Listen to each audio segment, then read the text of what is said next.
September the 19th, 2011. And the first is Councilor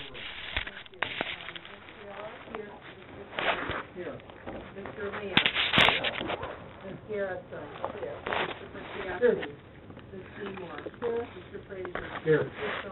Seven members present. Thank you. First item on our agenda is a request for recognition in our communications section from Ms. Pamela Gerald. If you would go to the microphone, give your name and address for the record, you have 5 minutes. Testing 1, 2. Pamela Gerald, P.O. Box 155, Southfield, Michigan 48037-0155. I'm going to save my fire department presentation or my concern about the SAFER grant and the issues going on with the fire department for the televised meeting, but I want to say a little something different today. I watched the candidates forum, and I heard the council president respond to a question when it said the governor, the Oakland Press, and the Detroit News was talking about whether or not to appeal the property taxes. And you made a statement that giving tax abatements or personal property taxes helps to attract businesses, do business, and it helps to balance the budget. You said when you don't do it, it will cost the city of Southfield close to $6 million. Unless we find a way, this is you talking, Mr. President, unless we find a way to offset repeal of taxes and an alternate way to bring in revenue so that our general fund can keep whole, to fix the roads, and keep our services strong. I want you to explain and expand on the $6 million, where you got that figure from, and then talk more about tax abatement. And then our mayor talked about the point of telling the truth. And I have a couple of questions. There was a little piece on Fox 2 News that talked about maybe something of concern as it related to HUD money and the mayor. She's not here, so I'm going to table that and ask that question also. And then in another COW meeting, it was brought up that one of the elected officials had a room donated after them, and they have failed to pay a pledge. And the room in the field zone is named after them. Now, when we don't pay bills, several things happen. They repossess the product, they charge you a higher interest rate based on your credit score, or they don't allow you to do whatever it is that you want to do. So I want to know, is the city going to push a little further to find out what elected official has not paid that pledge? Are you going to take their name off of the field zone because they didn't pay the pledge, so the room should not be named after them? If you're going to require, since we like the truth and we have a transparent government, are you going to ask the mayor about that HUD situation that only briefly showed on TV? And again, Mr. Frazier, I'm going to acquiesce some of my time to you, and I want you to explain that $6 million figure that you threw around in the candidates forum.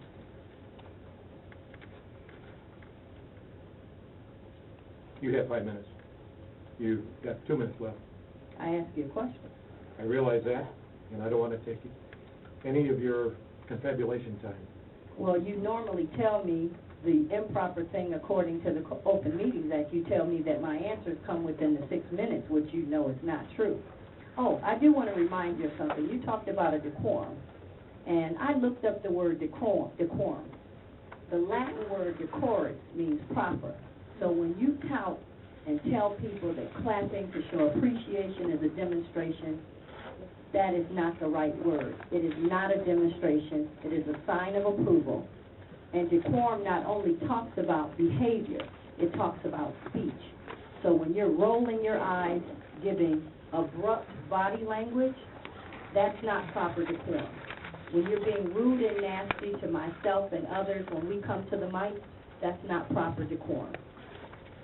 I think that you need to learn how to respect your colleagues, respect the people coming before you. As Ms. Stephanie English indicated, it takes a lot of courage for us to get up here, to be prepared to talk about what we want to talk about. So when you say decorum, make sure that you practice what you preach. And I still want to give you some time to explain that $6 million figure, because I don't think you know quite what you meant to say. You have 40 seconds. Do you want to speak some more, or if you're all done talking, you can sit down?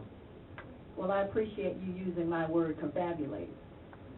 It's an interesting word, Yeah. especially if you look Yeah. at all of the different Yeah, descriptions of what confabulate means. yeah. Well, when you're being rude and nasty, I act like it's a memory issue, and I use confabulate to tune you out when your behavior or your decorum is not proper. So you're absolutely right. But it pretty much means to talk, to powwow, to have a conversation or convene. So when I use it, I'm talking about talking, maybe even Yeah. being loquacious. Your 5 minutes are up. Thank you.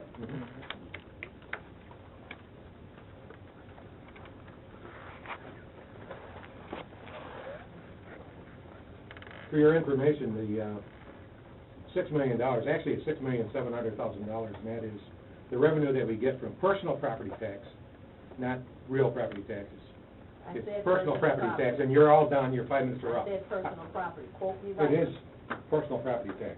That's I just what I want to make said. sure that everybody in the Quote me room understands that I'm talking about Quote me right. personal property tax and not real property tax, which brings in much more, so. Next item on our agenda is a recognition for Geraldine Gunn. If you go to the microphone, give your name and address for the record, you have 5 minutes. Good evening, everyone. I am Geraldine Gunn. I reside at 24355 North Carolina Street, Southfield, Michigan, 48175. At this time, I'd like to other members of the Washington Heights Homeowners Association to join me.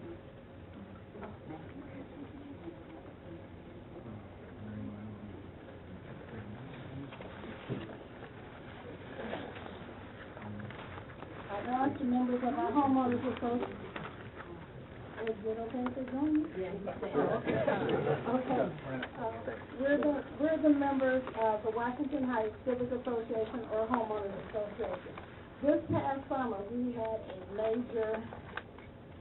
the tree house. Now, let me tell you what the tree house was. We had a house catch fire at the intersection of George and Martha Washington, which was the center of our community. After the house caught fire, then a storm came, and a tree fell on the house. So we called it a tree house. It was the ugliest experience you ever wanted to see. Make a long story short, the house was declared an arson, the tree fell on it, but we are here today because we want to acknowledge the services provided by specific departments in the city for the work that they did to remove our tree house. Specifically, we'd like to recognize Code Enforcement Agent Marita Jones. Ms. Jones was on it, on top of things. She kept us posted. She kept us updated. She kept us, you're the fire chief? Okay, she kept us informed of what the progress was with the court dates and when the house was released and da-da-da-da-da. She did that. Mr. Jewell and the building department, he and his department kept us informed with communications via email, phone calls. I even got his personal cell phone number, and he would keep me in touch. And finally, last year, Dr. Cyrus was very instrumental in getting all of our roads redone. They had not been done in over 20 years. The roads were done beautifully. Then this spring, we got gouges in the road. Oh yeah, we were not real happy about it. However, the roads department, specifically Bruce, Maurice, and Justin, were on top of it. The road company came out and they did a little patchwork. That didn't work. So guess what they did? They resurfaced all of the roads. So we want to let the community know that no matter what, these people are doing a good job for us. We are satisfied that our tax dollars are working, and we wanted those individuals to be recognized because we're very, very grateful. That concludes our report.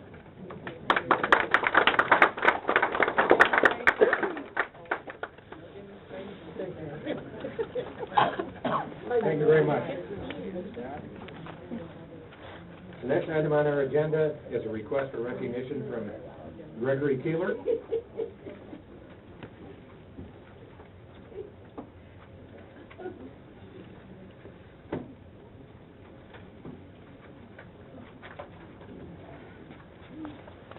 If you go to the microphone, give your name and address for the record, please. You have 5 minutes. Can I hand this out to these pictures? Would you give them to the city clerk, please?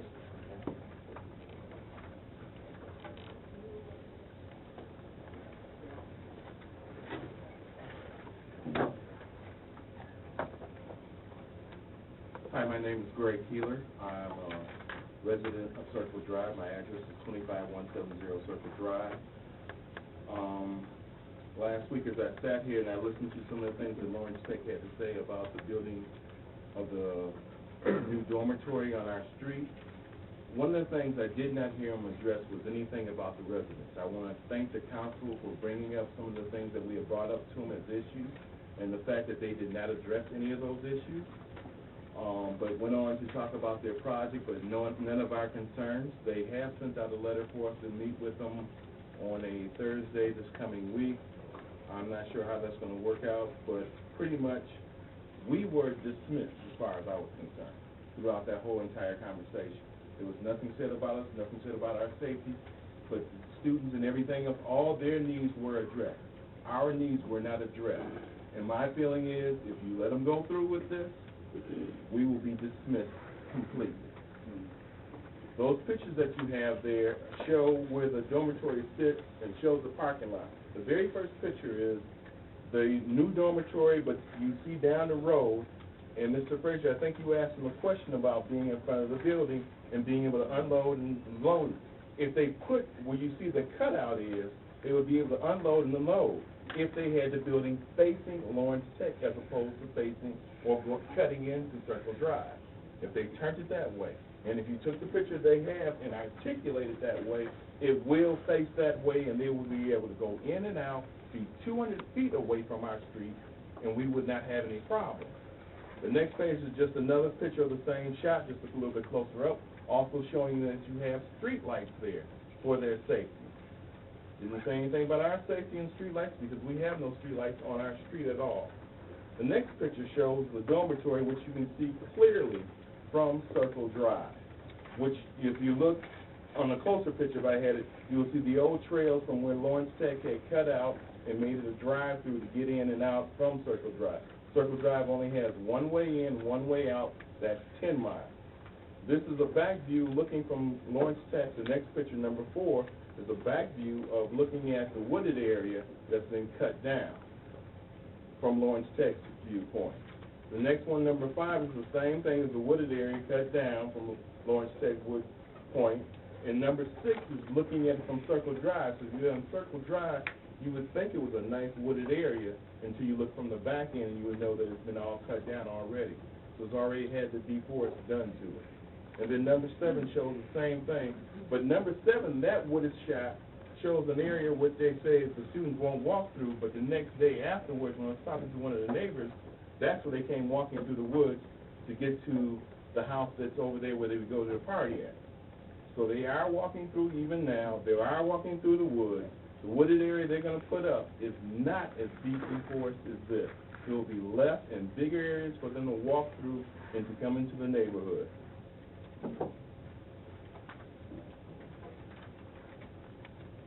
Next, there was a question about how did they acquire property in our neighborhood. Did they go around, did they ask anybody or anything else? My neighbor died, that's when they acquired the property. The neighbor across the street from me died, that's when they acquired the property. The property on Lois Lane, I think it's the same thing. As far as somebody being alive, if I was to put a sign up today, Lawrence Tech would not be the buyer of my property. As I look at it, as they're doing this piecemeal of putting one in at the top of Circle Drive, at the bottom end, and one at the other end of it near 10 Mile, this is just going to become more and more harassment for us. We told you that there were police reports, that they could go look and find out what the complaints have been, so that there is a public record, so that everybody knows exactly what has happened on Circle Drive, as opposed to calling campus security and it come up missing. They have not checked that out. I spoke to the one guy from Student Services today, and he asked me, he said, well, what is your problem? I said, my biggest number 1 problem is, I said, there were 7 or 8 people there that were complaining about all the issues they had on the street, what was wrong and everything else, and you couldn't address one of them. Mr. Riser didn't come back and tell you about one of them. I said, that is a major issue. And I'll save the rest of my time for next week. I'm on the agenda. Mr. White? And do you know, I don't know if you know the answer, do they have a permit to take down the trees? I doubt it. Can I find out? And you have the pictures. Take down all those trees? And I should add, my wife does work from home. And when they were building that dorm, at that point in time, she wasn't working from home. Do we hear the shake and rattle from there? And will she be able to have a business conference call with all that banging going on? Or me? The tree is cut down and has to be replaced. And I'm going to find out if they did that. You got pictures. That was wooded before that, before the pictures. But it took the pictures maybe 5, 6 years ago, that was deeply wooded both sides. I'll find out. Mr. Percussi? I was at the meeting, and I thought we addressed a lot of the concerns of the residents, even to the point where we told out to you that they would have to empty out those houses if there were students that weren't behaving. They had the student, person here, what was he, yeah, he was here. He spoke, he guaranteed that he was going to take care of it and make sure that the neighborhood came back to some orderly, ways. And, if not, they were gonna empty out the houses and not let them, stay in those houses. And I thought that that was addressing those, parties that were occurring on the street. I think that meeting you were at was a meeting that this council usually holds when we have a public hearing and there's so many questions. We have a study session, just like tonight, to go over, and it's just council and the petitioner, normally, unless somebody comes up, somebody raises their hand and you can talk. But other than that, I thought we addressed a lot of those concerns. There'd be no access onto Circle Drive.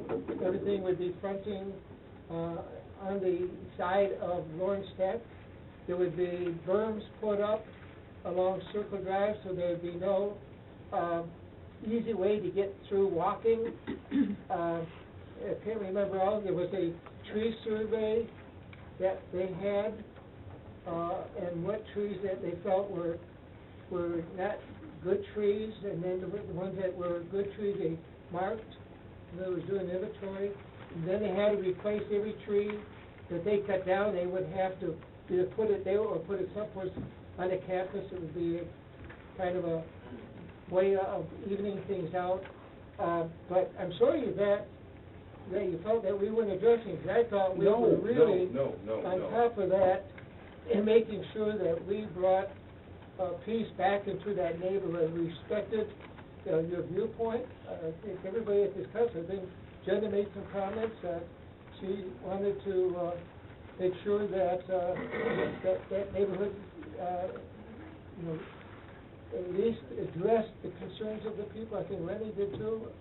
I thought I said thank you for addressing that you were the one that brought up those We did everything we could. Right, and that's why I said thank you.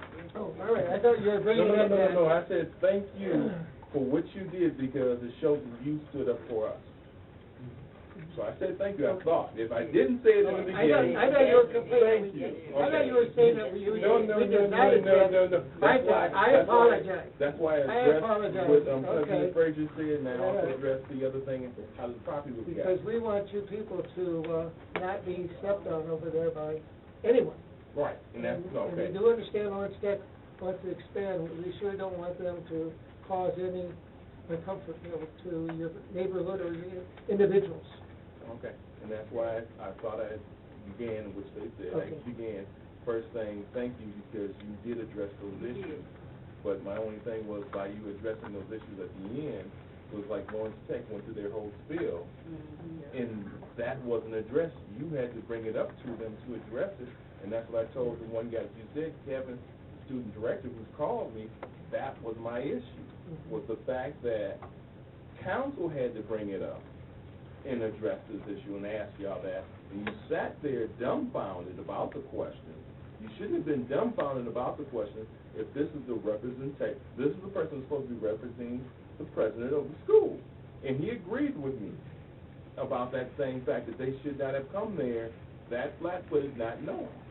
So I was very happy and pleased about that. As a matter of fact, I went back and told the neighbors that you stood up and you spoke out for us, that we had that there from you. I have a question to ask you. From your perspective, where do you see the front of the new dorm? The front of the new dorm. Which side of the building do you consider the front of the dorm? Oh, he gave me the plan, so I have the pictures exactly where the front of the dorm is, how it's articulated, so I know exactly. The front dorm is pointed, as opposed to, this is the parking lot, pointed out this way, where the parking spots are at. Okay. It's not that way, it's turned this way. So it's turned towards the wooded area, which you've seen, but it also will be pointed so that it's facing the other dorm. But if you turn it the other way, it doesn't come into our street. And I can show you that on their drawing from scale. All you gotta do is articulate that thing the other way around. And it fits. Okay. All right. Thank you. Thank you. The next item on our agenda is a presentation from DTE. Do we have a representative from DTE here? We should have. And, John Jamerson.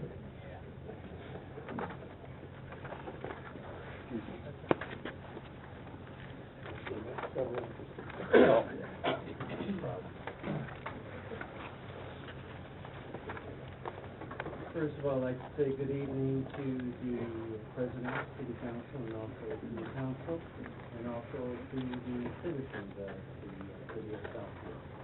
John Jameson and I are here tonight, for your request, to answer questions in regards to the smart meters.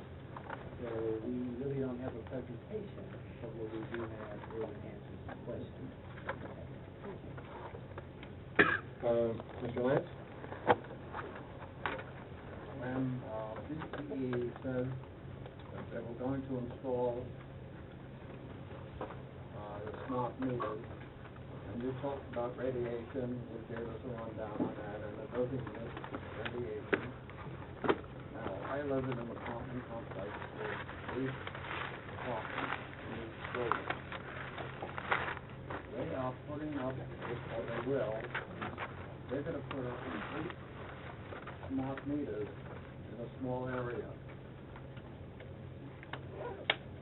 8 meters, smart meters, will emit radiation, don't they? Each of them will emit radio frequency.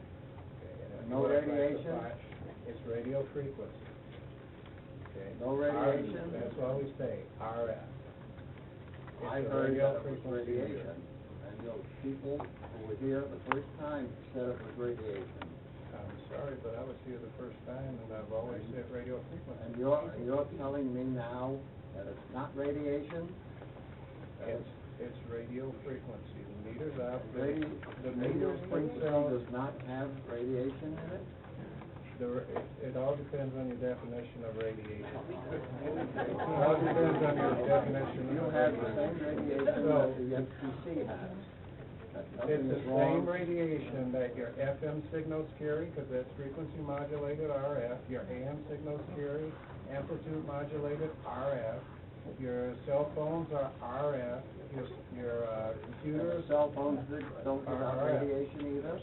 It has the same. If you want to say they give off radiation, it's the same radiation as that. Okay, But but we call it radio frequency. you're telling me now it's no radiation and no harm can come to the people. Is that what you're trying to tell me? I am not the expert on RF. I have read the studies, I have read You're studies. here selling the smart meters which emit radiation. What I am saying is, I am not an RF expert. I have not studied, but there are studies to give me the same consideration that you give people that come in and say, it does cause harm, and they're not the experts either. They get the information from whom they consider to be the experts. Now, I do have studies, and I have a packet that has the studies in it, from EPRI, from even the World Health Organization, all of them that say that the RF levels of the smart meters do not pose an imminent threat to persons. Now, I do have those studies, and I can give you the packet that has those studies on. And I have evidence so much like that from Denmark, from Finland, from Europe, from here. And we went through I've been that the doing first it time I years was and here. years and years, that they all emit radiation. And they have the proof, they have the evidence. I think there was a gentleman here last time, he gave us evidence. That was evidence. Well, if you don't believe it, okay. RF has This been is what studied you since believe. World War II. Pardon? RF has been studied since World War II. Yes. And if you go out, you can study see it and give their the answer government to us. studied it for World War II. So, again, when I first came here, we got into this concern. And the only thing that I said then was there are studies out there that say there's nothing wrong with things, there's something wrong with things. Doesn't have to be RF, doesn't have to be EMF, doesn't have to be anything associated with smart meters. You'll find information out there that says this is good, the same thing is not good. And the only thing I asked you to do was to look at all the information and make an informed decision. So what should And that's we, all I will ever do. what should we believe? What You telling us there is no radiation? I'm saying, look at the studies that are I out looked at there the studies. and make an informed decision. I've been looking at the studies for years, the cell towers and the bases of the cell towers, long time. And how kids get leukemia from all of, I know all about that. And I told you, my brother-in-law got leukemia. There was no RF. There was nothing else. He was playing football. Came home, felt weak. They took him to the doctor. That He had didn't give him leukemia. leukemia, he must have been someplace or using it for years and years and years. That's how you get leukemia, you don't get it overnight like that. He was diagnosed with the leukemia at that particular time, but he wasn't around RF. He was at his home. He had just started high school. So I don't have, what I'm saying is, I don't have those types of... Mr. Lance, would you like him to answer without interrupting? It's all That's- prevarication. That's so that everyone in the room can hear the answers, not just you. He was trying to answer for everyone in the room. When he's done, then ask his next question, ask your next question. Yes, Mr. President. Thank you. So I don't have the answer as to why leukemia occurs. I don't have the answer as to why high blood pressure occurs. There are various reasons they say that happens. I don't have the answer to why cancer occurs. Well, I do. There's various reasons why people get cancer. Why do women get breast cancer? Why do men get pancreatic cancer or prostate cancer? I can't answer that. I can. Okay? If you can answer that for all cases, Yes, you're better than I am. yes. And I I'll studied yield it. to your I answer. studied it. Mr. Lance, would you let him answer the question? And I will yield to you Okay. answering that if you can tell me that there's one universal solution to everything that's happening. You're turning things around. Okay, are you finished? Go ahead. Okay. For many years now, I have studied radiation. For many years, for 30 years. The first time, many years ago, and it wasn't too long ago, there were 8 patients at Providence Hospital, children, that had leukemia. If you drive up Greenfield from 8 Mile to 12 Mile, and the radio was on, what do you hear? Crackling. That's radiation. There were 8 children at Providence, 2 died. They lived in that area. They lived over there, and the others lived there too. Now, it's been proven from what I read and the information that I have, they got leukemia, and not overnight, for 6, 7, 8 years. Our firemen on 12 and Evergreen, there's a shopping center on the corner and a firehouse there, and there's a little alley, there's a cell tower in the middle. You reach out, you can touch both walls. And that firehouse, chief, the firemen sleep next to the wall where the cell tower, the base of the cell tower emits radiation 13 feet. Because there are signs on that, the base now, they put signs on it, stay 13 feet away. They don't get it overnight. It takes 6, 7, 8 years to get cancer or leukemia or whatever happens to them. So And you're that's saying fact. that firemen that had been there 6, 7, 8 years have now developed cancer? Yes, you can develop cancer. They have developed cancer, the ones that have Not been there yet, 6, 7 years? not yet, but I'm just asking a question. no, not yet, but I Okay. predict that they will later on. I hate to say that, but they will. All right.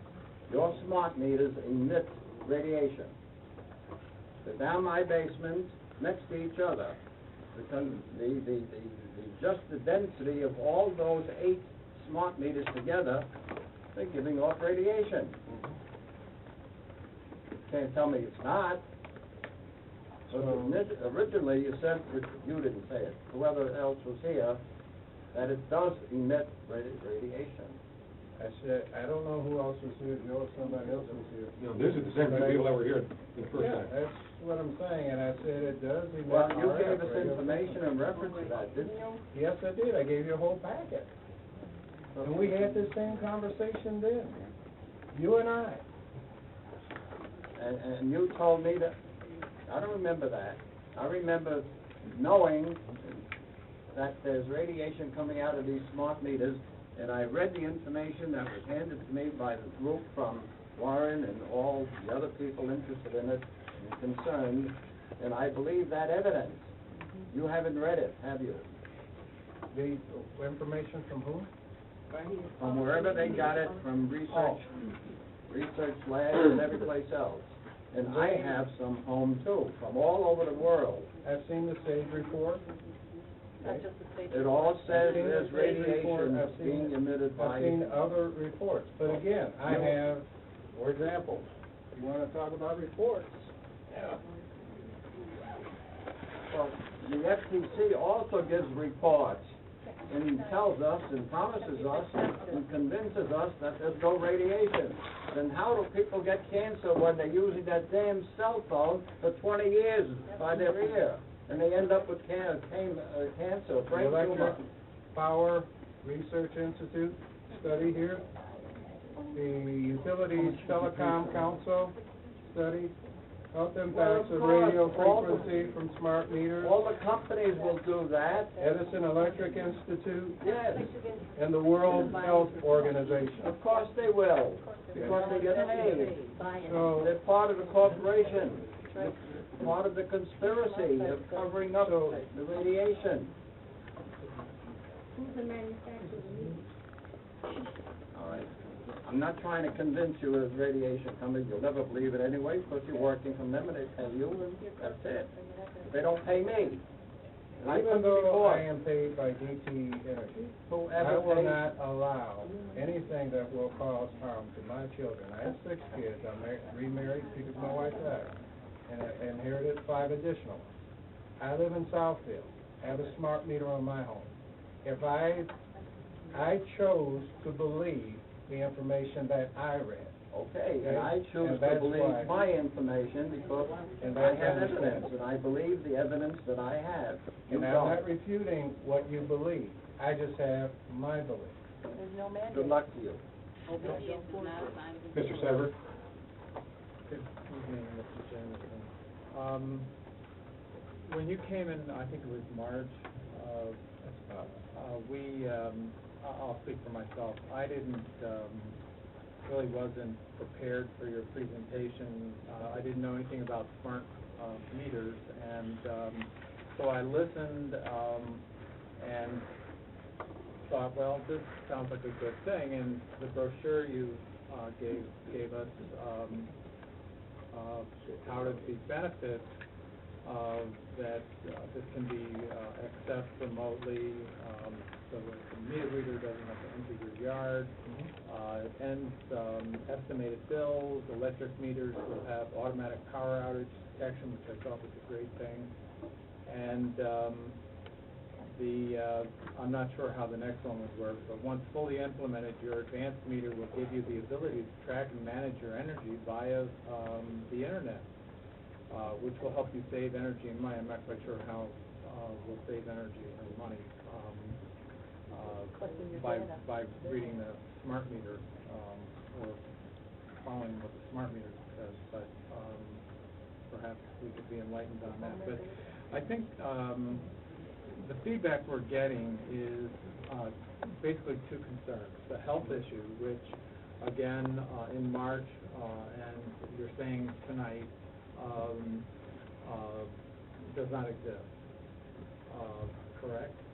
I am saying that from the studies that have been presented, that the results of the studies say that there is no significant, and you can read them in the studies yourself, okay, effects that the organizations have found from the RF, from the smart meter initiative. I can appreciate the fact that you're here representing the company and that you're not an expert on RF, and I wouldn't expect you to be. So no disrespect. But I think one of the things that we're hearing from constituents is how can DTE be so short? And you've provided these. I suggested to the clerk that she make copies of these so that we all can read what DTE is basing their information on. But I think one of the things that we've come to be more concerned about is the cumulative effect. So you have a microwave in your home, you have maybe a portable, a cordless phone, you have this gadget, that gadget, that doesn't, that emits radio waves. And we're becoming concerned about how much can a person take. And this is just adding another thing. And I would suspect that the gas company is going to be right behind you, along with the water and sewer. We're just going to keep adding these devices. And one of the, I have a cell phone. I choose most of the time not to use it, and I use it where I'm out remotely someplace and don't have a phone. But I keep my landline busy. But it's, we're adding all these things, and then one of the things that I've learned since is that the smart meter never turns off. Correct? It's constantly going. It's constantly reading. If the meter is constantly accumulating usage information. All right, and I'll get to the other part of what you're getting at. okay, because again, I can turn. I don't have to use the microwave. I can turn my my cell phone off or any other, but this I don't control. And if it's running all the time, and I also understand doing a little more research on this, that the smart meter talks to other meters. Yeah. And it may not, so in other words, the meter in my yard may be talking to other meters around me rather than just between my house and DTE. That is correct. So, you know, the other half of this is the privacy thing that I would So like you to. let's go to the, because I don't want to mix the two, so let's No, go we're on the back to health first thing one. right now, Okay. okay? So, and I can give this to you as well,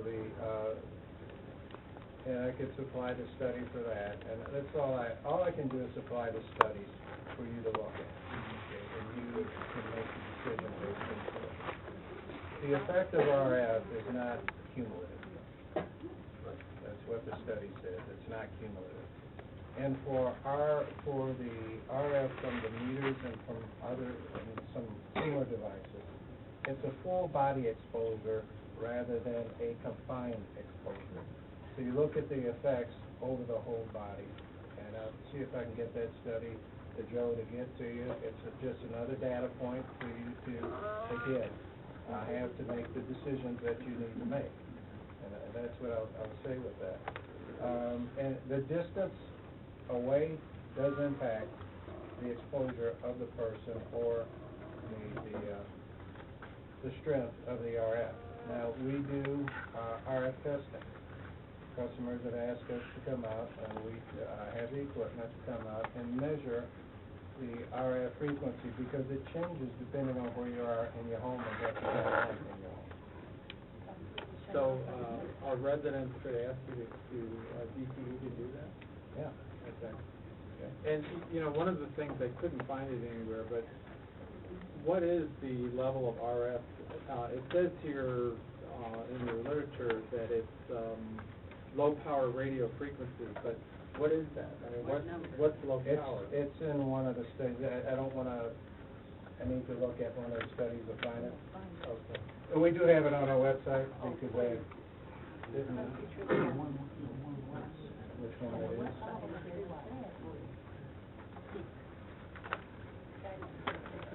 On the website, it says it's harmful. So, while I'm looking for that, I hope it's in the one that I have here. I can get that. Well, you could, you know, in the interest of time. Yes, you could, continue on, you know, supply it to me whenever. It's, in fact, here it is. I just passed that so you can see. It's in per square centimeter, and it shows you that chart right there. And let me get these back to you. In fact, I'll give you the whole packet. The Q&As, the updated Q&As are in there as well. So, according to this, a microwave oven 2 inches from the door is 5,000 microwatts per square centimeter of density. And you're saying this is 0.1 of the smart meter device intensity. That's what the study has done. You know, and I hadn't even thought about what Mr. Lance brought up. We have 17,000 apartments in Southfield. So I know that the meters in apartment buildings are clustered. Yes. And that's, I hadn't even thought about that. That's a good point. I think would like to know, does that change when they're clustered like that? So I can get you in fact, I can get the formula to be used to give you the numbers for that, and that would show, in fact, I'll see if I can get that whole study, and one of your city engineers can do the calculation and show to you that it's not cumulative, so that if you have one at 2 and another at 2, it doesn't come out to 4. It'll show you. And it'll talk about the distance and everything else. Okay. Our safety, I assume you're relying on government safety standards from the FCC? We are using the FCC standards, but they have also, the study that'll show you, it'll show that the requirements are far less than the FCC standards. and our concern is that the FCC standards are 25 years old.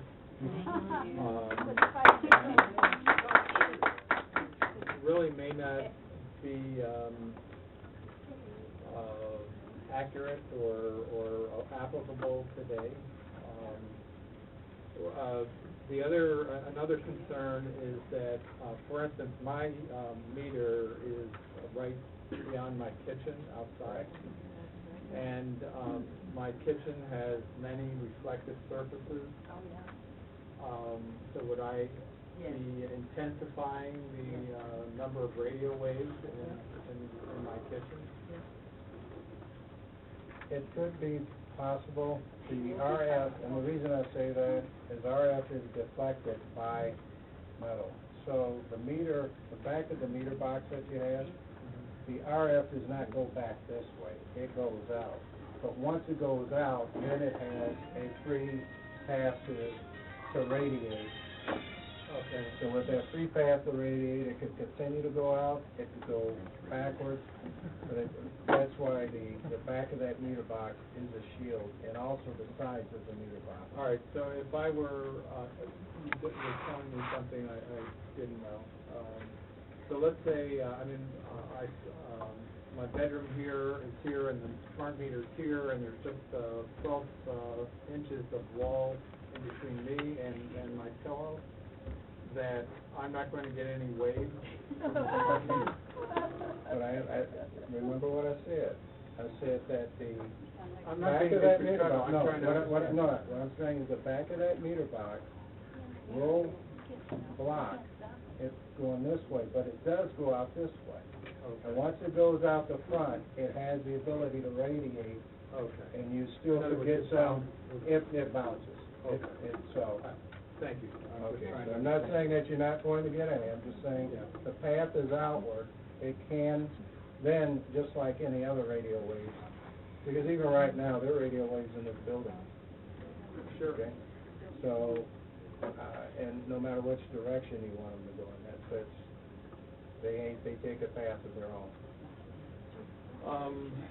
Well, let's switch for a minute to the privacy issue.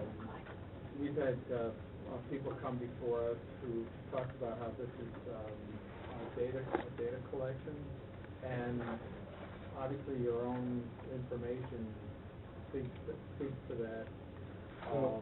I'm sorry. I would like you to talk a little bit about what guarantees do we have that this information isn't shared with anybody? I mean, if you're collecting data on my home, I'm not doing anything illegal, but I also don't want to be marketed to. I don't want data from my house or anybody else's shared with. We're collecting the same data that we've always collected. Okay? We're collecting Which is the kilowatts usage, per hour that I'm kilowatt hour usage. Right. The difference is we will collect that once a month when the meter reader came by to read your meter. Okay. If the meter reader couldn't read your meter that day, then you got an estimated bill. Okay? And if they couldn't get it for months, you always got estimated bills until the meter reader got in there. Then you got this one whopping bill because it was a true-up from all your estimated readings. What we do is we collect meter reads on a daily basis so that we can now, that's how we eliminate the estimated bills. Because if the meter reader can't, right now, because we can get the reading, okay, you should be getting actual bills, not estimates, okay? Now, the meter itself, and last time I came out, I showed you the two meters and everything. The smart meter is a digital meter. We've been using digital meter for years, and I told you guys that as well. The difference between, and let me go back even further. We've been using RF digital meters for years. And we use them on homes where people actually ask for them because they don't want us coming in there. They don't want to be bothered, or they're away from home most of the time and their meter was inside their house, they had a locked gate. So we've been doing RF meters for years and years. That's not new. What is new and the RF has a radio device, and you could walk by and get the read, okay, using a handheld device to get the RF signal. Okay. The smart meter, instead of having a radio that's one-way communication, which says we can get the read. If we had an AMR system, it would still be RF, you'd still get the radiation, and that's what we started with. And we have meter readers driving by, and they're getting the reads from the meter. The smart meter is called smart because it's two-way communication, okay? And we can now get the read over the air downtown. And you mentioned something about the meters talking to other meters. They do talk to other meters to form what's called the LAN network, local area network, okay? And they find the best path, because if they don't have a good path, we won't get the read downtown. There's one meter called the cell relay that all these meters talk to and talk through, because it's like a router. It's just a router to get the information back downtown, okay? They operate on the 900 megahertz signal, okay, just like the old cell phones. Your handheld cell phones in your home, they were 900 megahertz, now they're 2.4 gigahertz, and some are even different than that. Not cell phones, cordless phones. Cordless, thank you. Yeah, cordless phones. I was trying to remember. The cordless one. Okay, all right. So the meters operate on that, to form a LAN to go to the cell relay. The cell relay has a SIM card on it. And basically, that's off the AT&T network, and they talk back downtown. The other thing that we can do with the meter, with the two-way communication, if you decided you wanted to go on a different rate, so right now you just have a residential rate. If you wanted to go on time of use, where if you use energy at this time, you get a discount. If you use energy at this time, you just pay the normal. And basically, if you use energy at night, if you have a programmable dishwasher, or you can program your wash machine to come on at night, that's not chip. That's what everybody who has a dishwasher has a delay function on it. It's just using that delay function on your normal dishwasher. And I'll get to that part in a minute. On your normal dishwasher. If you got one, I got one, I can delay mine right now. I can delay it before I got the meter and everything else, okay? If you use the energy during that particular point, during that particular period, it's discounted. Because we want to encourage non-peak use. Therefore, we don't have to build power plants and raise rates to do all that. It's all a part of energy conservation. In the past, if you wanted that, we'd have to come out and change out the one meter and put a different meter in. With this meter, we can send the program to change from a residential meter to a time of use meter over the air, and it's done. Okay? So that's what's meant by the two-way communication, and that was the example that was given for there. How does one get to be the router meter? It's built that way. It comes from the factory. I'm not that way. understanding. Isn't it so many meters that one becomes the messenger or the conveyor, the router? Again, remember I told you that the meters form a network. Right. And one meter will talk to that cell router meter. And it's called the master meter cell relay. All right. But how does one, for instance, I don't want to be that. Okay. I wouldn't want the meter in my yard. How do I protect against that? How do you protect against that? When they come out to install it, you let them know you don't want it. We come out and we come out. All right, would you please pay Well, attention? The cell relays are usually the first things that we put in. So you'll have an individual coming out to install that meter. And then we disperse the rest of the meters by what we call our meter reading routes. Same route the meter reader walks, that's the same way we do the installs, and we get all the meters on that particular meter reading route. So talk a little bit more about, again, the privacy issue. So, What we do is, again, we're accumulating the same information. The same privacy that we have now is what we're using with these meters. Now, what people look at is what's called the smart home. The chip in the, as you call it, in your refrigerator or your wash machine, anything like that, it's not there. They're called smart appliances. You have to go out and buy one. You have to physically buy one of those appliances. And then there has to be a gateway set up to be able to talk to the meter. Okay? And DTE isn't, selling any data on customer, electrical use? The electrical use that we're collecting from you right now, remember you talked about how you can use it? We are in fact, I believe that web service is available to those who do have smart meters right now, and I have to verify it, where you can go in and you can look at your usage. Okay? Now, as far as selling your information, I do not believe we currently sell your information for the rest of the population, and we cannot cut it both ways. We can't say for AMI, we're gonna sell it, and for the rest of the population of our meters that are out there, we're not gonna sell it. It has to be consistent. Will the company, consider, an opt-out? As of right now, there is no opt-out program. We've gone, so there is no opt-out program. And who makes that decision? Who made the decision to go with smart meters? Is that something that goes to the Utilities Commission, or is that just a company decision? It's a combination of both. The board of directors approved the decision to do it, and we went to the MPSC to let them know what we were planning to do. And is there a way to appeal that? With the MPSC? Yeah. Or the company, the whole decision? The whole decision? I don't know. I can't, with the MPSC, you can go the same way that you normally appeal things with the MPSC. With the company, Joe, do you know who? Yeah, let me answer that. Go ahead.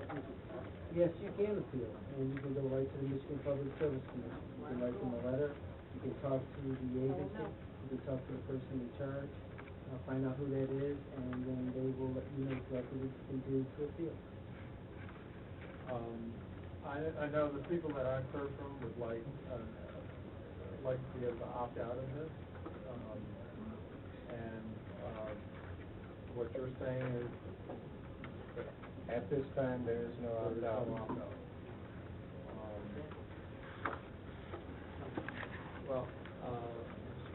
And what that says, at this time, the company does not have an opt-out program.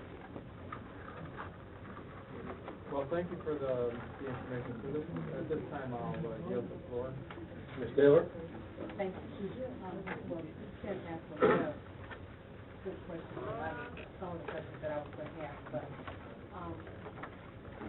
I know you referenced a lot of the other appliances and stuff that people have. The issues that I'm having, all those other appliances, cell phones, microwaves, washing machines, no matter what it is, it's my option to purchase it or not. It's my option to turn it on or off or not. And what I see here is that I'm not given that option. And that's a problem. Okay. I think that we should be able to choose. Yes, we have all the studies, and yes, we can choose which one we choose to believe, but in this case, it doesn't matter what we believe, we're being told this is what we're gonna do. Right. So if we don't agree with it, it's, oh, well, it's so bad. It's too bad, and that's a real issue, a real issue. And I have a problem with not being able to say, no, I don't want it. And so I won't belabor it because a lot of questions Ken and Sydney already asked, and we don't have answers. I don't understand what the rush is. If we have all these questions, you still have questions that you need to have answers. Why do we have to implement all this right now when there's still so many questions? Why can't we at least wait until we get some of these answers? So I'd like to ask what questions need to be answered. Well, health issues, for one, people that have pacemakers and other medical devices, how are they affected? Implants, Enough, please. you know, how are they affected? And those kinds of things. So the only thing that I can say right now is that we have installed meters at persons that have defibrillators, pacemakers. We have gotten nothing back from them. So we don't know that, and from asking the questions to the manufacturers and to different agencies, we have not gotten an answer to say that this is as an adverse effect on the pacemakers, defibrillators. But Because you have to realize, I'm sorry for cutting you That's off. okay, go ahead. You have to realize that there are legalities that play into this as well. So everything that comes across, we have to go through our legal department to ensure that we're not making ourselves liable. But just like you said earlier, there's a study for, yes, there's nothing, but there's also a study, if you choose to find it, that says, yeah, there is something. Right. So, at what point do you, that's why I'm saying, I think it should be the resident's option. You can look at both reports and still believe which one you want, but you should have that choice. And that's taken away from Please. I think everybody understands your position. We don't need to keep hearing it. Just wanted to add one more point. This wasn't a rash decision on DTE's part. It's been years that we made a study pertaining to smart meters. I'll give you a perfect example of what happened just to me today. A senior citizen hadn't paid her bill in 6 months. The smart meter detected that, and the smart meter turned it off. But then when someone called me and told me about the smart meter, what had happened, we went ahead and turned that smart meter back on.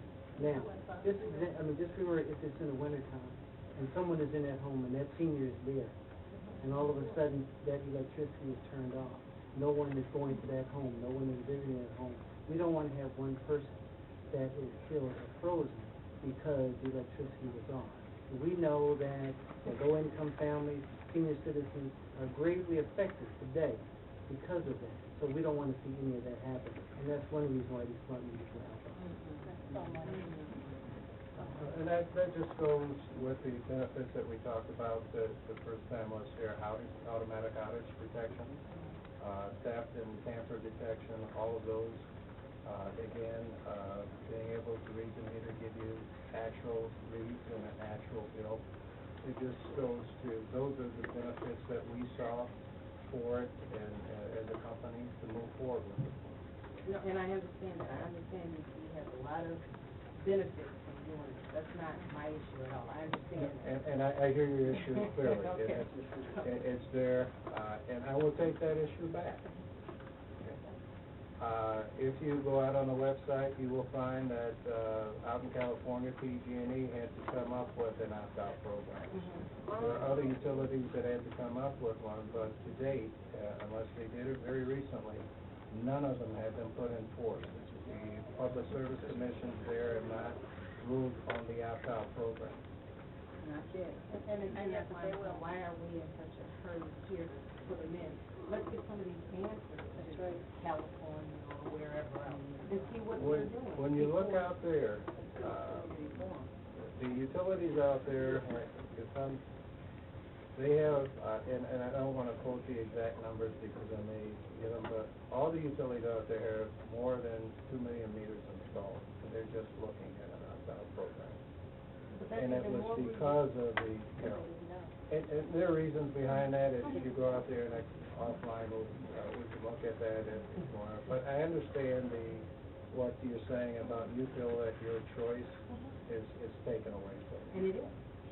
And like John indicated, we'll take that back. Thank you. And one of the things is that,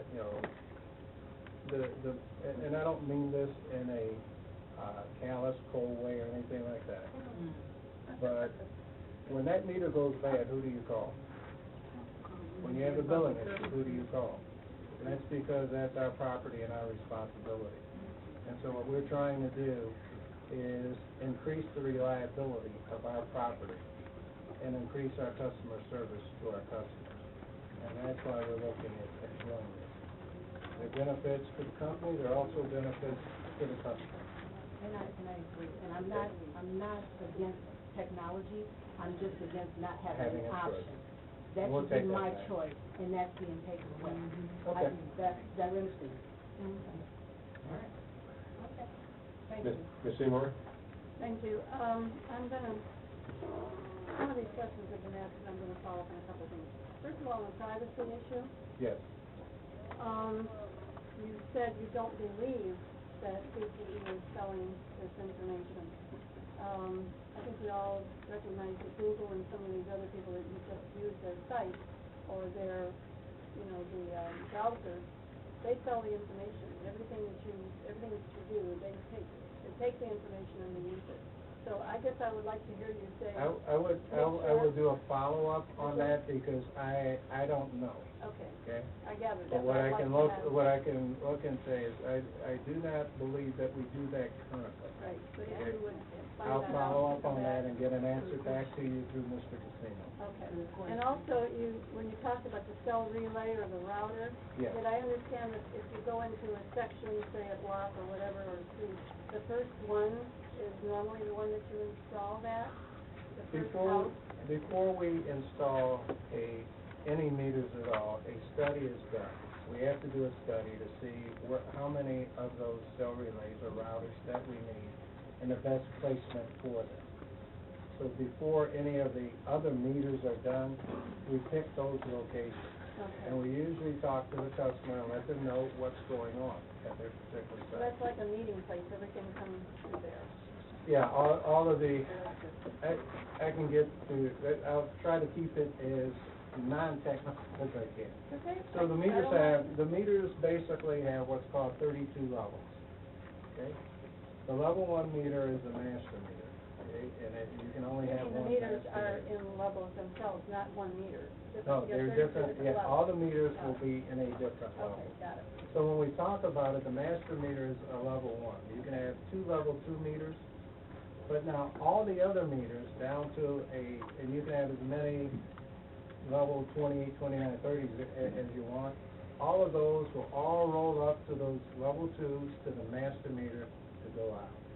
So that's why the LAN network, that's why there's a LAN network between the meters. And they're all talking to see who has the best path. So this one may have the best path to the master meter, but this one's best path is to this one. This one over here has the best path to this one over here. It all depends on how, and what But we they're all say. connected, but not necessarily in a logical Yes, path. Got it, okay. it's a mesh network. Okay. In talking about the effects of the gathering Yes. of many, I know of a building where there are 24 apartments, and there's a utilities building, a utility room Yes. where the meters are, and the back side faces one apartment, the front side, which would travel, faces an apartment where there is a patient with oxygen. And I don't know if that's an issue or not, but just based on what I'm hearing here tonight, it somewhat concerns me, because there's a sign on the door that says oxygen in use, and your installers wouldn't necessarily. Yes, they do. Would they? If one of the things, the installers are, when they come to the locations, they're supposed to knock on the door, okay? They knock on the door to see if people are at home, That didn't happen. okay? That's what's supposed to happen, so if it's not happening, I need to know about it. They put hangers on the door, there was a letter to the house, and they put letters on the door, but this particular apartment, so it has a warning sign on the outside of the door, that there's oxygen in use, and I just, based on what I'm hearing tonight, it's a little concerning to me. Do you know, can you give me the address of that apartment? I will. Because that is not supposed to happen. I If you will. can get that through Mr. Casino, I will. I need to know that. Yeah, That is I not will when we're supposed to finished, happen. when at I'm all. finished here. I All will right. give that to you. Okay, the other thing is, I have a question from a resident that couldn't make it here tonight. Yes. And it was regarding, when individuals have implants, And the question was, would the smart meter have an effect upon greenfield filters? Do you know what that is? No, I have no idea what it is. Type I'm not of, gonna even try. Okay, write it down. Greenfield filters? And pacemakers, yep. Okay, the, And this individual has not been able to find out whether, smart meters have been installed in her neighborhood, which is around in the Greenfield, 9 Mile area. But I can give you an address later. Yeah, you can just email that to me. I would, let me do that. Yeah. Okay, give me your. Greenfield filters. Greenfield filters, it's the name of the originator of the filter, maybe the maker of the filter. Medical device. It's a medical device, correct, Okay, thank you. and pacemakers, Pacemakers, I know. okay, I'll take that one down too. okay.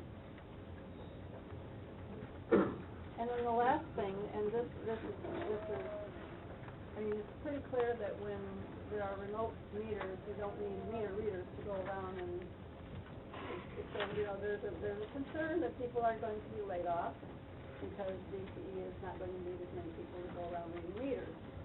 And, I don't know of anyone that works for DTE, but it is an efficiency thing for the company to be sure.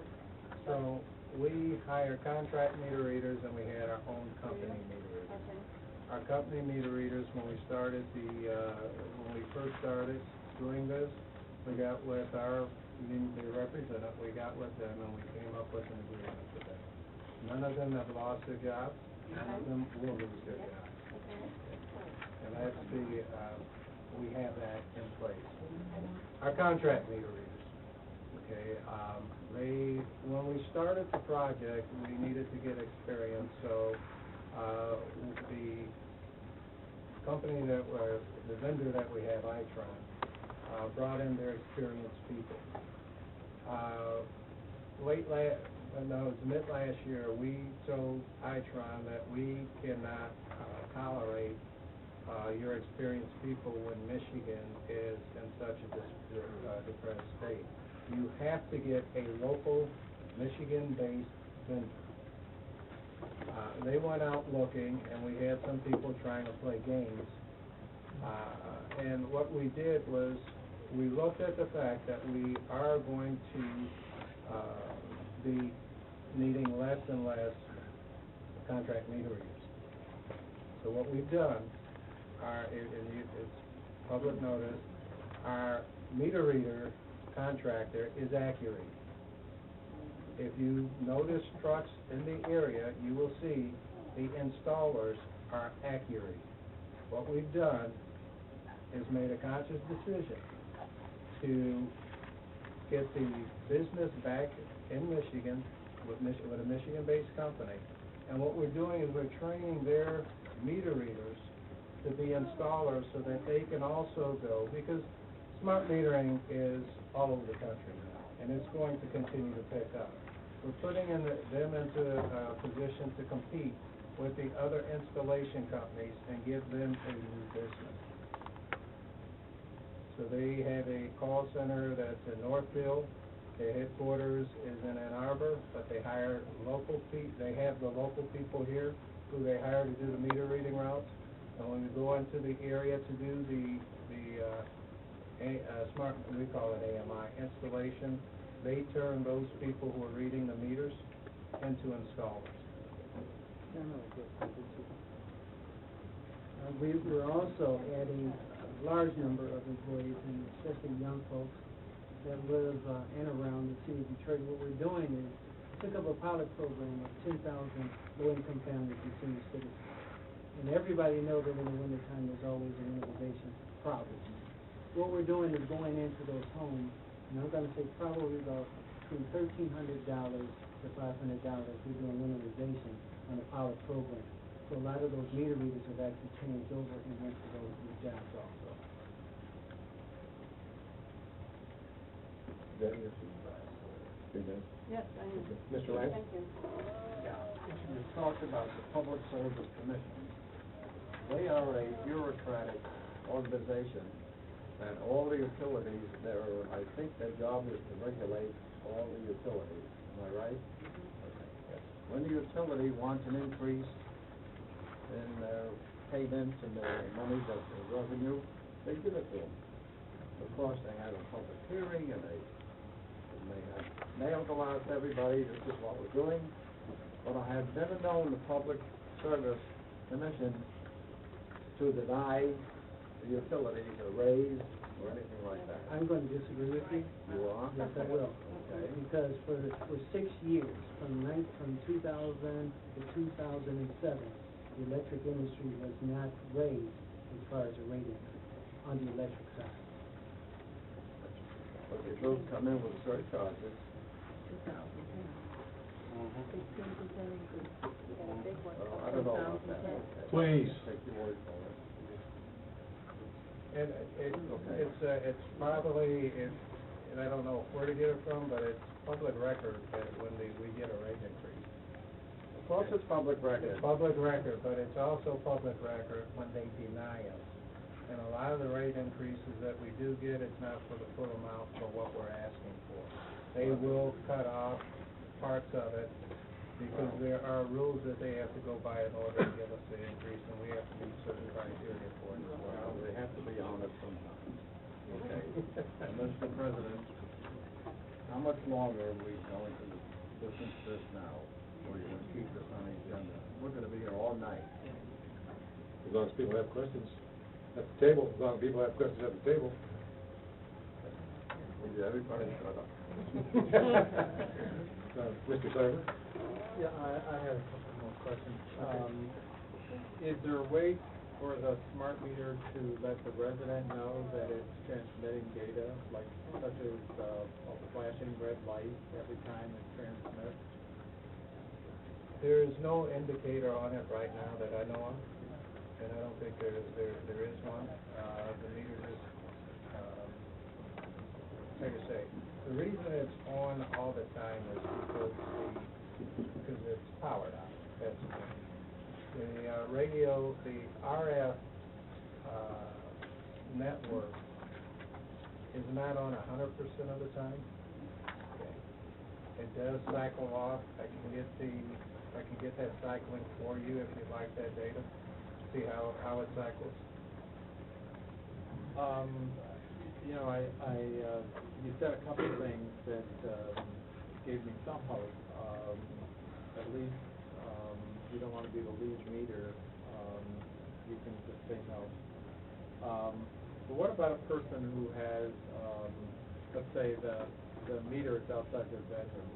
And would the company at its expense move the meter to some other part of the house, something farther away from where they spend approximately 8 hours a night? What we would be, the answer right now is no. What we would be willing to do is come out and do, like I said, we will do measurements. And we will see, what the effect of it is in that room. I knew I had another security question. Today we hear so much about hacking. What is DTE's, the extent of DTE's cybersecurity division? And how can we have some confidence that DTE will protect whatever data it collects? So I think I've heard two different things, so I want to clarify.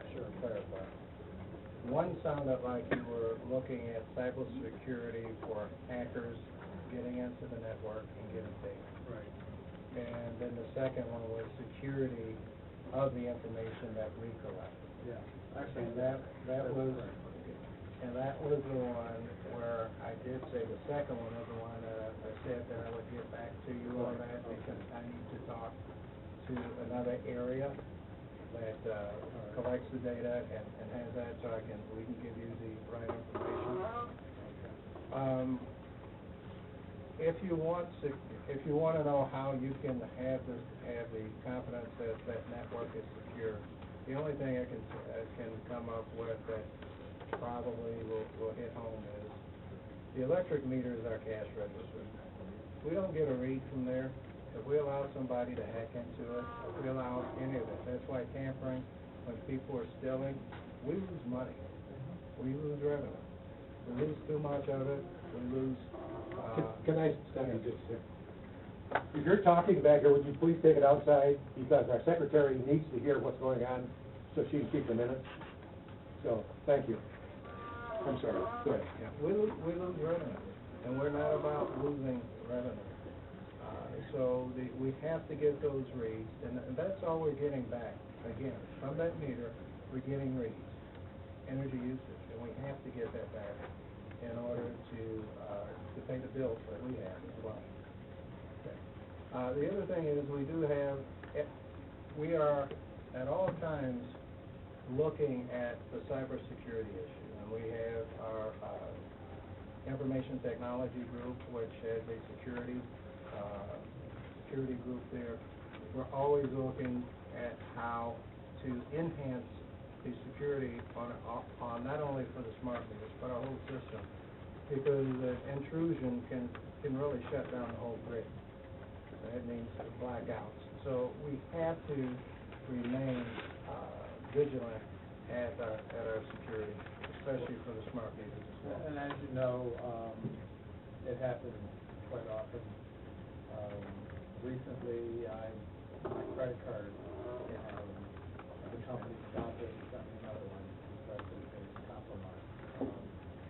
So the one thing that we did, that I noticed in place right now, if a meter gets compromised, only that meter is compromised. You also have to realize that if they can get into that network, it compromises quite a bit on our side. So cybersecurity is at the top of the list of things that we're doing. Ms. Banks? Could you please tell me, what is the popping noise that seems to come out of the box every now and then? You have a popping noise in your box? I believe it's from the box every now and then. It's just, Yes, we need to get somebody out there to look at it. It's a popping. It could be various things that are out there. You could have a loose connection inside the box. Okay. And so to just say that it's one thing, I really can't say. But what we can do is we can get a field technician out to take a look at it. but you should not hear any noise coming from the box. You should not hear a popping coming from the box. In fact, with the electromechanical meters, you may have heard a hum, because the electromechanical meter has a disc in it that rotates, which has magnets in it, which actually produces EMF. They get that disc to turn. With digital, just like with your transistor radio versus your tube radio, there should be no noise. Is that it? Does anyone else have any other questions? I do have some questions that I was hoping somebody would ask, but they That didn't. is, So, sir. what percentage of the smart meter installation has been completed in Southfield so far? 75%. 75%? Yes. Is that both residential and commercial? That is residential and commercial. Residential and commercial? Yes. Okay, this question has been asked, but I'm going to ask it again. About opt-out, and the answer is no. There's no, we don't have an opt-out program at this particular time. So there's no method other than going to the Public Service Commission to talk about what you can do. Can a customer have a smart meter removed once it's installed? I will not say definitively no, but we would look at, if that request comes in, we evaluate the request, and then depending on what we see, we'll make a decision. And who should be contacted if that's the situation? 1-800-477-4747. Okay, the standard telephone number, okay. Standard telephone number, let the, and I don't like it either, but go through all of the rigmarole of the menus and get to a customer service rep, talk to a person, and let them know what your request is. Okay, has the Public Service Commission conducted any public hearings relative to smart meters and possible health issues? As far as I know, they have not. Okay. I guess that, there is one thing. Mr. Lance, at our last meeting, you had a complaint that a customer called you and said that they had been into her house and installed a meter without her knowledge. Yeah. Would you be willing to share that, not out loud, but share that with them so they can investigate it? Because I'm sure that would be a concern that, Very much a concern. That is- I'm wondering how they got in the house. yeah. So if you would share. I'll ask for permission. Well, that's fine. And understand, the only reason I want to know, and just like I want to know about the other situation, is because we put out prescribed procedures as to what these folks are supposed to be doing. And if they're not following the procedures, I need to know that, because they're there for a purpose. And it's a part of customer satisfaction. We have to have them respecting the customers. We have to have them also doing the job properly. Give me your phone number to read through all of that. If you can get to the judge's President, now. Tim, you have my number, just give me information. Okay. That is not supposed to happen. All right. Is there, Ms. Garrison? Well, just a couple of questions. Really, based on, the chairman's question. When did you start, putting in the smart meters, not just, well, really, it's here in Southfield and also in Michigan? Well, let me ask a couple of questions, and you probably can answer, one answer probably will address some of the questions. Detroit Edison, well, it's not Detroit Edison, that's the old name. actually, it is. Detroit Edison is a subsidiary of DTE Energy. So, DTE, is that across the whole state of Michigan, or just different areas, or southeastern, is it the north? What percentage of Michigan is DTE? So DTE Energy now consists of Detroit Edison and Michigan. Okay. Michigan, and so we're both subsidiaries, and the parent company is DTE Energy. Detroit Edison service territory is southeastern Michigan, whereas Michigan goes up into Traverse City, goes up into Grayling, goes up into the UP as well. So, I really don't know compared to consumers, because Consumers Energy is the other major utility provider. Before we started doing this, we also visited some co-ops up in the UP who also have an AMI system up there as well. Okay, so, DTE is not across the whole state? No, not across the whole Not across the whole state. We state. have our service territory. Okay. Okay, a percent, what is that, 50% of the state? or- I can find that out for you. Okay, Because, no. I'm going to give you an estimate, Yeah. because if you, Councilman Garrison, it's probably about 65%. About 55%. Michigan and DTE. Okay, so this installation is going on 65% of the homes in the state of Michigan? Electric side, that would have to be electric and, you see, right now, we're only doing electric in Southfield, Consumers has the gas. But Consumers is, getting ready to start their smart meter program as well. Okay, so now I seem to have a few more questions. I'm not quite getting how, if the DTE is not only a portion of the state, and not everybody that has DTE, not all communities are getting the smart meters, is that what I'm hearing? No, all of the smart meters for the DTE service territory will be installed at every home. Okay. Okay.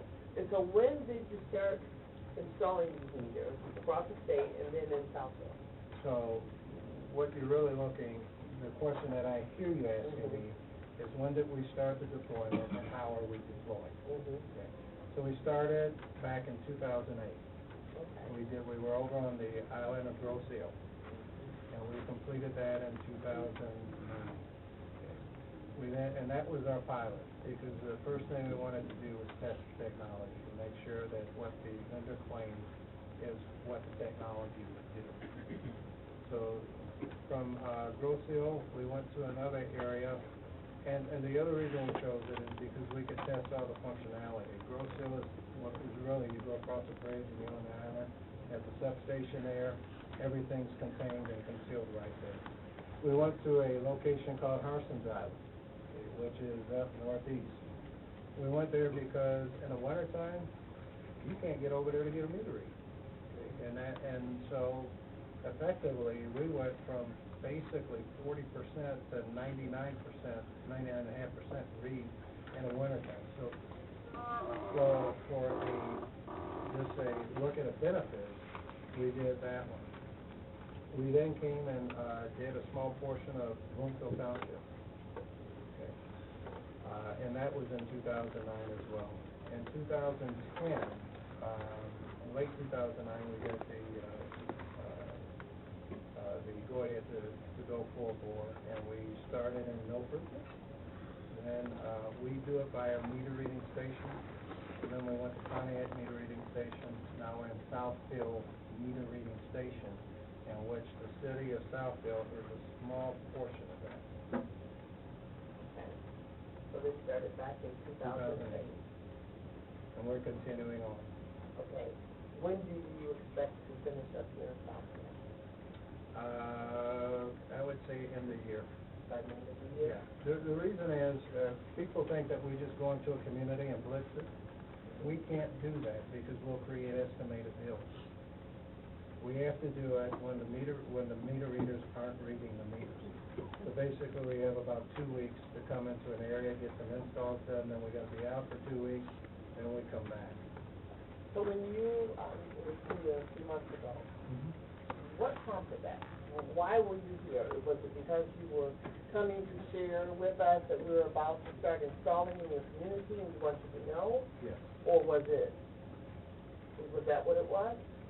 It was, our communication plan says before we start installing anywhere, we will go and contact the community officials so that everyone in the governmental area of the community, be it the mayor, the council, the city manager, whomever, has an understanding that we're about to come into this area.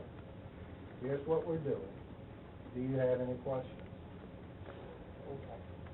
And we want to address those up front before we, and also to give you a knowledge base, because we feel that your constituency will be calling you, and we don't want you to say, duh. You know, so it's just a matter of giving you some advance information and advance warning of what's coming. Okay, so there was no request for approval or disapproval, it was just, this is about to happen, we want you to know, and we have some concerns, and so we will address those concerns ourselves, legislatively, probably with some type of resolution to say what it is, and strongly what we hear is that there's no opt-out, but there's no choice. So I can expect for that to come from us, I would think, and we will just have to respond and go forward from there, and, you know, for our voice to be heard. But clearly, what everybody has said, that we don't have a choice with the issue, and I don't want to go back and forth between the studies because, you know, Nancy, I don't, you know, if I want to see that, I'll, you know, ask you. I don't even want you to go back and make a copy of that for me or everybody else, because there's many of those documents that you have there. Then he can give me his documents and say something else. So it's just really a matter. So, right, or what you're going to go with. Okay, so we will, I'm sure, and we'll let you know, what it is that we're going to do here in Southfield regarding the fact that really there is no option. I don't want to open it up to, the whole thing would be wrong. Okay. Just one, and then somebody else will want. I'm glad to hear that you're a Southfield resident.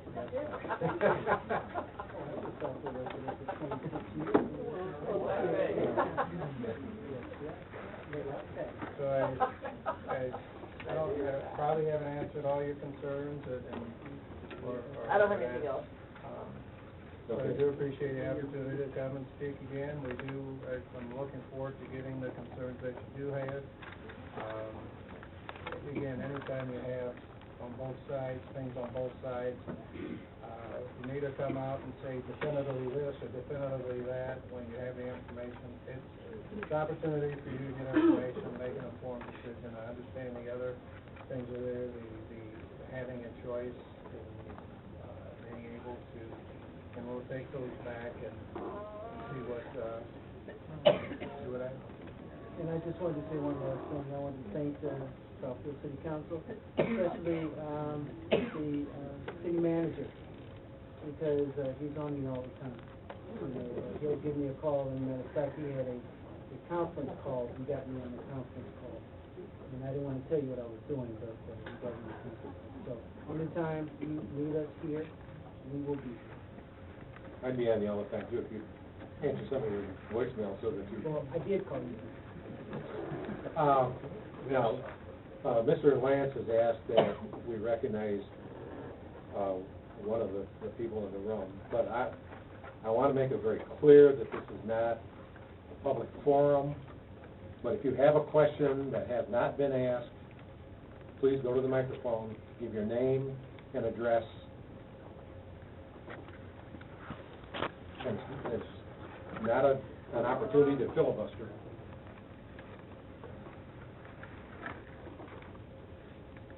John Holton, 2392 Barclay Avenue, Shelby Township, Michigan, 48317. Phone number is 586-731-3314. Website shelby4ar.com. I spoke to DTE in Dearborn, and they said there's nothing wrong with the old mechanical meter. Absolutely nothing wrong.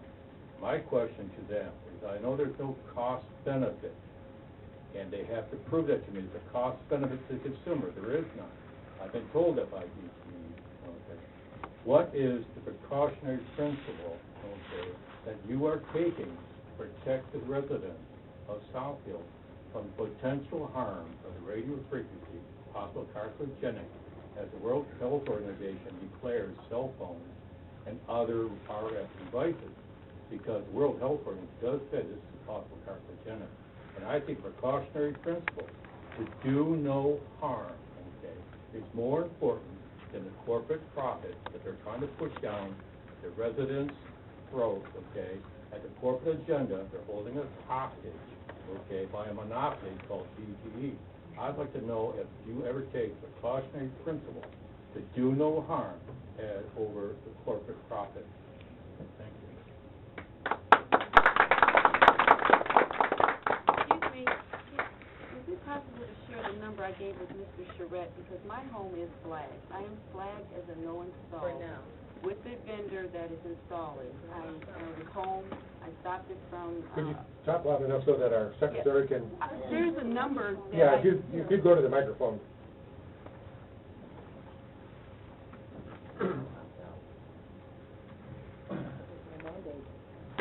Stephanie English, 28735, San Carlos, Southfield, Michigan, 48076.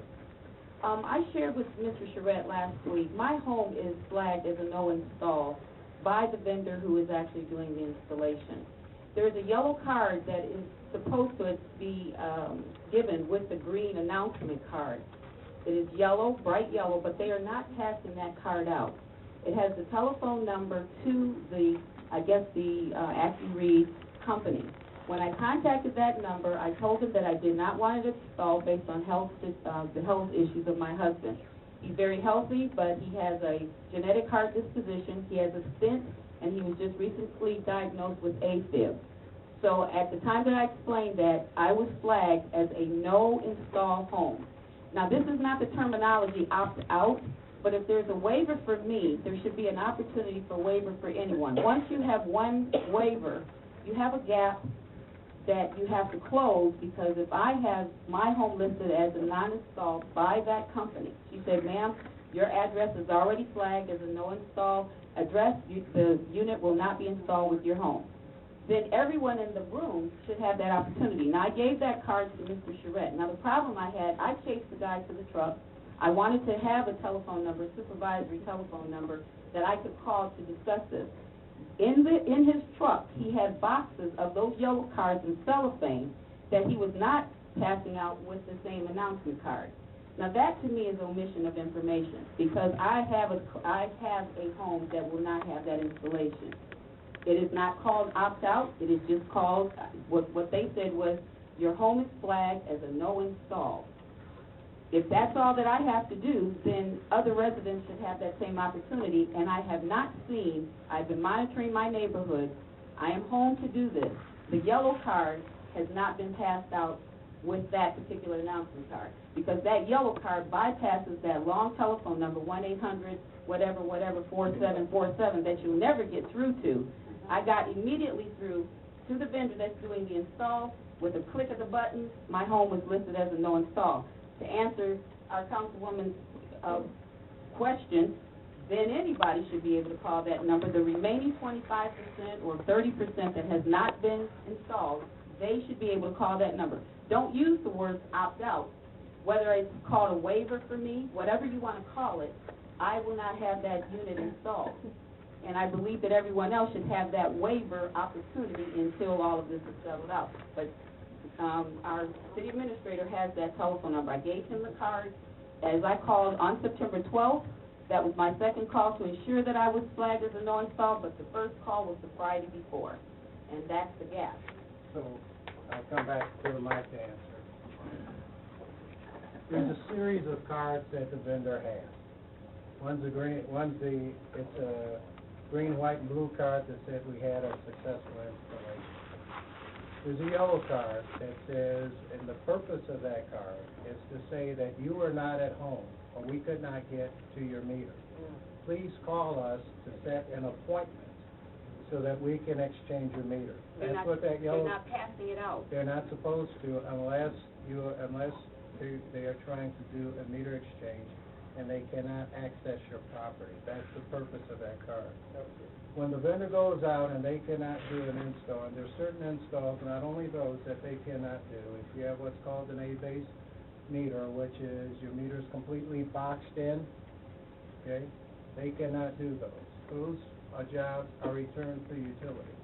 The vendor is informed that if a customer does not want the meter, you do not force it. You just take it, you return it to the utility. We are going to assess that situation. So it's not an opt-out, it's just delayed for right now. Okay? Until we assess the situation, and then we'll make a determination. That's what's happening with that. I'll take the delay. Now, go ahead. I just wanted to say one more thing too. The gentleman indicated that we are a monopoly. I don't think we are, and I'll tell you why. In 1992, Governor Engler came in and said he wanted deregulation of the electric industry. It was deregulated. But what other utility will sell electricity to residential customers? None. And the main reason for that is because they don't make any money off of that. Now, they do sell to the large companies, Ford, General Motors, Chrysler, and so on. But residential customers, they do not sell electricity. Okay, I want to thank you so much for being here and answering all of our questions. We could be here all night long. When I pay that next bill, I'm gonna take a discount. DTE. I can have Mr. Meltzer represent. Mr. Meltzer, You want me at the podium? please. Thank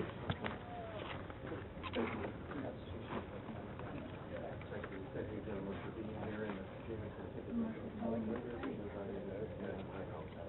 you want to know. Richard Meltzer, 20850 Winton, Southfield. Core here is, we're going over old ground a little bit, but let me just summarize it real quick. We have evidence, and I don't know if you gentlemen are fully aware of it, in more recent years, mounting evidence in terms of the effects of RF, and if that RF is radiation, it's in the general class of EMF, it's polarized, not polarized, and thermal, non-thermal, and the research is non-thermal, it affects DNA. I'm not going to go into any of these in any detail. non-thermal effects. And I'll show you the studies.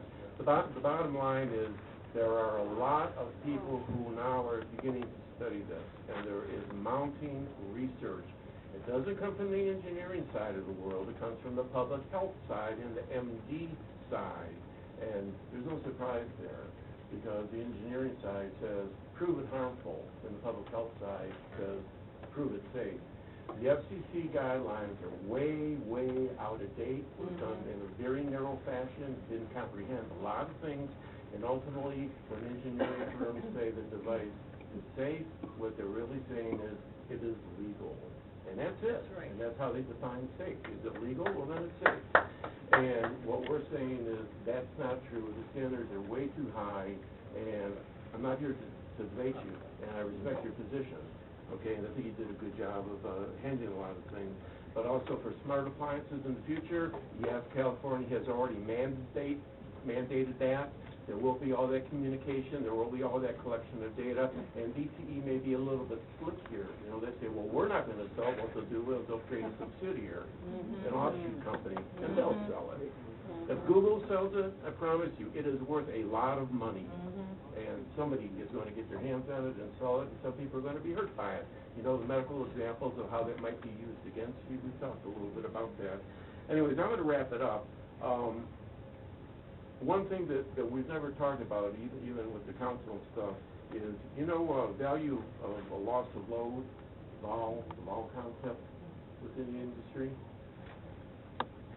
Well, smart meters are going to enable this. That's a whole complicated thing with a lot of math equations. The bottom line is, remember Enron? Energy arbitrage. What they want to do is they want to fluctuate the price of energy every 15 minutes. They want everything recalculating and so on and so forth. And especially for those that are home at peak hours, you're going to take a bath. I promise you one thing, and I will promise this, and I'll take a personal bet with you, that in the long run, you're not going to see your energy prices go down, people. I'll leave it there. Thank you all. Oh, and I should add that if there's any future follow-up, because I could take this point by point. If we want to do a point-counterpoint at a later date, instead of this question and answer, but like a kind of intelligent point-counterpoint, then I'd love to do that. All right. Thank you. All right, we have to move along. You want to take a break? Does everybody want to take a break? No. Okay. Take a break as you feel you need to. Let's move on to our next item on the agenda. This is not a public hearing. No. Be short. The next item on our agenda is the 2011 Emergency Management Performance Grant renewal. Yes, this is a routine item that we do each year. Please, would you take your conversations outside, please?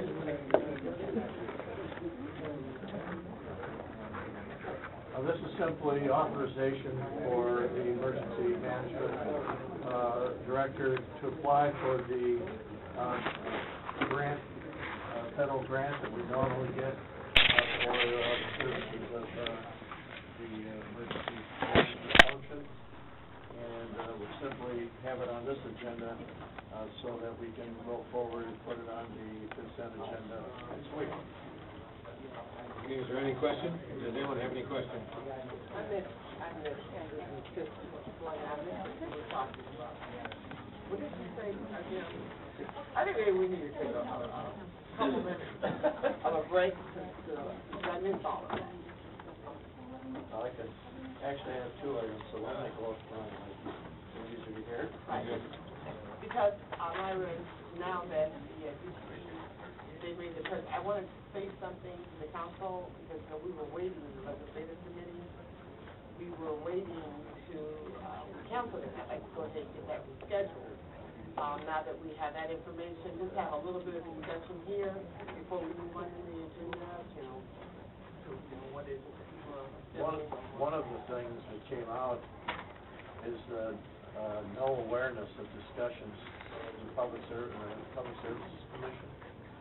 So, and that's what That's what the Oak Park resolution focuses on, so that seems to be, you know, a good place to start. Well, Jan, as the chairperson of the legislative committee, if you want to lead the discussion on where do we go from here, is that what you want to? Right, we were waiting to hear. Okay. And we canceled the legislative meeting, and it said that, you know, after this presentation, we would reschedule it. Okay. So I wanted to just, while everybody was here, to reschedule that, say to the people that, you know, we are going to have another meeting, this is what it's going to be, and just get some input from the folks sitting, you know, from everybody sitting around the table. What is it that you want to, you know, what do we want to do with that? I was kind of waiting for you guys to give us a recommendation. Well, we can do that, then we can go back and forth, and you can kind of have some input now, since only 3 of us can meet. You know, we can't have a quorum at a legislative meeting. Right. And I can do that after Jim finishes with what he said, which I completely missed, or, Well, he's going to have to do it all over again, so we might as well do the DTE thing, so keep it in line, and then he can start over again. Feedback I'd give you is concern about lack of service. I think we definitely should do the resolution, and I think that probably we would want to either use our lobbyists or somehow approach the Regulations Commission.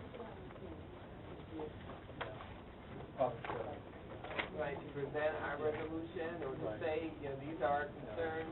Mr. Zagman, has already been invited, just put on notice that whenever this meeting is set, that we anticipate it being. Okay. One of the things that might go in the resolution, or might be a letter that accompanies the resolution, is no one disputed the fact that the standards are 25 years old, that the strong recommendation is to do a study to upgrade to update the regulations on what's safe and what's not safe. And I know it won't be in time for Southfield, but at least we can be the lead in saying things need to be updated. Well, don't forget, Jeff. Yes. Right. We heard that. And I think another thing too is there such thing, even though they said that there was no such thing as a cumulative effect, if there's a gas meter, electric meter, and everything else, can there possibly be a cumulative effect on everything going on? Do we have something that, No, go ahead. do we have something that says that the standard is 25 years old? You know, I've heard people throw it around, but They didn't deny it from DTE. It would be nice to, Yeah. you know, get a copy of, or be referred to something that says that it's been, you know, we throw it on, because when we put it in the resolution, we should know that what we're saying is true.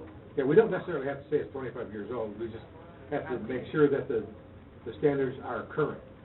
Right, that's a better way of Yeah. Mr. Perkowski? Yeah, I was at Vince Gregory's coffee this morning, and a lady there was talking about a back charge the last item on your bill that it called a vote, and this gentleman just mentioned that. It's the first time I heard of that this morning, that's the second time from him. And for some reason, they plan on taking that last item and increasing the price of your electric. You know, you'll not read it when you read your bill, the last item on, it's like an adjustment.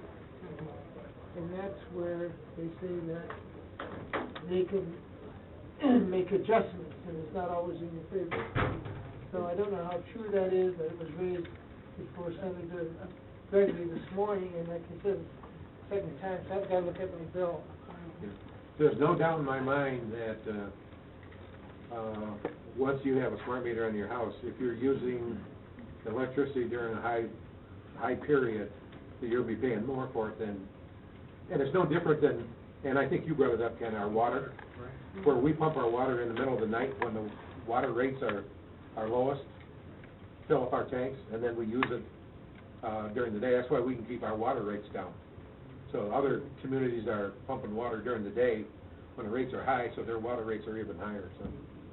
But, if you use, and it's gonna happen during the really cold periods and the really hot periods. If you're gonna run your air conditioning during the really hot periods, you're gonna pay a high price for it. If you crank your furnace up during the really cold periods, you're gonna pay a high price for it, so. But I think one of the things is to make sure the standards of safety are current, so that, okay? Anybody else have any things that, Okay, then we'll go ahead and, I think, Madam Chair, I think also we should reserve maybe invite one or more, people to help us out that heard from you. Maybe we can consider that.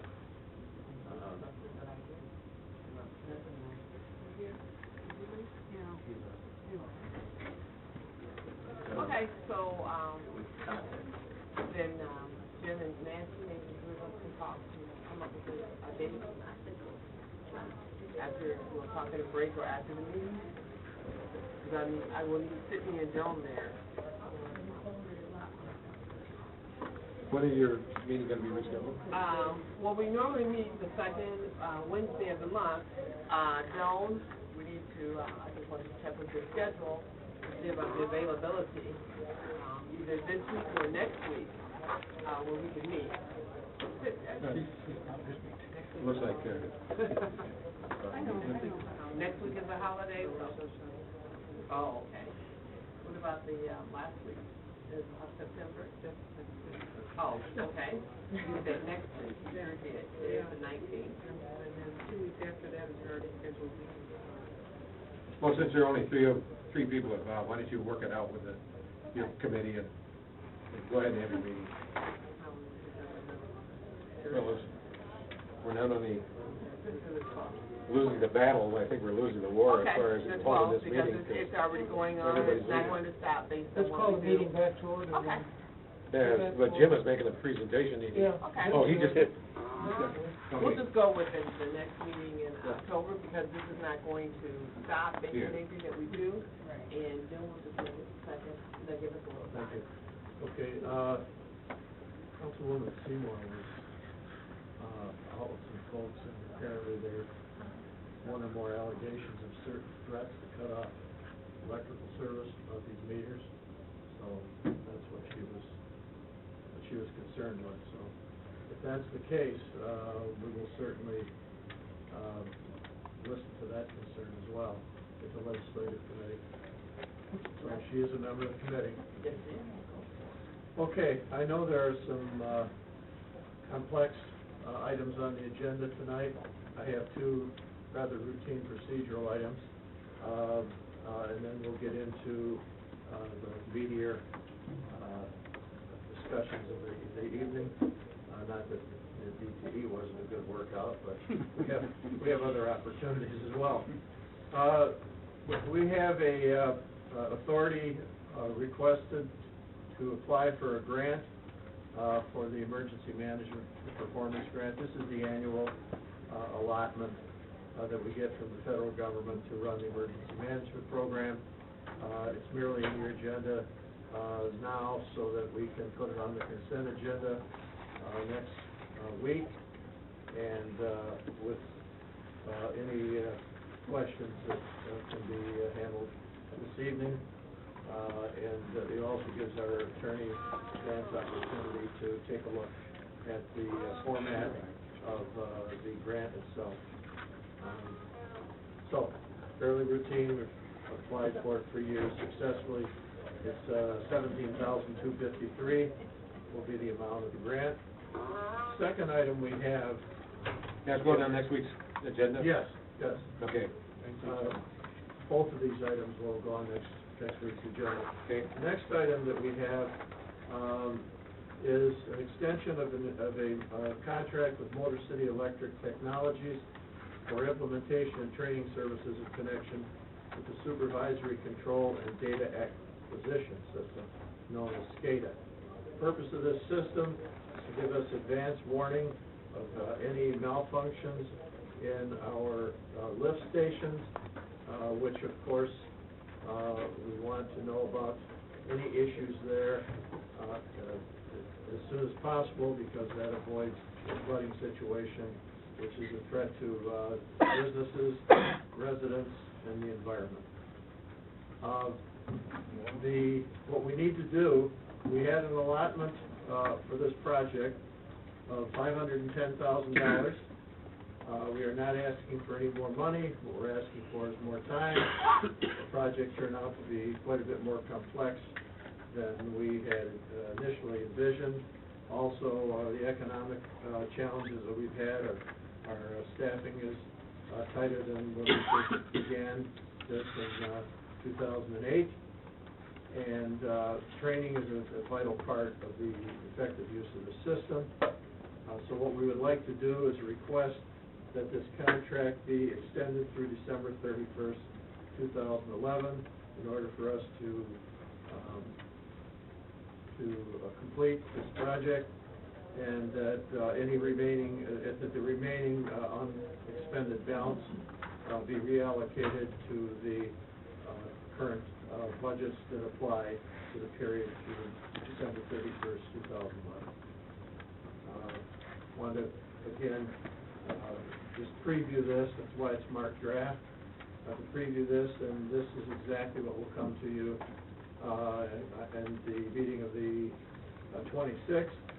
And it does indicate here that this matter was reviewed at the committee, the whole meeting. So it provides a comfort level for the public, knowing that this was reviewed and that the reason for it has been brought before the city council in this venue, rather than simply to put it on the consent agenda. Okay. Are there any questions? Does everybody understand what, okay. All right, thank you very much. Thank you. I have been asked to move item 5 to the next item on our agenda, because there are some out-of-town guests that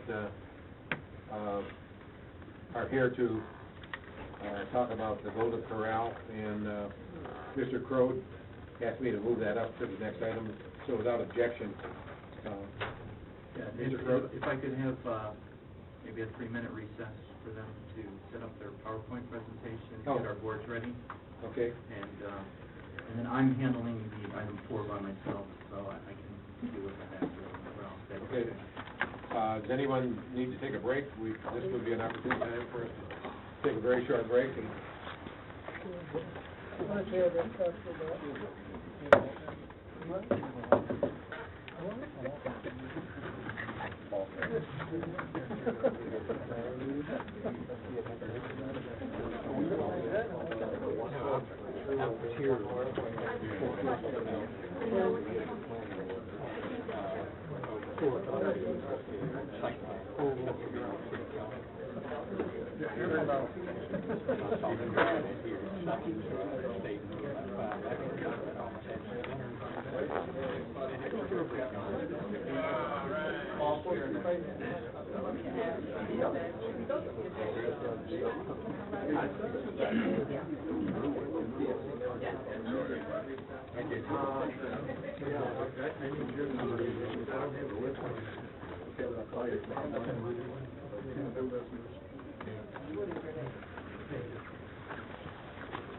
I've got some letters. Oh, I don't know. I don't see it in the agenda. Monument, not in the agenda.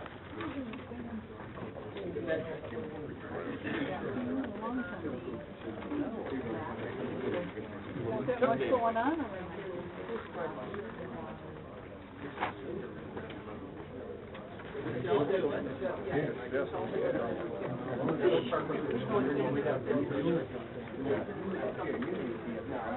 Council. Right. It's not on the agenda. There have to be some pretty.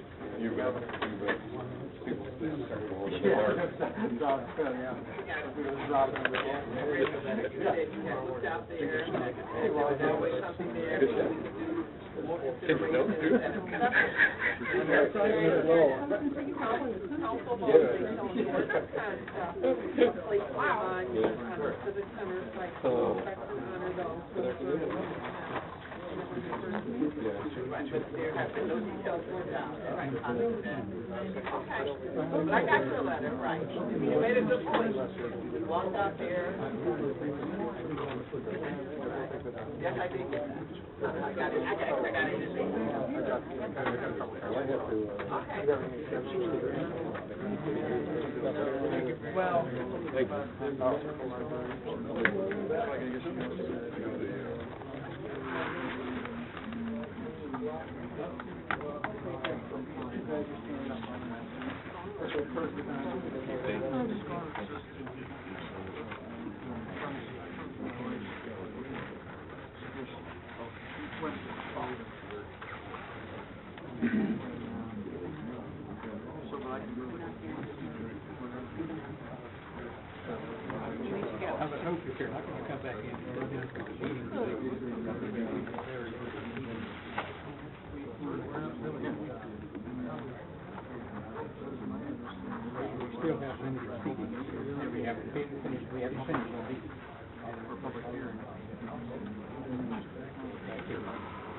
You will get a specific, we've never done it, don't close.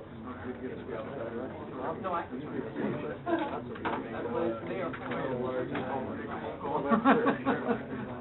He can't answer that. Yeah. That wasn't fair, I think. Yeah, this room, nothing, because people are back to get out of it, and they make noise too. But you get the one part of the room, you sit right out there.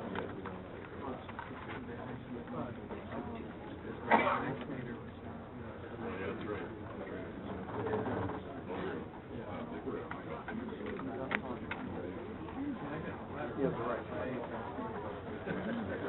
Yeah, definitely, yeah.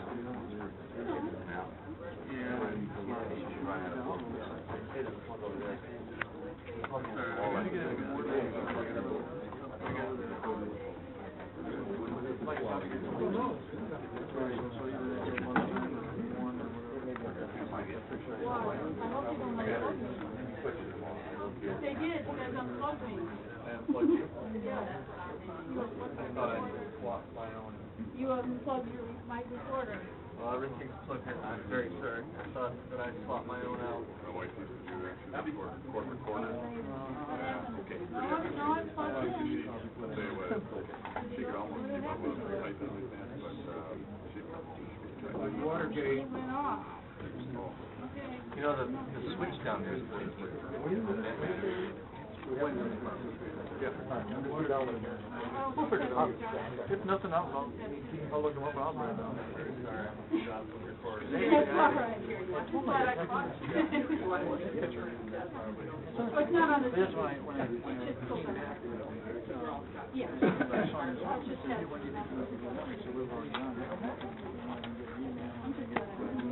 That's what he told me. It's really more like a counter area. So I thought, The reason I don't know, I think I forget to do that, he went to London himself, so I want to be able to. What was this? He said he thought it was shaky, but he didn't.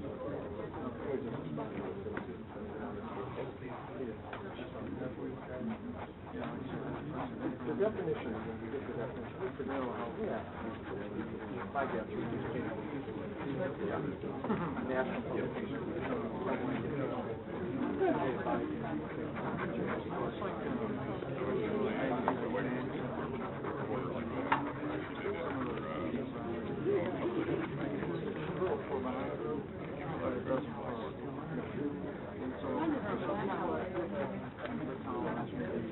Can we reassemble so that we can get Back to work? This sounds really the way they get around it is that they do it about 21st century. The courts allow more inspection. But they're not even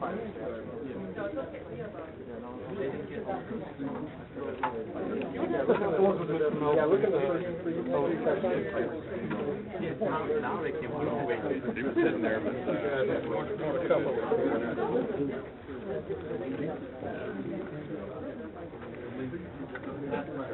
Yeah. I knew time would be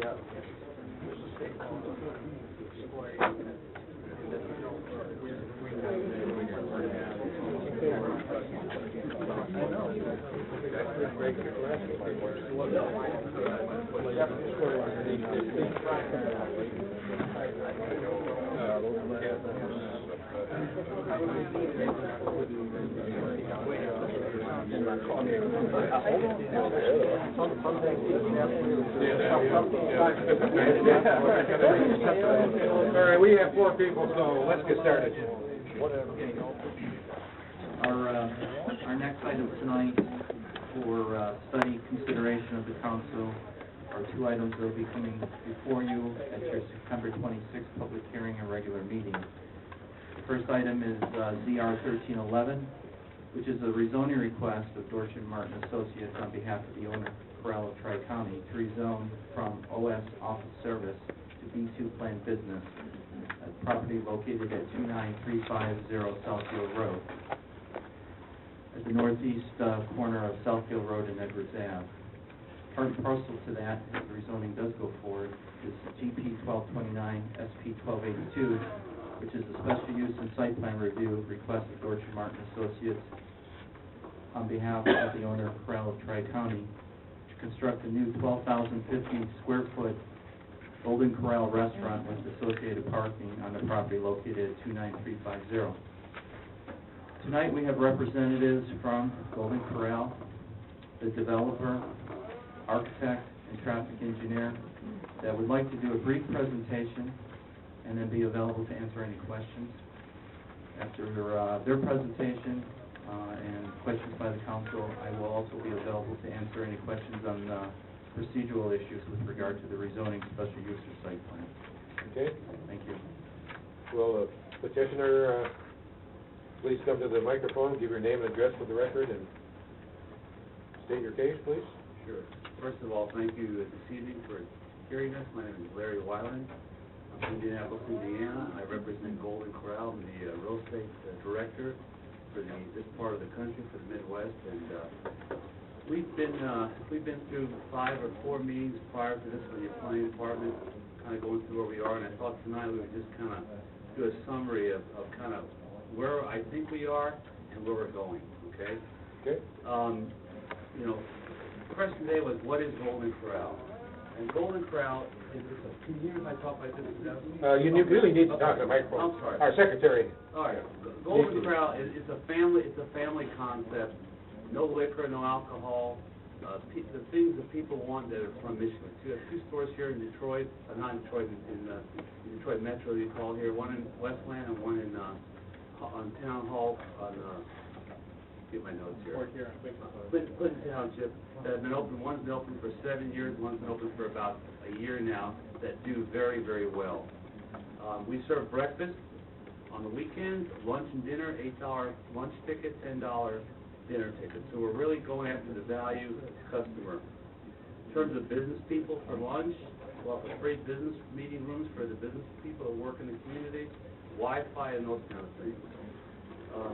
There was a question about, let me just show you some slides of what a restaurant looks like, if that's okay. Sure. Okay. This is the outside of the store that Kurt now operates. This is the outside of this is Port Huron, front of Port Huron. Another one in the front. That's the side that we call it a chimney to show our building signage. This is the look. Now we've got to set. This is the look of our new inside. This is the greenhouse or the salad bar for people that get all they want to eat for salad. This is another part of the greenhouse. The grill house here will be cooked steaks, serve steaks, chicken, fish, chops, It's all part of the price point, $10 all you can eat.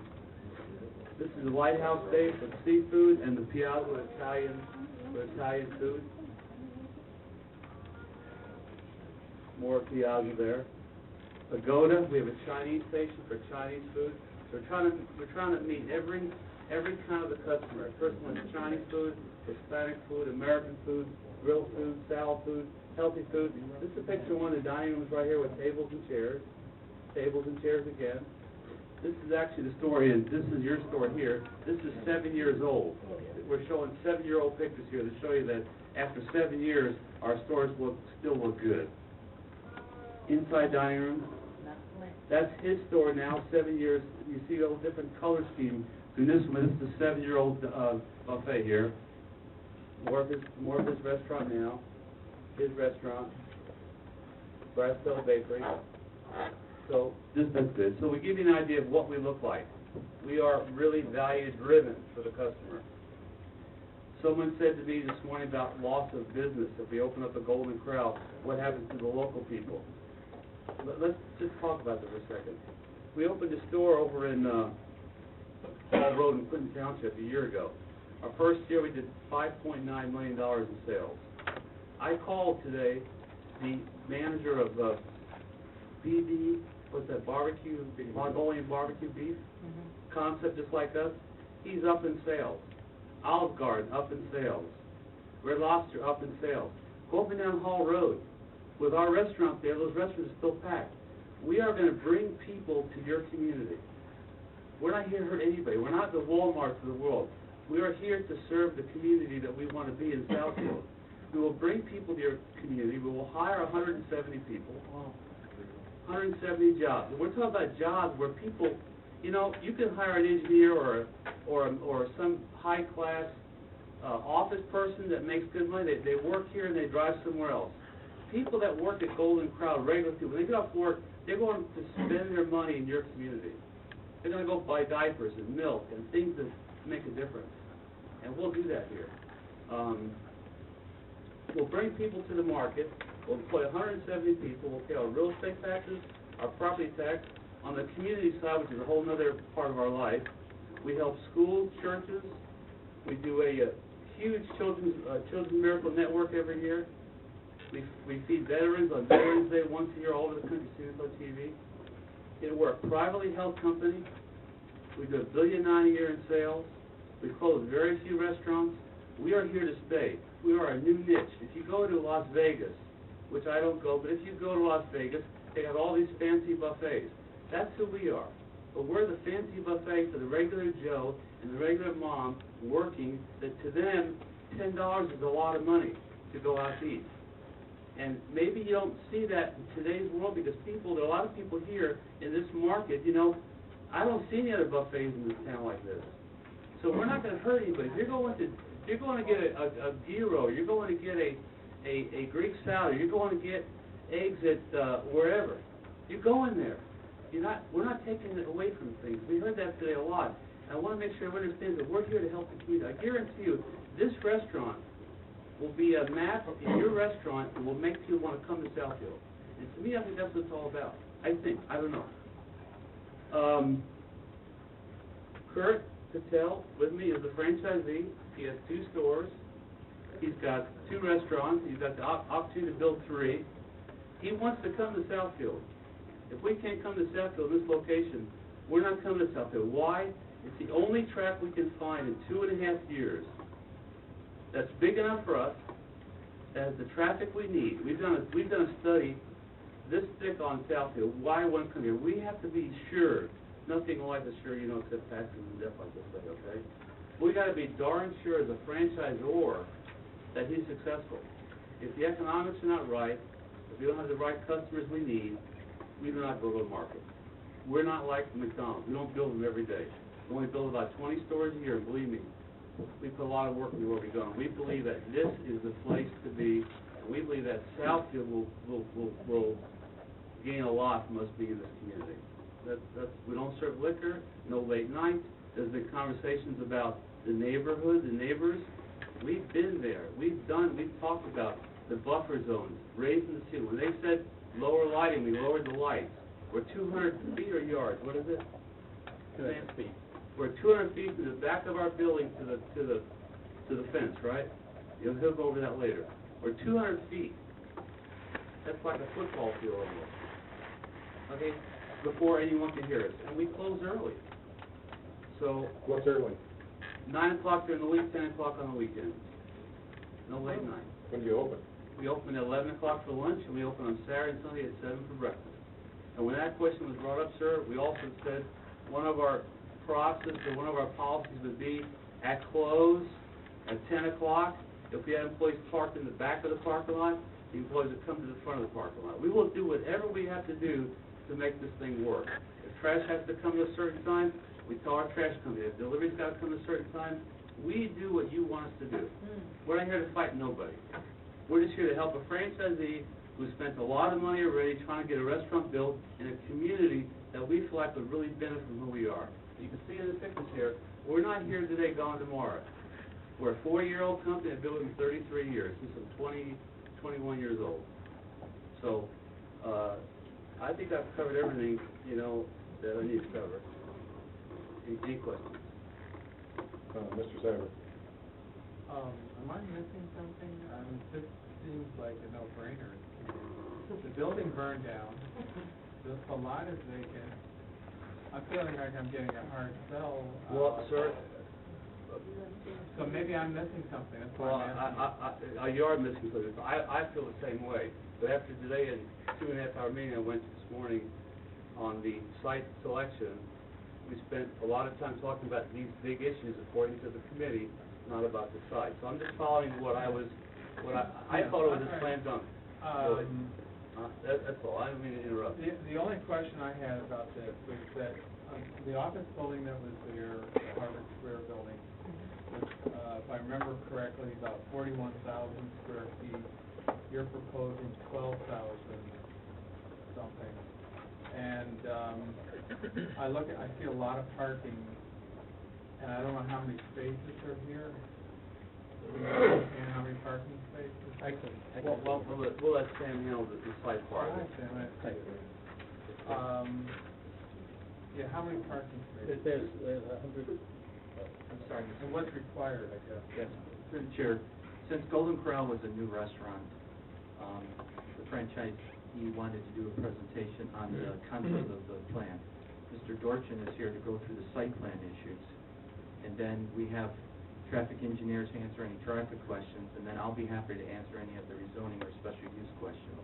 So, we can answer those questions now, but there's still a couple more presentations to be made. And this was just the introduction of the store itself, because it's a new concept for Southfield. Mr. Dorchin? Okay, thank you. We'll try to answer those questions. All right. Could you give your name and address for the record, please? Sam Dorchin, Dorchin Martin Associates, 29895 Greenfield in Southfield, Michigan. I thought you retired. I tried. My wife spent 1 week with me and could go back to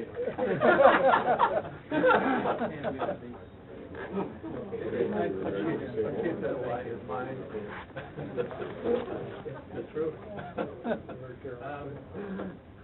I can answer the question about parking just quickly to get that out of the way. So, I think it's 144 were required. We have 170. We felt that the additional parking, and incidentally, the 178 is even less than what the office building had. I'm just wondering if some of that could be land-based?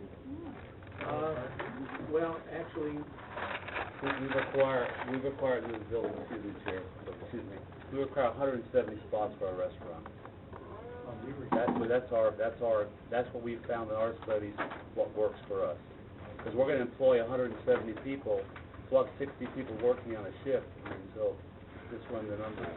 I'm not an expert No, that's on okay. parking, but I'll tell you this, you go around this town, and most of our commercial buildings are overparked. Okay. And it's all water runoff and maintenance, and I'd rather see it land bank,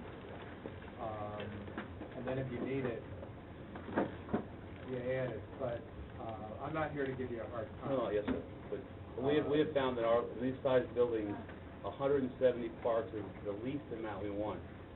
Some have more. I opened up last week in Modesto, California. We had 230 spots. But we've got the drainage, and he'll show you that here in a minute. But I understand.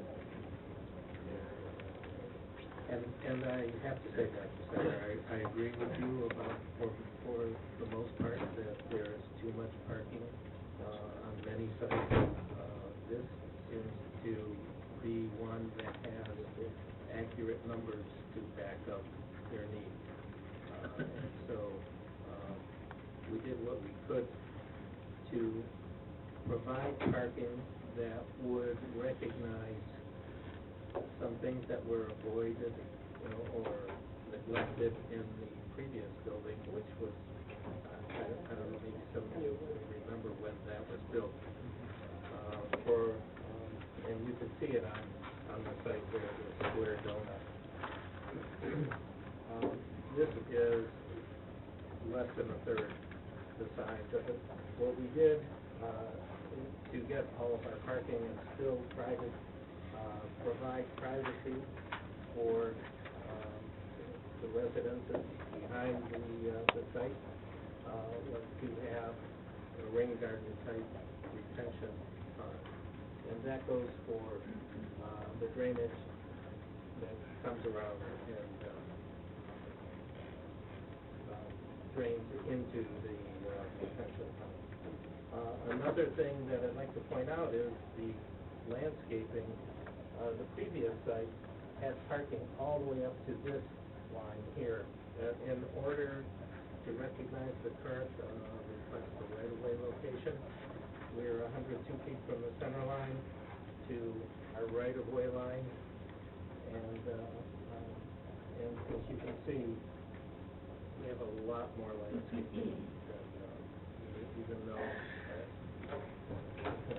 even though we have more parking, we have a lot less building, and so a lot more landscaping. The building is located, again, as Larry mentioned, to recognize as much as we could the privacy and the noise factor and whatever other items were brought up by the residents, by the planning commission. Is that microphone on? Pardon? Is that microphone on? I can't tell. There you go, that's better. Oh, I can hear myself all right. Okay. Well, let me turn it this way. As the planning commission, planners, all of the heads of the department that checked this, that reviewed it, and that we have gone through, this is the sixth meeting that I can recall. We've tried to answer all the questions. The questions about traffic will be gone over by the next presenter. But one thing that I would like to point out is there used to be 3 drives on Edwards. We have reduced that number to 1, as you can see. We also have 1 drive on Southfield, which is south of where the old one was. Let me point to that. That's where the old one was. Both drives are, when exiting, you can only exit to the right. They're both no left turn drives.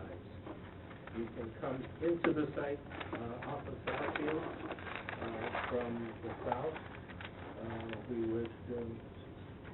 We would like, but we are not necessarily locked into coming onto the site from the north with a left turn into the site.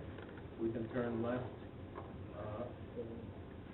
onto Edwards and immediately turn into the drive there. We've located that drive directly across from the bank drive, so that you don't have conflict of people turning left, and I'm sure that will come up, as far as that'll come up in the future. Is the question about trash and dumpsters. It's an enclosed dumpster. Trash and garbage is never out in the open air. It's put into the enclosed dumpster with through a chute and put directly into the dumpster. And then when trash is picked up once a week,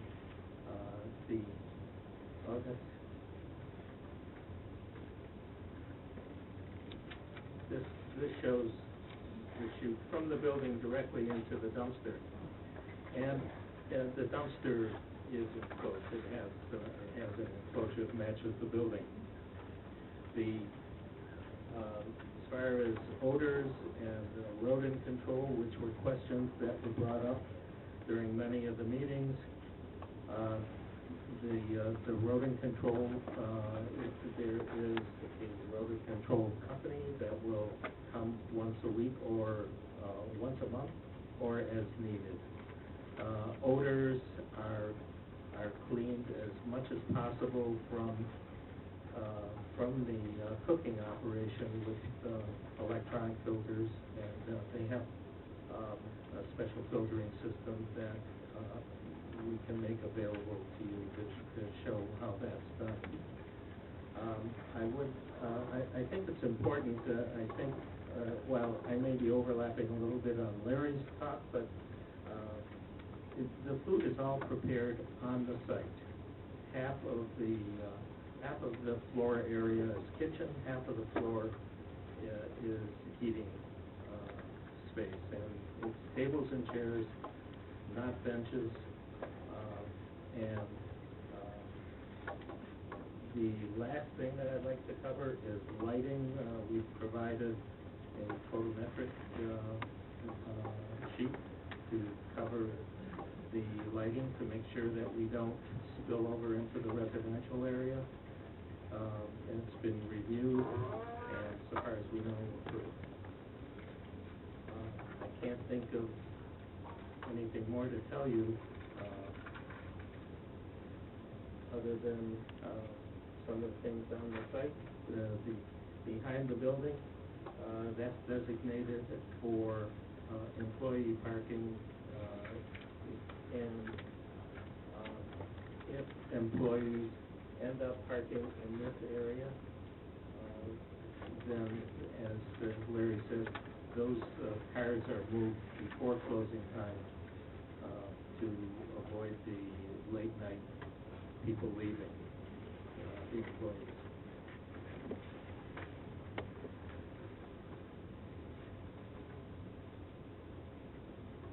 For the chair, since this also requires a special use approval, and one of the concerns of the residents and the planning commission were dealing with traffic, planning commission did require a traffic impact study be completed.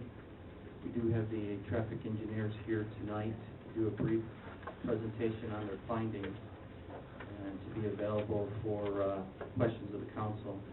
And since that was one of the major topics of concern for the residents, I would ask that you give them a few minutes to make a brief presentation.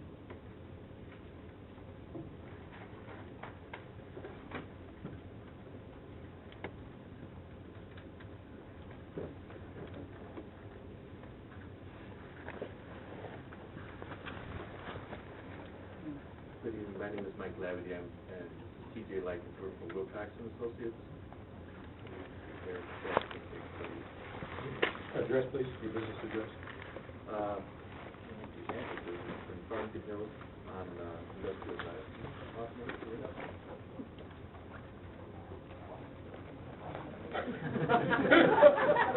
can't read it. 37871 James Drive, Farmington Hills.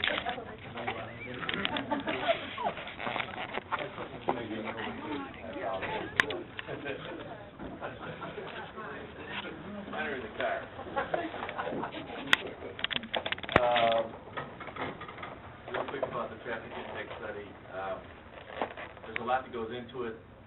It's mostly accepted practice stuff that your city engineer, your city traffic engineer knows about, that we outlined the scope with them, we got the approval from them as to what intersections we studied, forecast, and assumptions that we made in the study.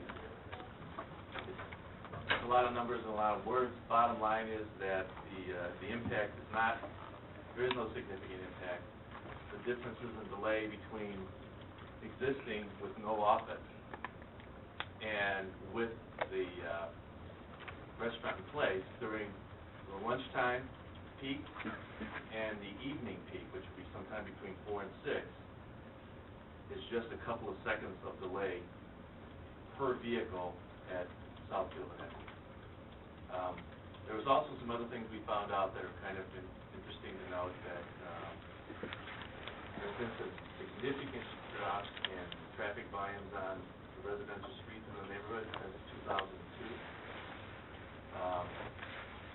Very significant, almost half the daily traffic volumes, and those were counts that were taken by the city. But the volumes are down by half. Now, there are some differences. First thing is that that school was in session, but there was also an office building there. If you take out the traffic that's generated by those two uses, you still have dramatic differences. So it doesn't, I think there's just less people traveling through the neighborhood. Hopefully there's not fewer people in the neighborhood. But it may have something to do with major streets being better, less congested, I'm not sure. But dramatic differences, and that information is in the PowerPoint that we presented to the Planning Commission last week. So the recommendations that came out of the study are pretty simple, actually. One is that we need the approach as you're coming up to use this.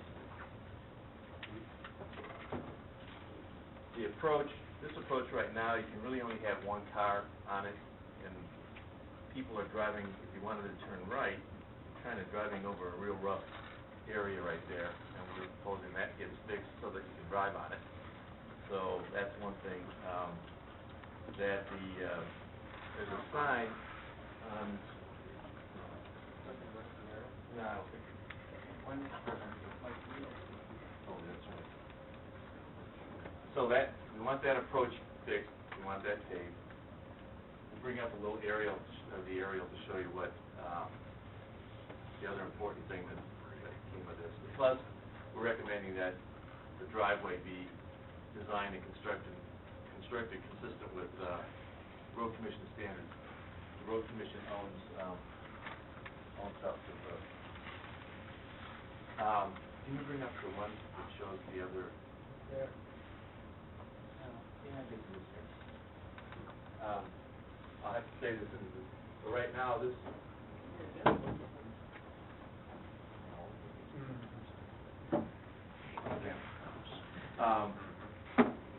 As Sam was saying, this is the existing driveway that's up here. That's going to go away. The new driveway is going to be here. So the relationship between this driveway and this one is kind of an important thing. You really don't like them offset like that. So, but back in the day when this driveway went in, across the way, the Road Commission required that the left turns, the northbound left turns, would be prohibited. You go out there, there's a sign there, but it's been there for 30-some years or so, and it's, or however long, I'm not sure, but it's faded, and when I first looked at it a few weeks ago, it was bent over a little bit. It's been straightened, but it still needs to be replaced. That was one of the other recommendations, and then build this driveway, and this one consistent with, this is the city street, build this consistent with Road Commission standards. That's all we really came up with as far as the impact. It's not a big deal. It's not something you're going to notice. Now, there's a lot more involvement in the study if you want to get into it. And one of the things is, if you notice that we're moving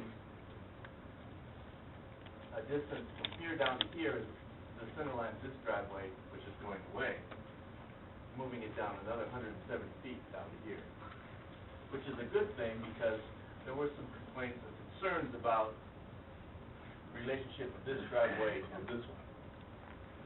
So we talked about that a lot. There were a few complaints made, a lot of back and forth about that, but it was 72 feet, now it's 170 feet. And also the concern about left turns going into that driveway versus left turns being allowed to go in our driveway. And the potential problem with the fact that they're offset. Well, we're significantly improving that by more than doubling the distance. And if you go through the traffic study, you'll see that the queuing for this southbound left turn is really only one car. The traffic queue on an average, the maximum traffic queue is only one car. Where this southbound left turn, there's about 22 cars during the peak hours that want to make this turn based on the study. The traffic queue here at the traffic signal with this southbound left turn is only 54 feet, which is just a little bit over 3 cars, a little bit over 2 cars. So we think that this southbound left turn can be allowed. We talked with the road commission about it. They don't really have a reason to deny it right now, but it is, there are some folks that have expressed some concern about that. What we thought, at least from an engineer's point of view, allow it. If it becomes a problem, the road commission could take it away at your request. So it's not a big deal. I think that's it. And the details of it is with the rest of the sleeves. Are there any questions that are burning issues for you all? Does anyone have any questions? I have some comments. Okay. Thank you. First of all, looking at the master plan, this portion is not zoned for B, 2, or 3, scattered uses, or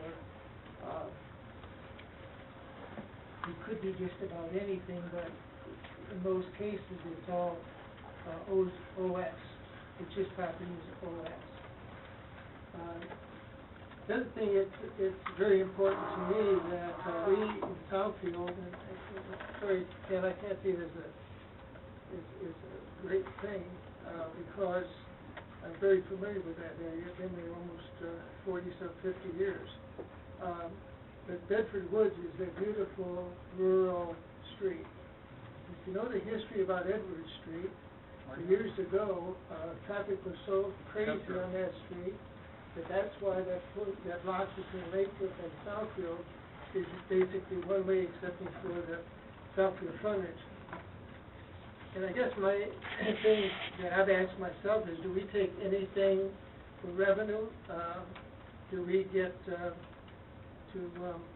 add another restaurant to Southfield Road between 12 and 13 Mile Road? If you look at the amount of restaurants that you presently have that are of the same type, I know this is a buffet, but you have 2 restaurants, 3 restaurants right across the street, including Mario's and the Japanese place, and there was a couple in between that couldn't make it. You have Big Boy, which is a family, right in that shopping center. You almost have a complete strip of stores. All the way down Southfield Road between 11 and 12, you have various sundry of I would call lunch type, fast in and out, except that you have Scalapini now taking over the coffee shop here near 11 Mile Road. So, I'm saying is, where do I go to lunch? What kind of restaurants do you sit down and relax and finally have a lunch? I mean, you just can't just keep running into restaurants and get your food, grab the car, or eat on the way back to work. I mean, there's got to be some kind of diverse type of restaurants in the city, and we've lost a lot of them. We don't have a Chili's or a Applebee's. We just lost Morton across the street. We lost Golden Mushroom. We lost Prima Diner. We lost BW's across the street. We only have one here. And so, what kind of restaurants do we really need to make the city deal with some of the people in the 30 million square feet of office space that we have here that don't wanna just run in and run out and get back to work. The traffic study does not include 12 Mile and Southfield, or 13 Mile and Southfield, nor does it take into effect Webster Light, or the light by the shopping center by Home Depot, or the light at Edwards Street. Anyone that's been in that area during rush hour, especially when the computerized 12 Mile Southfield lights are being interchanged, you can't even move. And I'm very concerned about that. I'm concerned about when you do this type of a restaurant here, look, you're talking about 800 type cars in there. You still have a big piece with St. Bede's to look at. And that's why we had a master plan, is to look at these properties and look at them so that piece by piece, number one, what should they be zoned, but other than that, what kind of uses do we really need to make a complete city and meet the needs of a diverse group of workers or employees or those who want different types of food styles. And I think that this is very important to look at. 12 Mile Road from Southfield Road backs up almost to Pierce now, and if there's an accident on 696, it backs up even beyond that. What really happens to the traffic, though, if they're going west, they go up Lathrop Street, turn on to Southfield Road and miss the intersection. Or they go behind the Encore and fly behind that to get up to Southfield Road. So we're already having those kinds of issues. Why that street, Edwards, does not have traffic and Lathrop Street is, I think, because we did a great job. I mean, that was the whole point of the one-way street, the whole point of doing the traffic plan way back when was to keep traffic down. We also have a park at the end of Lathrop Street that the people use. I think that when you look at the numbers that, I know that Myron has been in the office building prior to his fire. I don't think it was fully occupied, but you're still counting as if it was. And I guess I guess I looked at this and I had a hard decision in my own mind to make because of the economy and need to give people jobs and all those things. I took those into consideration. But I guess I look at myself, one of the 7 here, is that we don't build today, but we build for tomorrow. And I'd hate to see us, when times change, that we still haven't met the needs of the city. We had CC's, I think it was called up there, all you could eat. That lasted about 6 months. You have, like I mentioned before, you have those restaurants across the street that didn't make it. They had buffets at 12 till in the old days, and they was one right after another and couldn't make that type of a food thing work, the way food was dispensed. I guess I had the opportunity to read the minutes, and I'm sorry, I don't think we got the minutes. If we did, it's in with the LTU stuff. But even the neighbor who has the office building to the north has complained about, not complained, just made mention that he wants to know what the impact is on his building, having the restaurant that type next door to him.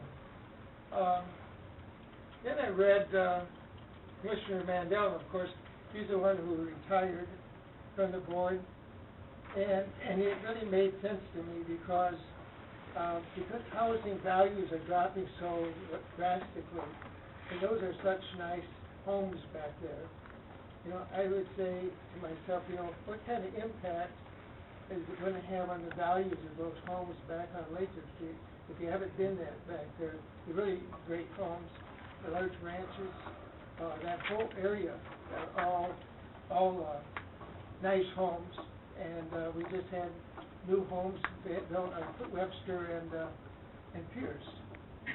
And so, if you look at a map and you look at that square mile, if those people were to, I don't know what percentage, would go down Pierce Street and go down Edward Street and go to this restaurant, if it was large numbers, number one, we would destroy Edward Street again.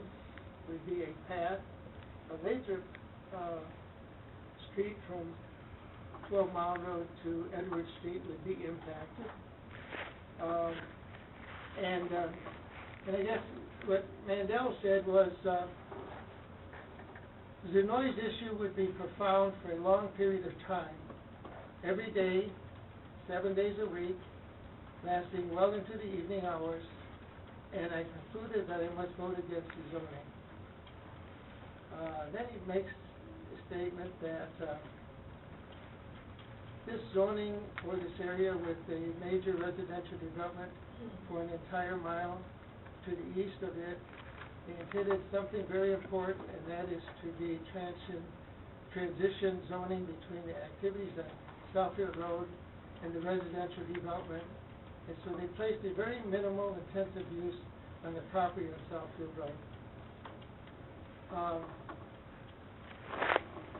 To the disregard of the residents who live next door, and I can't accept the fact that we are going to put such an intensive use with long hours every day of the week in everybody's backyard, so to speak. The place is empty means that the neighbors have peace and quiet through most of the afternoon and evening hours of their existence behind the restaurant. Apparently it works, it can work, but what's going to happen when you're operating from 9 to 10, and then you have the employees leaving from 10 to 12 or 1, who knows how late. I understand the dynamics of the hours, but that is not relevant. There should be peace in the neighborhood, and it won't be so if I have to oppose the rezoning for sure peace in the neighborhood, and it won't be so I have to oppose this rezoning. I think Mandel gave a lot of years to the Planning Commission. He's a very knowledgeable individual. He said, I wouldn't personally approve any rezoning until I knew what kind of use was going in there, because if you wanted B2 use, there are other B2 uses that probably could totally be acceptable because of they're not running long hours and they don't have all this traffic activity that is perpetual throughout the evening hours. It's just the number of car spaces, 150 to 160. You probably will have hours. It's not just the number of the spaces every hour from 5 o'clock in the evening until late hours.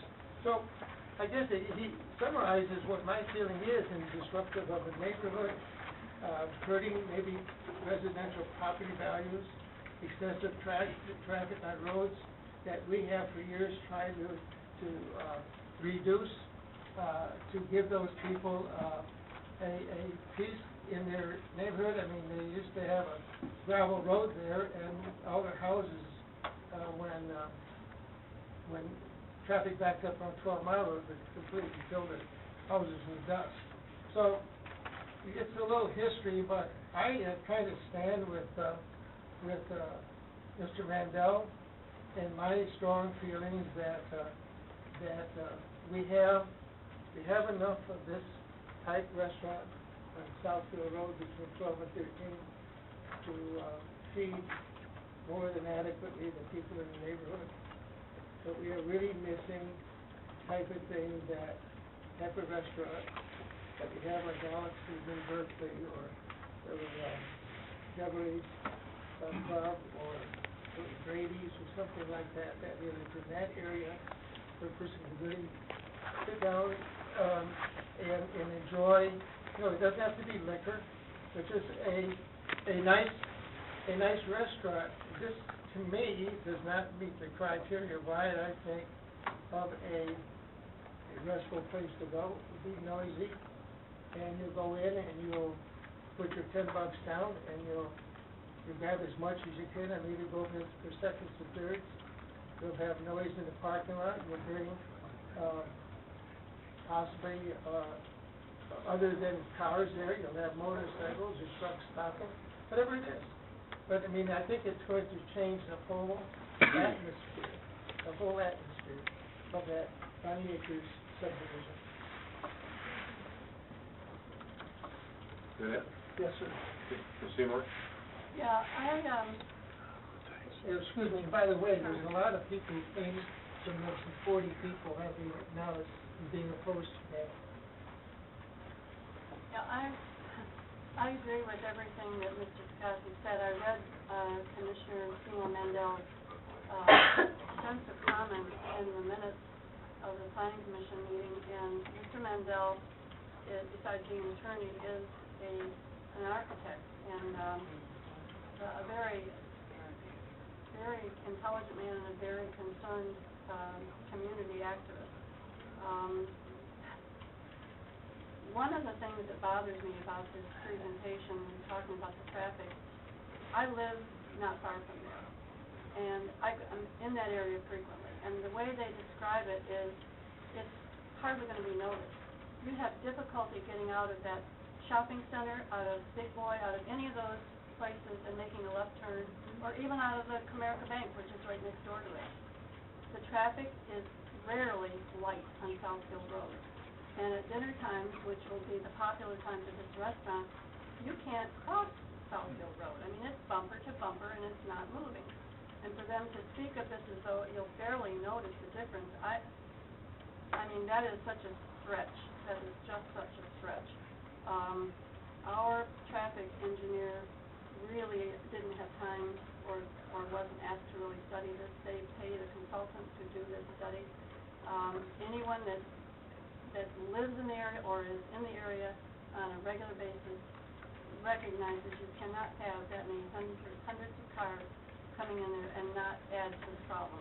So, you know, it's just fantasy to me. It's a difficult area to get out of, to come out of, to turn left or right, especially to turn left. But apart from that, this is a special use, meaning that it was office service, and I'm going to read some of the things that can go on office service, but I want to say something first of all. I've been on the site plan committee a number of years, off and on. I've been involved in land use issues in the city for a number of years, and I have oftentimes, infrequently, I shouldn't say oftentimes, from time to time, come to the planning department and said, look, you can't accept the first thing that comes in here. You know, piece of property has been vacant for, well, this hasn't been vacant for a long time, but some of the pieces that we had that were vacant for a long time, something would come in, and we would, and I know Don would agree with this, planning department would say, would accept something that really didn't seem to fit, just because they had been waiting so long to get them. And I would say to them, wait for the right thing. Don't just jump because something after several years has come in. Wait for the right thing. I want to read to you what B2 can accommodate. Or office services, I'm sorry, not B2. Use is permitted. Executive, administrative, and professional offices. Medical offices, including clinics and medical laboratories. Facilities for human care, such as hospitals, sanitariums, convalescent nursing homes, banks, and similar financial institutions. Libraries and government office buildings and public utility offices, but not including storage yards or post offices. Private, social, or fraternal clubs or lodges, churches and related facilities, public or private schools or colleges for general or vocational education, nursery schools, photographic studios and interior decorating studios, even funeral homes. Establishments which perform personal services on the premises, such as beauty parlors and barbershops, veterinary clinics and hospitals, provided all activities are conducted within a totally and permanently enclosed building. So there are many, many things that can go in this spot, and it hasn't been vacant that long. I really feel that this is an imposition upon the residents of this neighborhood. They have come out in numbers, and I think will come out, as Don said, they've signed petitions, and over 40 people so far. This office service service district was placed there as a buffer to the neighborhood from the commercial.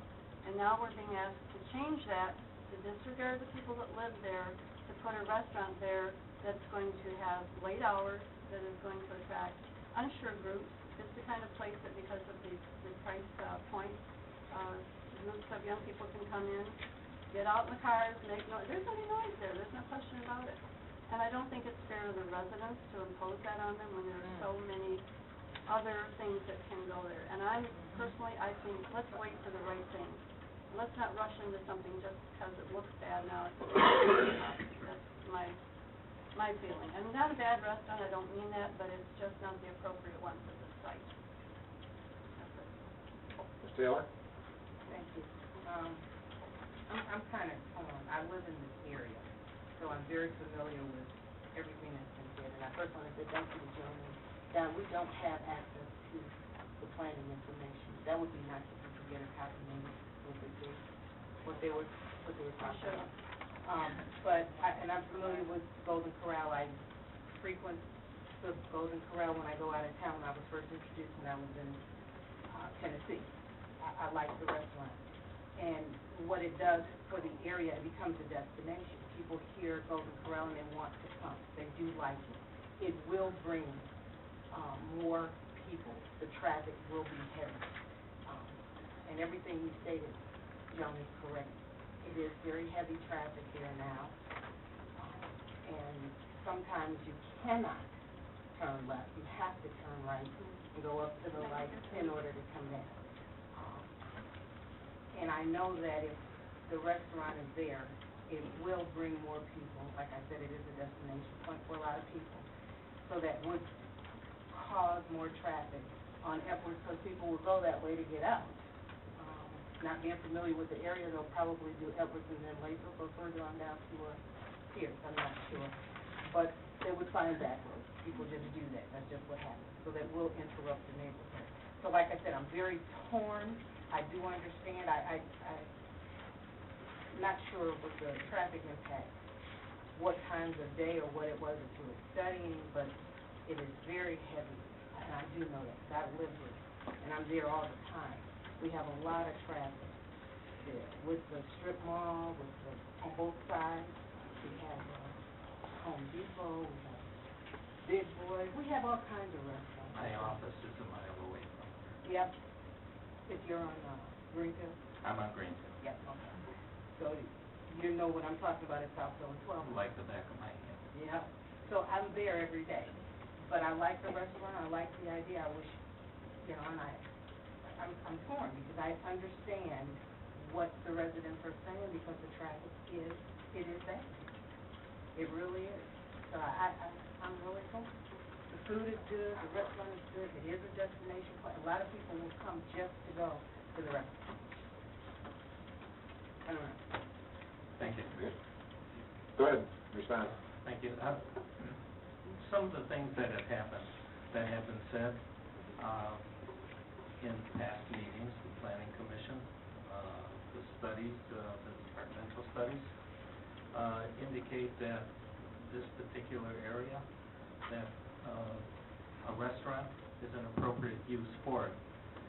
As Larry said, this is a niche type restaurant. This doesn't take away from other restaurants. What it does do is bring more people into the area. About the traffic that it will bring into the area, I'd like to point out that this was a study that was prepared at the city's request, and that these are what we consider things we have to live by. If a traffic impact study indicates that there's no significant change to that area, and we accept that, our reputation is on the line. I frequent that area every day. I never have a problem making a left turn from Edwards onto Southfield. There's a traffic light there. The problem that of making a right turn which makes that line longer or the queue longer, is because of the beat-up ditch alongside. And that's what, you can't, if someone that's making a left turn is a little over to the right, and you can't get between that car and the edge of the pavement, your tires go into those holes. That will be repaired as a part of this. I'd like to, and this is a difficult thing, I've known Seymour Mandel for more years than I've known any of you. I'd like to say that, first of all, he voted against the rezoning. However, he voted for the site plan.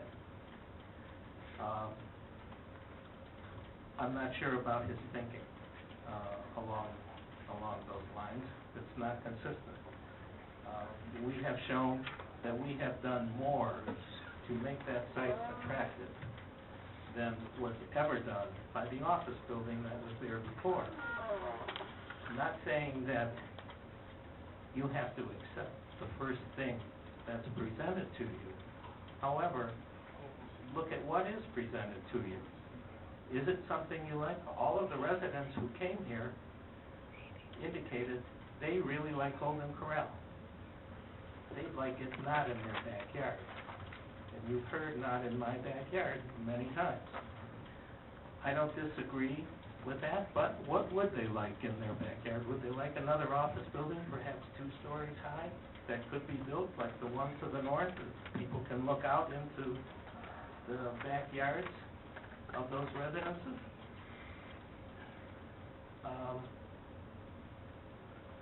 What we do as architects or planners, we try to present to you in as attractive a way possible something that is going to be of value, meets all of the ordinance requirements, and granted, asking for rezoning is something that is up for discussion, that you could talk about for a long time. Many of the things, and the people who were here from your neighborhood found that, well, without talking to anyone from the Planning Commission, found that the uses that were allowed in office, many of the things were the uses that were allowed in B2. We went from B3, our first request, and changed it to B2 to satisfy the requirements or the comments of the residents, to not have the possibility of a gas station or other automotive-related operation in that intersection.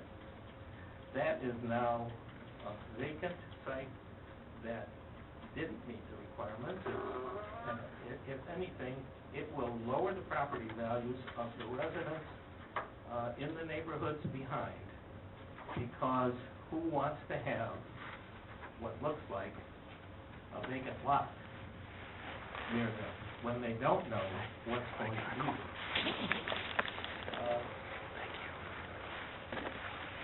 I find, again, and I did want to say one more time, that the facts and figures that come from the Wilcox Engineering Company that prepared the traffic impact study, those are cold, hard facts we live with. They're not conjecture. I travel those areas just as any of you do. I've been there for 25 years. I don't have any problem turning into Home Depot. I don't have any problem turning into Target. And eventually what's going to happen if everybody's dream comes true and there's a boulevard up the middle of Southfield, that's going to solve everybody's problem about left turns. You're just not going to be able to make them. You'll have that Michigan U-turn.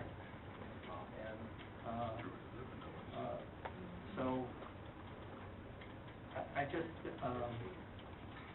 find that many of the things that have been said have all been fairly negative, and I can understand that a lot of you feel that, that this isn't the right kind of restaurant.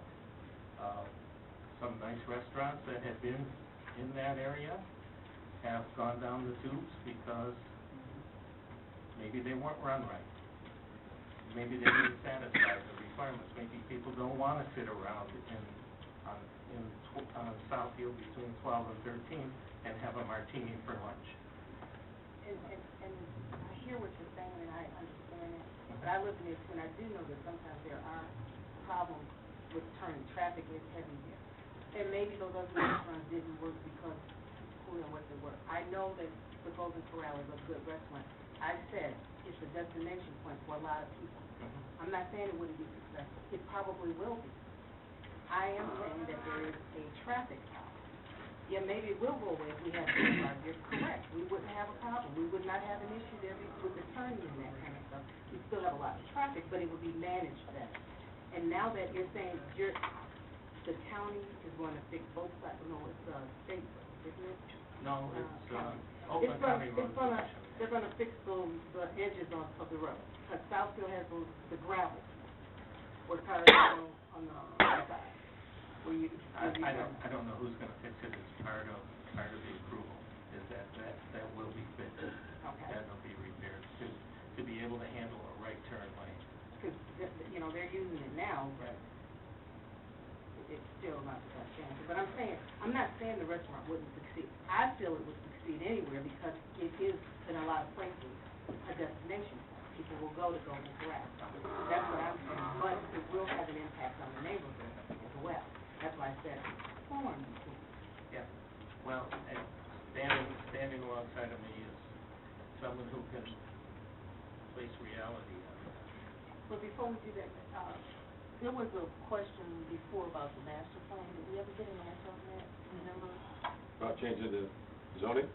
No, whether it was voted on or not. You were gonna look that up, let us know.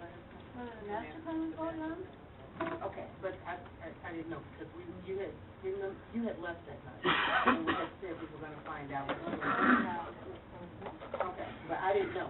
That's when we had ended the meeting with Nancy going back to look that up before, and to let us know.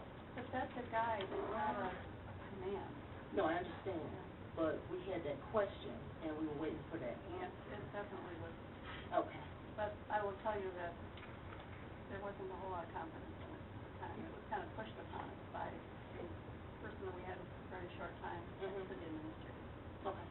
We had to do it, and a lot of things in it we didn't like. It doesn't really have the buy-in, it didn't have the buy-in of the council. Okay. But it's a guide. Okay. Was it the master plan for this project No, that you're talking about, or the master plan for LTU? It was LTU. Yeah, Oh, 'cause LTU? We were talking about. yeah, we talked about the master plan for LTU for a long time. Right, but remember the question came back on, and Sid had said that it wasn't approved or voted on. I think this question was the master plan for the city of Southfield? Yeah, not the LTU. Okay, So the master plan, Terry, was It was voted on, yes. Okay, I missed that coming back. That's not quite that long. It was later than that. 2009. Yeah, April 7th, 2000, yeah, Okay, April 2009. yeah. All right, that was the question that. Oh, okay. All right, I'm sorry. That's okay. I think I'm sorry because I may have glossed over the study a little too much because it's a little, I can't have you say you don't understand the impacts. I can't have you say it's fantasy. So I have to go through it, I think, or you have to trust that your engineer did and understood what you're reading. It's not fantasy. It's an engineering study that is followed accepted practice that's used across the country. The numbers, the forecast, the computer programs, the analysis, all of that is standard issue. Everybody does it this way. This is how you figure out traffic impact. Okay. So the study is pretty involved. I was hoping not to have to go through the whole thing, and I don't think we should necessarily. But if you're going to think that there's some sort of big traffic impact because of this store, this restaurant going in there, that's not the case. Less than 2% of the traffic is going to come in and out of Edwards, which is what comes in and out of Edwards now. In comparison, how many folks are gonna come from, Southfield Road. So, I don't know where I wanna get carried away with this, but it's a pretty involved study, and I think I'd like to at least, if you could flick up a couple of the charts for me, Terry, or TJ. Go to the one where it compares the level of service, and we'll talk about level of service. Maybe we should show what level of service is first, because we can't let you sit here and not know all what's going on. In your, did they get a copy of that? They will. Will they get a copy of this? It's going to be excruciating, so you can either say, we already read it, and I don't want to hear it again. Were you here for the DTE? No, I was not. Okay. But We're already numb, so go ahead. You already know, yeah, okay, well, hopefully I won't have to make you any more numb next time, but tonight we have to go over this so that, make sure we have this covered. Okay. Let's go through the level, bring up the level of service.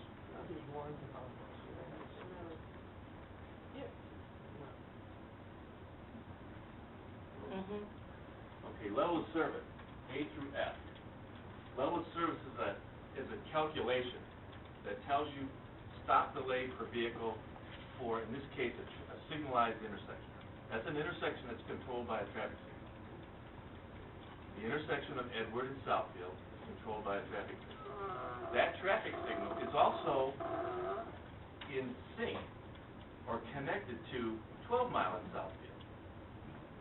So the two work together. If you go through the analysis, level service A is 10 seconds or less. 80 seconds, greater than 80 seconds is level service F, not acceptable. In an area like Southfield, accepted practice, engineers across the country, planning commissioners, everybody across the country says level service D is acceptable. Okay, let's go back to and it's a pretty involved calculation. If you can imagine trying to figure out the amount of stop delay per vehicle on Southfield Road at an intersection. The traffic signal timing changes, green time and red time and all that stuff is not always the same in every signal. It changes. And this is one of those that does. Okay. In the PowerPoint, and you'll find this same information in the report, but we put them in a side-by-side comparison here. Southfield and Edward. Remember, there's nothing there now as far as our site. It used to have an office building. Office buildings generate trips. Plenty of trips, actually. But it's not open during the week. You study traffic impacts 99% of the time when the traffic on the roadways is the worst, and how much traffic you're going to generate on those roadways during those times of day. That's an accepted practice thing to do. So in this case, the midday lunchtime, we study it for, and then PM peak hour. We're not out there during the 7 to 9 period when Southfield's bad too. Midday, PM peak, sometime between 4 and 6. Existing, future. That's the way it is today, with no office, and with our traffic. Level of service, overall, for that intersection, signalized intersection, is 6.8. The difference, you can't even notice it in seconds of delay per vehicle. That's with no office. You should be comparing it with office if you want to do that, right? And then the PM, same thing. This is not an impact. It's very, you would never notice anything like this. Now, how did we get to those numbers? That's something that your city traffic engineer has to agree on. The way you do it is you assign trips, and there's a lot of graphs in here. When you go through this report, go through it and try to understand how we assign the new trips and how we forecast the new trips. There is absolutely no fantasy involved. It's an engineering standard practice report, study, and believe me, I'm not going to make up anything just for a Golden Corral. I'm not going to put my career on the line or anything else. We do this the way it's supposed to be done, period. Whether the city pays for it, the developer pays for it, doesn't matter. We have to do it right. So, bottom line is, there's going to be very little impact by this restaurant. In comparison to what could be there as zoned, there is no difference in delay. And one big thing is that if you could probably bring that the one up showing the difference in traffic in the neighborhood. This is pretty important.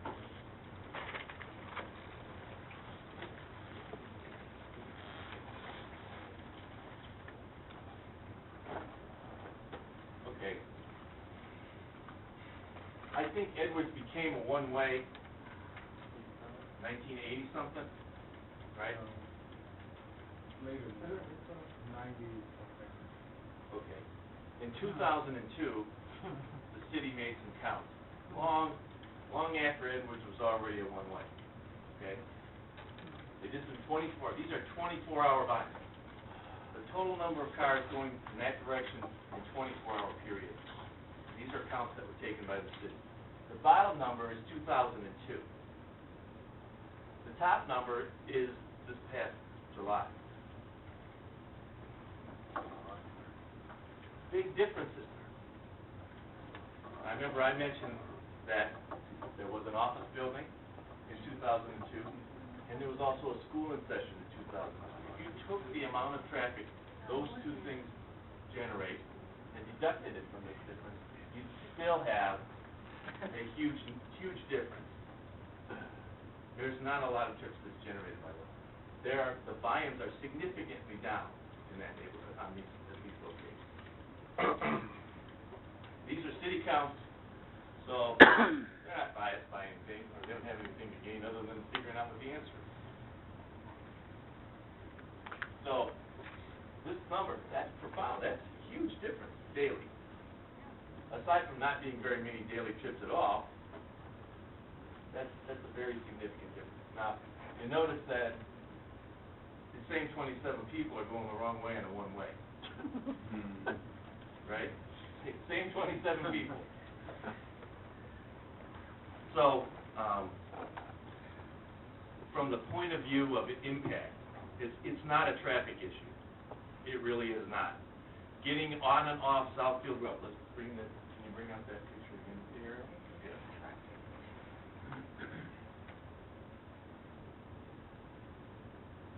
Okay. Just so you understand how this is going to work. When it's an office building, they had a two-way driveway right here that allowed all movement. And they had access, 2 or 3 access points along Edwards or something like that. 3. And they could get in from here too. We're proposing to get rid of this driveway and have it be a right out, a right in, and a left in. Now we know some of you don't like this southbound left in.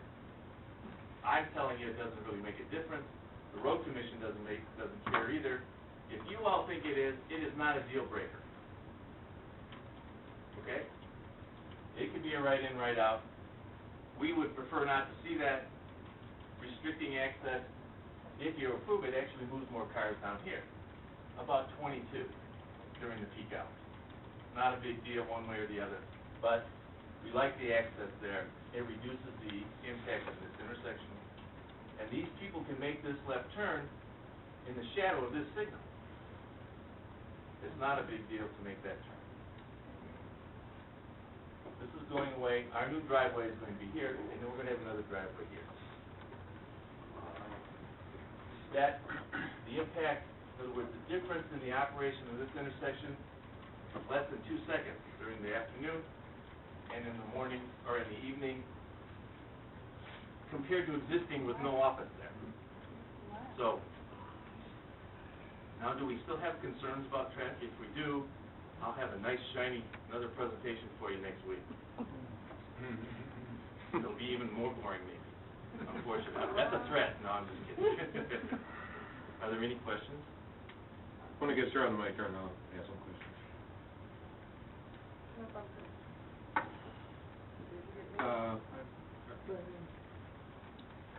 Ms. Garrison, you had your hand up for a long time ago. You have my name there? You're next. You know, I remember years ago, 30 years ago actually, when I first moved here, the girl out of college, young family, good job in that valley. One of the things I really loved about Southfield, I could go to Red Lobster. I didn't have to leave my community. It was a Red Lobster here. And I remember, my parents taking me to the Golden Mushroom, because my income was coming out of college, but I'd been there, but it was because my dad, who was more established, said, I'm going to take you out to dinner. And there we went to the Golden Mushroom. And I remember the Country Buffet. And the Country Buffet did well. And I remember going there because I was a young family, job that kept us out, and when we really needed a balanced meal, I said, we need to go someplace where we can get a salad and so forth. And that was a sit-down meal versus the pickup to bring home. And I think when we talk about what type of restaurants and what do we want Southfield to look like, I think the Golden Corral meets the needs of a lot of the residents. I keep hearing about the businesses and the people who go out to lunch, but I think it meets the needs of the residents. So we're not always having to go to Novi or having to go to Birmingham or having to go someplace else. I think that's what makes Southfield a great place. Golden Corral, I'm not a big buffet eater now, but I've been in Golden Corral, and I think it would be a destination point. I agree with that. I think it would be good for a lot of our residents.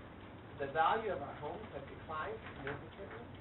This is not the upper income area that it once demanded.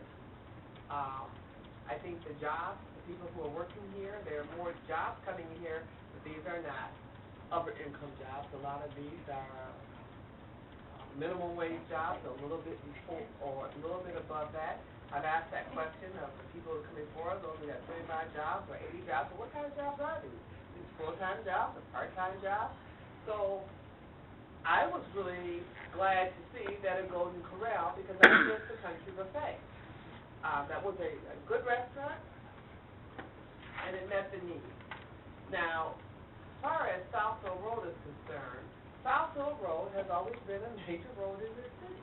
So if you buy a house, and it's backing up to what's going to be Southfield Road, that's something you should have considered when you bought that house. And to now say, well, we don't want anything there, no matter what you put there. If you put an office building, 2 stories, there are issues. If you put a gas station, there are issues. If you put a restaurant, there are issues. Well, but you knew that when you bought your house that was adjacent to Southfield Road. So I don't buy that, that we'll be disturbed, but you knew that. I know where I live. I live off of 696 and 11 Mile. Now, that's what it is, and I knew it when I bought the house.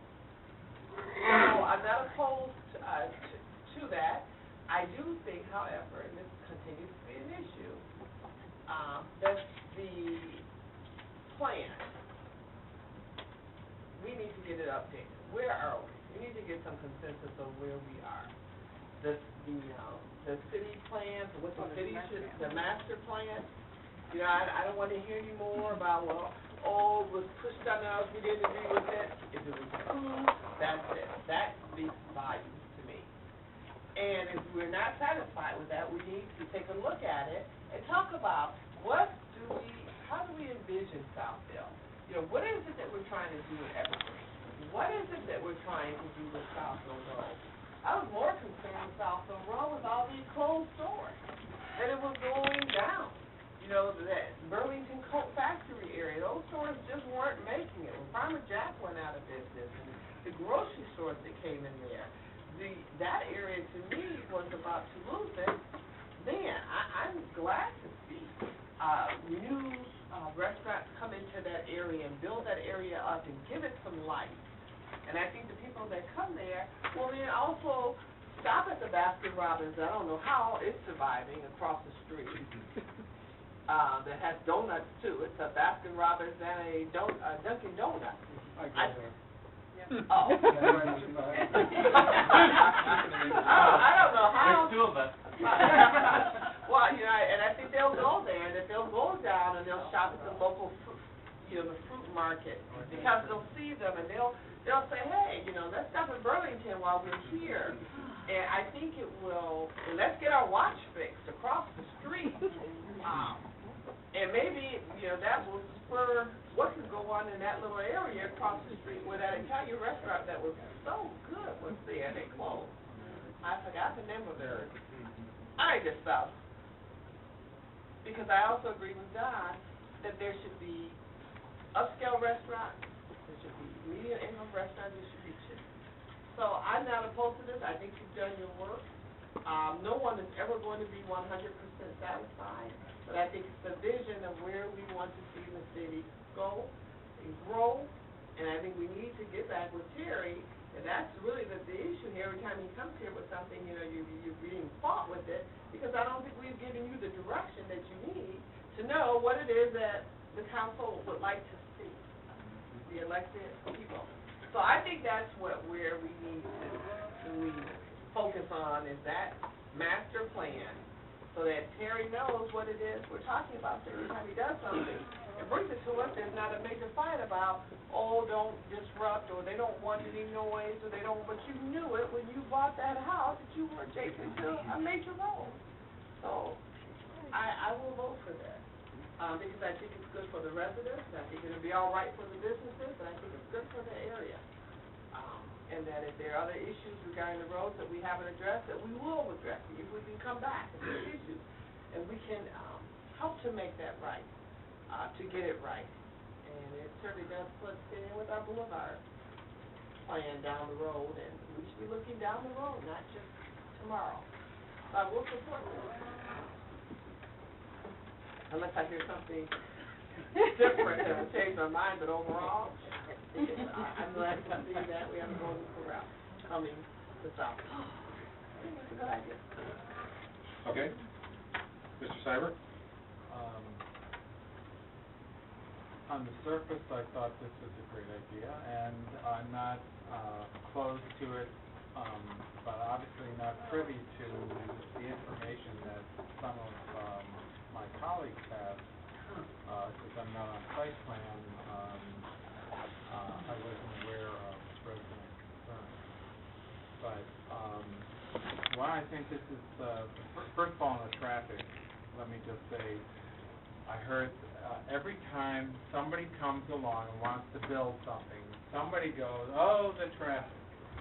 And they certainly said it about Home Depot, they said it about Target, they said it about the condos that were going where the trailer park is. I mean, it's chronic. You can't build anything without somebody saying, oh, the traffic.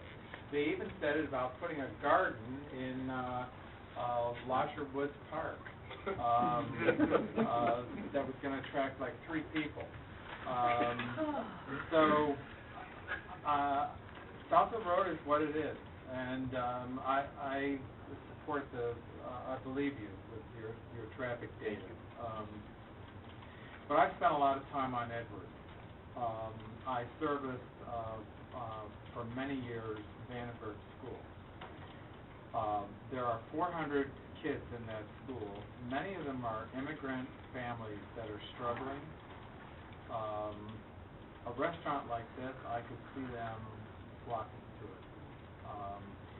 And when I think about 12 Mile and Greenfield, we have the highest number of rental homes in the city, concentrated north and south of 12 Mile along Greenfield Road.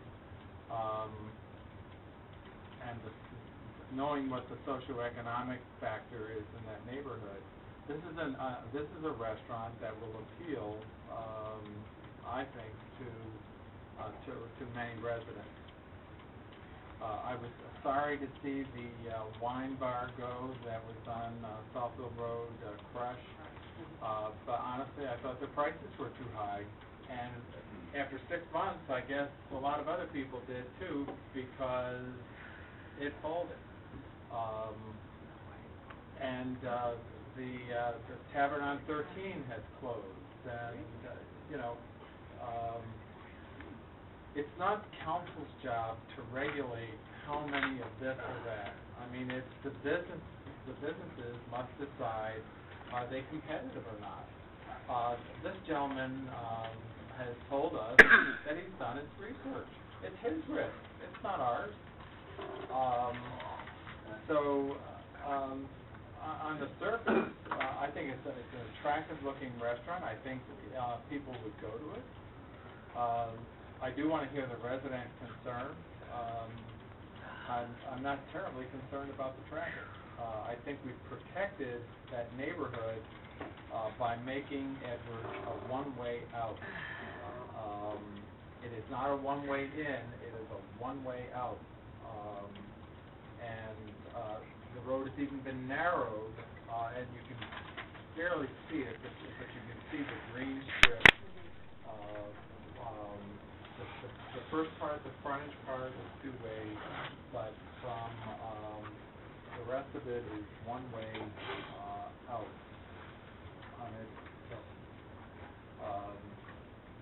Those are my native 3 cents. Mr. Percassi?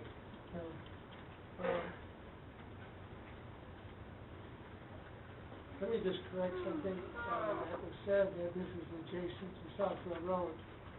This is not, the homes are not adjacent to Southfield Road. There is,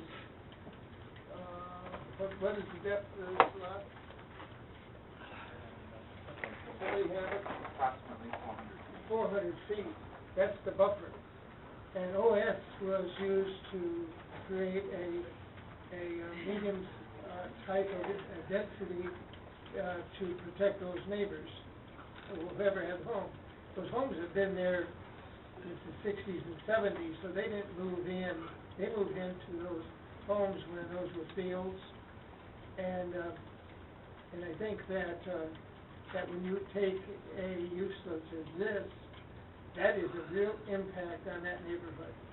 And they can say anything they want about the traffic, and they can say everything about not having an impact on that neighborhood and not having an impact on Southfield Road, but it's going to have an impact, and it's going to be 7 days impact. And I know you didn't get this. I didn't even know this was tied two together. It was, with LTU, so it looked really thick. So I went through it, and I finally found the back part of it was it. But, you have to listen to the people who live there, because that's really what we try to protect, is our residents and impact on them. And that's why the master plan was formed, so that those are things would be taken into consideration. And if the master plan, those who did it, felt that should have a high density use, would have been in the red, and we showed B2, B3. They say, well, I dropped it from B3 to B2. Well, that's not really a drop. I mean, you look at the zoning map, the uses, I mean, sure, you can't put a gas station there, but B2 is a heavy impact zone. It's business. And anyway, and then I'll leave it with this. I know you don't have this, but I've been reading about the feelings of these people. And Mike, you can have all the studies you want on traffic, but what does the people really think about traffic and who live there? This week, we have, I believe, 44 total signatures. The sentiments were shared by residents along Lathrop Boulevard. The primary reasons being noise, as many of you know. We already have a traffic problem on Edwards Avenue from Lathrop onto Southfield Road. It's a one-way street. Residents and people from everywhere come down that one-way street continuously the wrong way. There's always an accident waiting to happen. I talked about the officers that parked in my driveway because of the speeding. It's so bad on Edwards Avenue. We believe the traffic will exacerbate traffic problems at Edwards Avenue. So in other words, they're thinking that their neighborhood is going to be impacted. And they look at the city to say, hey, you know what? Protect us. And if it doesn't work, if this thing works smooth, God bless it. If it doesn't work, we're going to be in that same dilemma that we were back in the nineties where we had to go and redesign a whole new street and make it an ugly street because you can only use it, you know, one way from Lathrop to Southfield, but they're willing to be inconvenienced to save their neighborhood. And here we go, and we're gonna take something of high impact, you know? I mean, buffet can go anywhere. I mean, I know they have a special building and all that, but we said with Farmer Jack with many square feet, they could have thrown it in a shopping center or built it freestanding over there in front of the shopping center. And then you have all your commercial together. It could be on a pad out in front of it. But to take a piece of land like this that has such an impact, I just can't not see the highest intense uses we have in the city going there. That's all the comments I have. Seymour? Yeah, I have to agree with what Mr. Costa said. My concerns about the traffic are not so much on Edwards and not so much about it just being slow. It's about safety.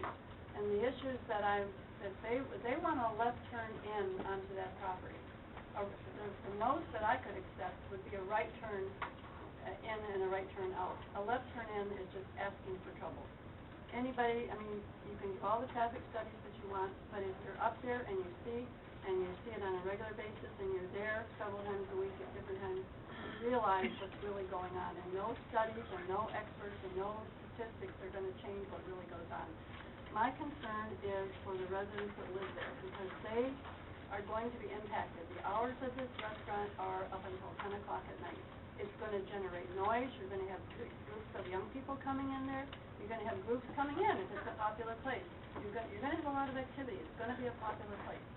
Is it really fair to put this on the shoulders of the residents that have lived in a quiet neighborhood for so long?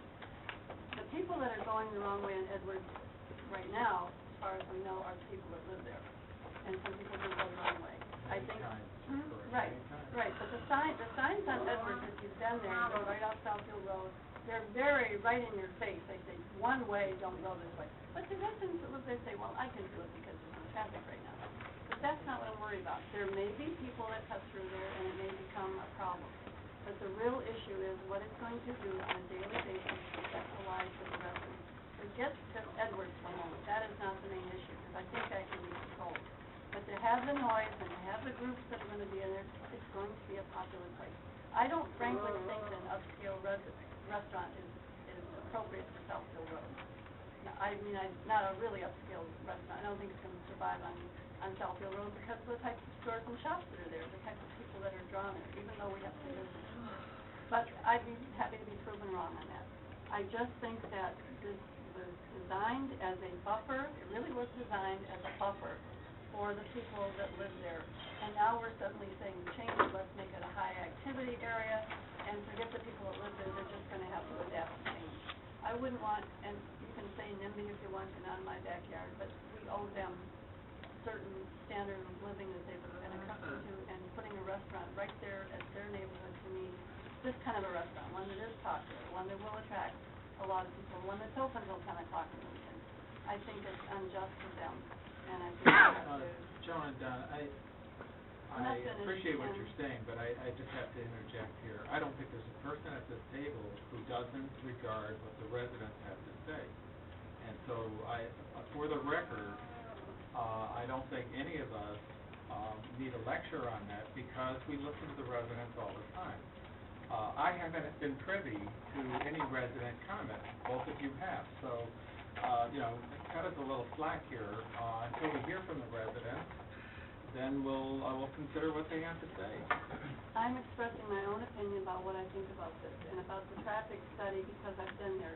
You can feel what you want about the residents. I'm expressing my own opinion. I'm not criticizing. I'm not criticizing yours. Let me apologize because I thought everybody had the minutes, and that should not even be on our agenda tonight. Without that material, I always read those minutes. I know that. The Rec Plan Committee meets, and I didn't think, that was going to be, I seen on the agenda we were going to be on tonight, but, I mean, you look at the timing on this. You got Site Plan Committee at 4 o'clock, you got this on at 9 o'clock, and you got this on Monday night. I mean, when have you seen something of this impact be shoved down our throat that quickly? where you can't even look at what's, what is the impact? I'd like to be able to talk to those people down there. I know I had about 4 or 5 calls, one from Edward Street that was really hot. It was on the corner there, you got a real nice house. One that nice house on Lathrop Street that backs up to the west of Lathrop Street, he's madder than heck about it. So, I mean, and he put a ton of money in his house, if you get on that corner of Edwards and Lathrop. And so I do apologize, because I thought, I couldn't even find it, I didn't even read it, when my packet came, because it was tied into LTU stuff. I found it when we were in site plan committee, but we were discussing it tonight, I had this available, and I feel so strong that the people should be heard, and I know you do too, Ken. And I do think it was a little unfair the way this was placed on without everybody getting the same information that I have. You done, Steve? Okay. Anybody else? Don't look at the clock. Doesn't matter. I do have some comments myself, and of all the people sitting around the table, I probably was in and out of that piece of property more than anyone else, because I belong to a smaller church, and our church had leased space in that building. We'd still be there until it burned, except that it burned. And as far as the traffic is concerned, I was in and out of that traffic not only on Sunday but during the week. And while the Edwards and traffic light and the 12-mile traffic light may be in sync, the one in front of Home Depot is not in sync with the 12-mile. So if you're coming out of that property and you're trying to make a left turn onto Southfield, even on a Sunday morning, you have to make sure that the northbound traffic is gone and the southbound traffic hasn't arrived yet in order to get out. And that is more than a 6-second turn, even on a Sunday morning, because of the incompatibility of the two lights. Just when the traffic northbound clears, you think you can make it out on the street. Down from the north comes a bunch of traffic from the north. So it may not be the traffic count that makes it a D level or an E level or an F level, but it's a sequence of how the traffic flows on that road. And I can tell you during the week, it's even worse when everybody's on the road. So just the traffic count itself isn't the whole story. As far as the questions about whether we listen to the neighbors or not, we do listen to the neighbors most of the time. We always listen to the neighbors, but we always don't make a decision based on the comments that we get. And let me give you 2 examples of concerns that we have suffered with. One of them was we've had a number of people come to us about the property on 8 Mile Road in the CDA area, and every time they brought a project, the neighborhood behind there said, no, we don't want that. They brought a grocery store, they brought houses, they brought a lot of different things, and every time the neighbors behind there said, we don't want that because it's going to be noisy, it's going to have strangers in there, and we said no. If you drive down 8 Mile Road, it's sand. The other decision that we made was on 12 Mile, that is now the Regency Center, and we held our nose and voted for that.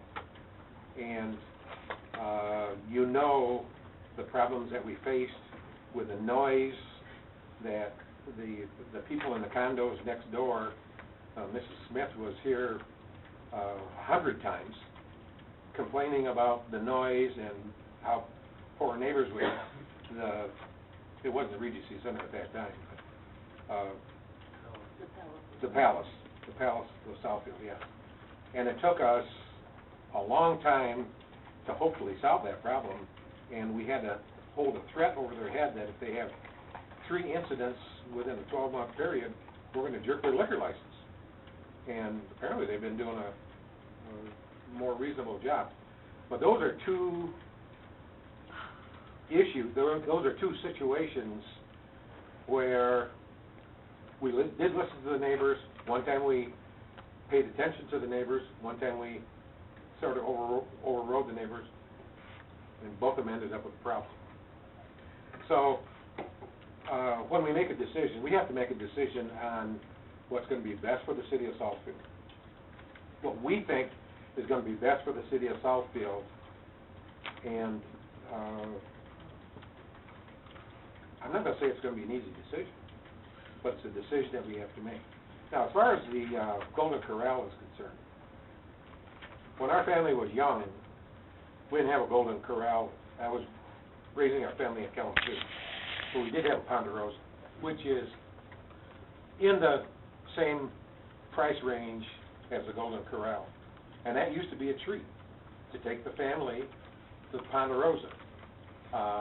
So all we could afford, but it gave the kids an opportunity to go to a restaurant, order their own meal, and I had to put both hands in my wallet to make sure that I could still pay for the meal. But it was a restaurant that attracted young families that were on a strict budget.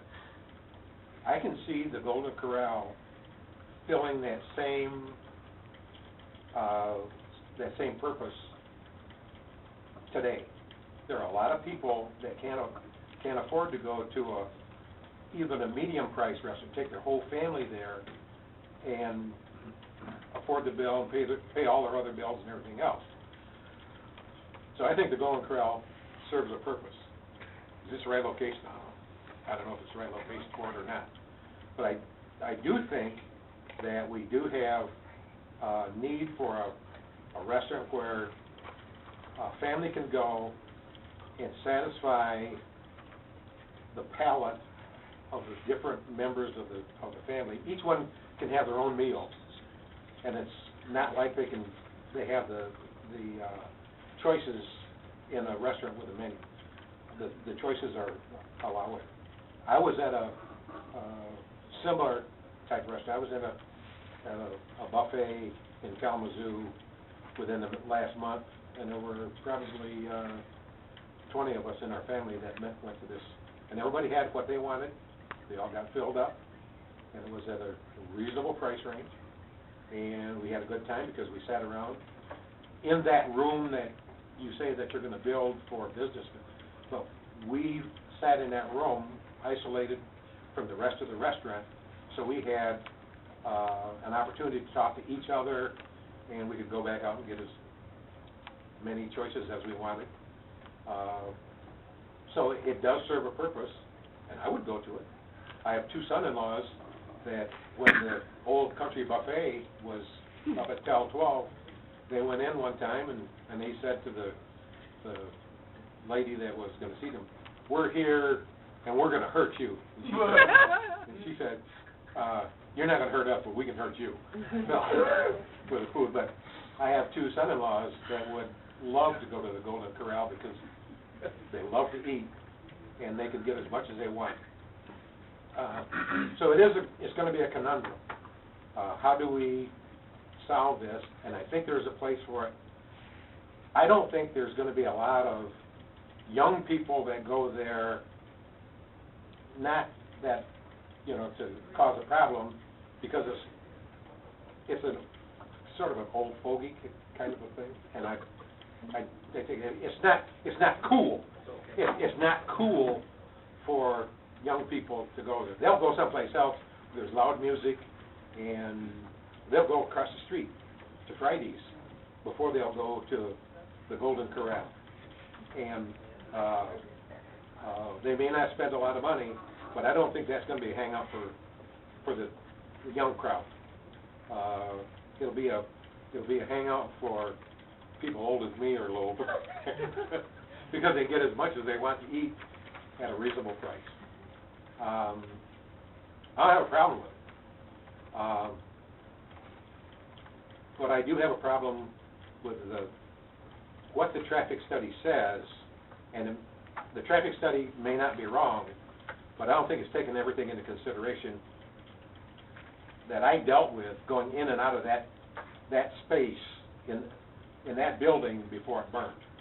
And I did it for about 3 years on a regular basis, several times a week. So the traffic study said what the traffic study said, but and I would not want to have a left turn coming from the north into that property, except at Edwards. Go down to Edwards to the light to go into that traffic, not at that middle driveway. As far as I'm concerned, it would be a right in, right out. And also, that driveway that's going to be moved down, that was an exit only. It wasn't, you weren't supposed to go into that parking lot going north, even a right in, because they had a sign up there that said exit that nobody paid attention to. It says exit here. Pardon? It says exit here. Yeah, but it doesn't say entrance here. No, but it doesn't say exit only. Pardon me? It doesn't say exit only. That's, I think, shaving words. I think that's shaving words. If it says exit, it doesn't say entrance anyplace. So, Mr. Picassi? Yeah, I would just like to say this and leave for tonight. But we sat here when the mayor and then went to Vegas to bring restaurants to the city. Yep. And we said, you came back with Potbelly across the street and all these things up and down Evergreen Road.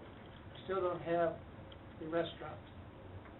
And I call it, quote, where we can sit down and, but we have been used to a Morton's, Golden Mushroom, Red Lobster, that we had at 12 Mile Road and Telegraph. But we spent money, if you recall, to get this guy in here to tell us why we couldn't bring a different style restaurant into the city. Yeah, We're Buxton. talking about chili. From Buxton. Right? From Buxton. Well, whatever. Yeah. We were talking about Applebee's, we were talking about Chili's, we were talking about the Olive Garden, we were talking about, hey, why weren't they coming to Southfield? And so, I see this as the same thing. We're good enough for this, we're good enough for Potbelly, we're good enough for this one and that one, but we're losing the mainstay of what I think the city needs. And I mean, I was supposed to go to lunch Wednesday of last week, and a guy called me and says, let's go to lunch. I said, where do you want to go? He says, where do you want to go in your city? I couldn't really tell him where I could sit down and go put some papers on the table and explain to him, his company that I was with, and in a quiet little area in the city. I mean, you've got Mr. Joe's, you've got McVee's, but you really don't have, look at, everybody goes to, for example, Beverly Hills Grill. You go in there and it's a different atmosphere. So I'm not saying everything should be Golden Mushroom or Morton's or all that, but gosh, we got to have some kind of choices here so that we can eat inside the city. Got an Outback. Yeah, that's way down south, and you got the Skyline Club. You got the Skyline Club. The girls go to Alex's in Birmingham, or in Berkeley. You go to Sweet Lorraine's. I just think we don't have a good balance in the community. And so I'll leave it at that. I agree with you. I agree with you that we need to have a choice of restaurants, and yet restaurants probably are on the endangered species when they first come in. And if you recall, the guy that came from Buxton's and was talking about attracting restaurants into the city of Southfield, there were at least three categories. One is, there are other restaurants that are too close, similar restaurants that are too close, so we can't attract them to city of Southfield. Another one was, that, the restaurant, the price difference was too high for the clientele. And then the third category that really befuddled me was they won't tell us why they don't want to come to Southfield. You know. Yeah, but he was not very forthcoming. No. He knew, but he wouldn't tell us why they wouldn't. We paid him, and he still wouldn't tell us. That's right. And that was the most disturbing part about the whole thing. But pardon me? When was that? The Buxton guy, when we were talking about the St. Beach property.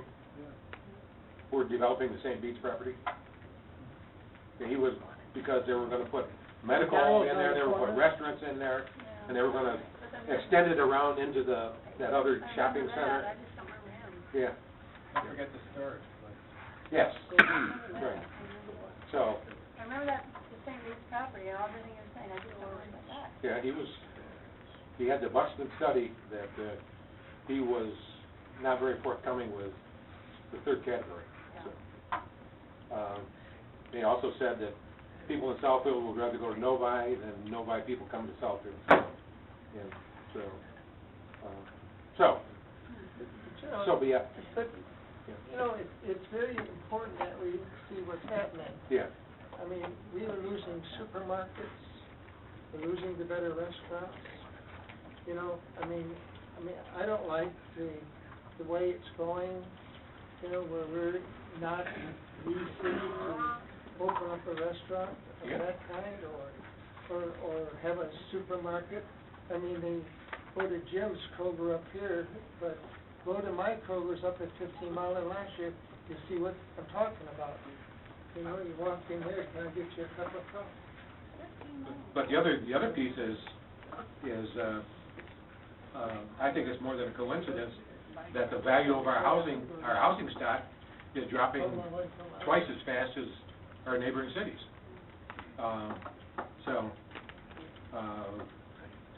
People can come into Southfield and buy a $200,000 house for $50,000.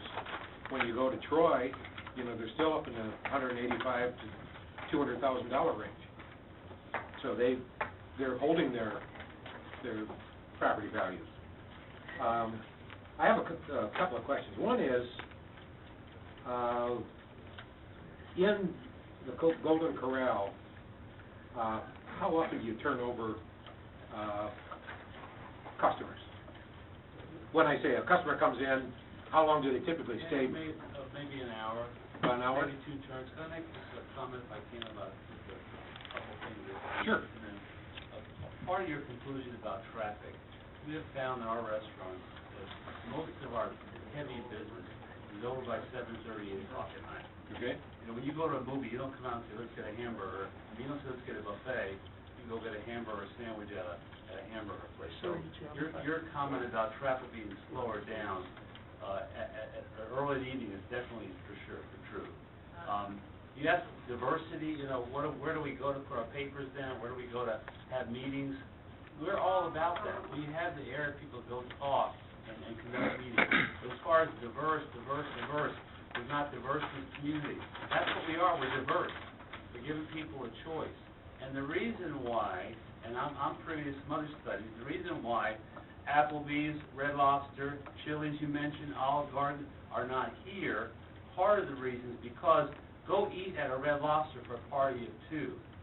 For dinner with no liquor, it will cost you $50 or more. Bottom line. Come eat at Golden Corral for 2, it'll cost you $22 with a pop. This is why, you know, this restaurant is a $5 million investment to the franchisee, okay? $5 million. We're putting all our chips on the table. We're saying, City of Southfield, here's $5 million. I've got to make sure from our side it's a good financial move because we know that the value is there. And these people you talked about want diversity, you know, we're going to bring, it's going to be a destination like we talked about. But we are diverse. That's who we are. we are diverse. And places like CC's and these other restaurants that closed down, it's because they weren't run right. When a restaurant is dirty, nasty, and filthy, you don't want to go there, no matter where it is. But when it's a brand new $5 million investment, it's clean, it's kept. I showed you pictures of a 7-year-old store. I didn't show you a brand new. I showed you the new stuff because you see, Golden Corral is revolving. I've been in Golden Corral 33 years. We're a 40-year-old company. We change every month, every year. What we see today will be different next year. Our buffets, we have a quarterly changes every quarter. It's not the same old garbage like a lot of the old country buffets did. This is the new world. This is the new era. It's all about, texting and this and that. It's about new places to eat. Those restaurants you talk about, they're great. But see, people today need trust. They can trust and enjoy at a national chain because they know we're watching out for the behalf. That's why we cook everything in front. I want you to see it. You want to see how we cut our meat? This is how we cut it. You want to see how we make our salad? This is how we see it. We're not in the back hidden. Some of these restaurants you talk about, not yours, but some of the older restaurants, if you went back to the kitchen, you wouldn't eat there. You would not eat there, friends. You would not enjoy eating there. But we want to say, go to Golden Corral. Well, how do you make that crab salad? Now our new decor, Curtis, has all the recipes on the wall. They'll say how do you make our pot roast, how do you make our meatloaf, so people can see. We have nothing to hide. See, everybody today wants to build a 5,000 square foot building like Applebee's, like Chili's, like Steak and Shake. But nobody wants to do this. It's too complex. So I'm just here to say that we are the new deal, the new nice place for families to go to. So I didn't mean to trump your question, but I hope I answered. No, everybody I've talked with that knows that we're considering a Golden Corral has really good things to say because they've been to Golden Corrals someplace else. And so they have good things to say about Golden Corral. So that's not a problem No, with I me. know. Okay. It's the traffic that I would... Traffic, yeah, to answer your question though, yeah. at 8 o'clock at night, normally you can just take a cannon and go to a restaurant and hit nobody. I mean, it just dies. It just crashes and burns after 8 o'clock. Because we're busy in the afternoon with seniors, and we have a senior special from 1 to 3. We get a big discount for seniors coming. They play bingo. We had all kinds of stuff going on in Golden Corral. Kids night, bingo for the seniors. I mean, that's all I have. Okay. Mr. Chair, may I? Please do. Your name and address for the record, please. My name is Shreya Patel. I live at 43122 Sterling Heights, Michigan, 48314. I'm here to develop the site. Make sure you're talking to the microphone so our secretary can hear. No problem. Yeah. Earlier, the question came up about buffering. I do respect all our neighbors' concerns. We believe we have addressed almost every concern the neighbor had. Buffering-wise, if you notice, correct me if I'm wrong here, from this wall to this building is about 130 feet? A little farther. 140? About 180. 180 feet from end of our building to the wall. There's big lots, we all know that. Lathrop, I believe the street is Lathrop here, village. From the wall to the Lathrop is about 150 feet. Correct me if I'm wrong. They're deeper than that. Deeper than that. Yeah. So now we're looking at, somebody do a calculation for me. Oh. About 350 feet from the end of our building to there. Except one neighbor, disability. We have no problem, we respect that. But there's one neighbor really being affected here, versus 350 feet between buffers. We talk about buffers. Currently, this is what you see. How many garages do you see in this? One garage. That is corner garage. Okay. Don't forget, on our plans, we have raised this wall here, pond, detention wall over here. All our employees parked in the front. We were talking about our employees earlier. For security reasons, we asked all our employees in the evening, when dusk slows down, bring all our cars in the front. So the noise is not there, and also the security reason to get out early. I just wanted to point out difference between B2 and OS. I know nothing about this, but I think when we were reading side by side, what does B2 does, what does OS does, there were very little there were little differences. Yes, restaurants was part of the usage. There were a few other things, but almost both of them were almost side by side.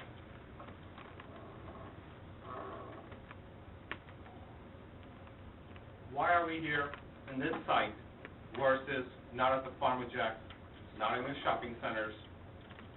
We have never found any site in the city of Southfield or past 2 to 2.5 years that our restaurant would fit in their site. If it fits, the price is not right. The price is not right, meaning the land. If you can't afford it, you can't do business. We believe this site works economic-wise perfectly for us. That's why we are on this site. Earlier we were talking about treating family treats, going to the buffet, this restaurant, that restaurant. I don't know what the demographics in Southfield is income-wise. What percentage is 100,000 plus?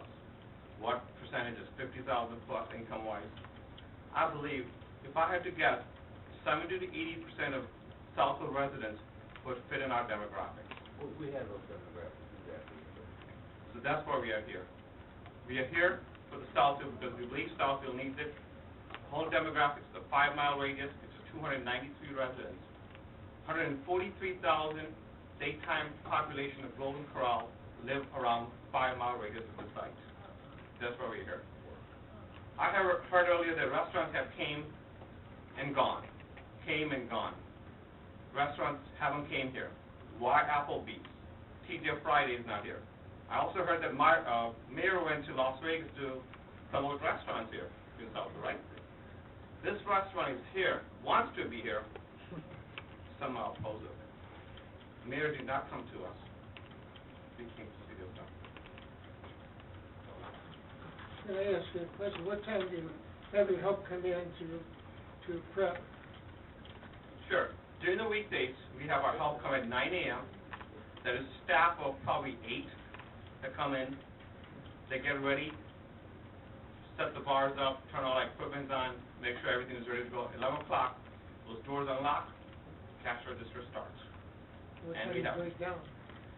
9 o'clock, 9:30, whenever closes. Close at 10. That's right. So when we say we close 10, we don't let any more guests come in at 10 o'clock. The guests who are in the building, we just let them finish up.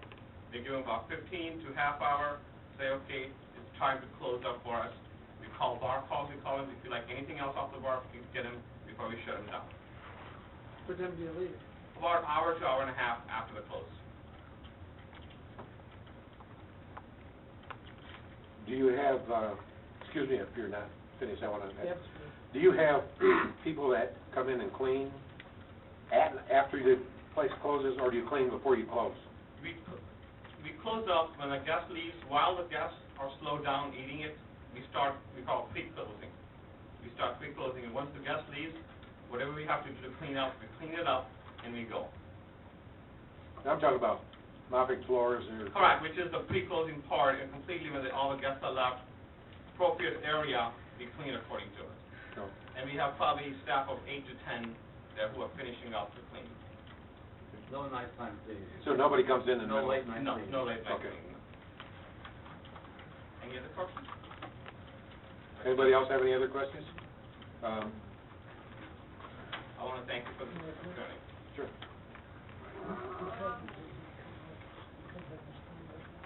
All right, Mr. Crone? The floor is yours. I just want to make a couple comments, and I don't want to open a can of worms. They don't serve worms. Remember, I'm just the messenger here. And what Ms. Garrison said, that if we think that the master plan is broken, then we need to fix it. But short of that, when we get a proposal in and we consider rezoning, we look at what the master plan says. And the master plan for this area, this sub-corridor area specifically, it gets into detail on Southfield Road, whereas other areas it's just as broad, general, says local mixed use.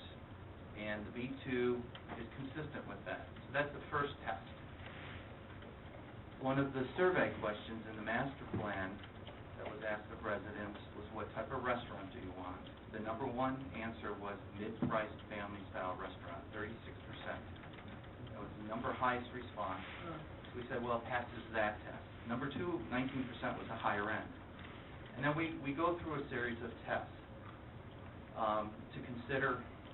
We have to process applications. People have a right for due process, and if they meet the application requirements, we take it through.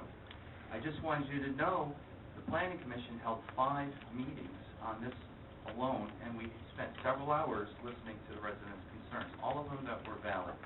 We looked at special use requirements, and we tried to address each one of those issues: noise, hours of operation, circulation on the site, landscaping, drainage, light, pollution, distance back, and the number one concern was traffic.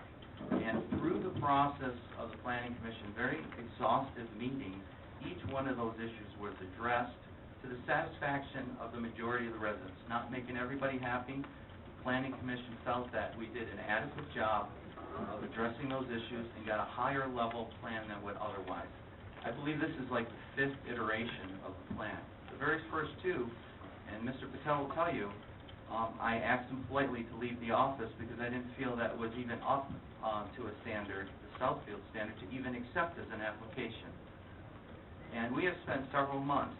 Now, ultimately, council has to decide whether or not the rezoning is appropriate for this specific site, and then we would address the site plan issues. What I say to you, that Southfield Road is a major road and highway that goes north to south. It's designed to handle traffic. There are some issues with condition I think might be appropriate is no left-hand turn going southbound, and we got the city's traffic engineer to review the traffic report. He concurs with the findings of the report. I say to you, if you look at Evergreen Road, the lot depth is only 200 feet for commercial development. We have a 400-foot depth lot for commercial development with close to 180 feet from the back of the building to the wall. We had the wall extended. We had additional landscaping. We required the detention pond to act as a buffer. I believe they had somewhere between 25 and 40 additional parking spaces that we had them reduce. We eliminated on-street parking, off-street parking in the right-of-way. We got a greater buffer. So I hear everything that you said. I also want you to know that we went through great pains to balance the needs of the business community and respect the rights of the citizens, and that we tried with all the tools that we have available to us and best practices to get the best outcome. Ultimately, you have to make the decision, is this best for the city? But this is not something that we rush through the process. Now, the timing issue with, we tried scheduling site plan review committee and try to balance other issues that were coming through the council and tried separation with all the Lawrence Tech items that were coming forward and try to balance not overwhelming you, and we will get all the information that you need and require in your packet prior to next week.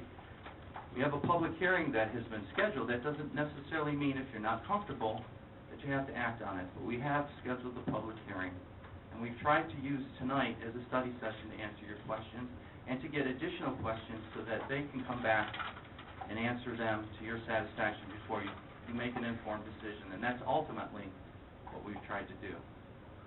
So I heard a lot of comments, and I'm sitting there. I just wanted you to appreciate the time and effort that went through with the Planning Commission and our department to try to find the best balance, respect the ordinances, and help you make an informed decision, and nothing more than that. Mr. Picasso? Chair, I want to ask you a question.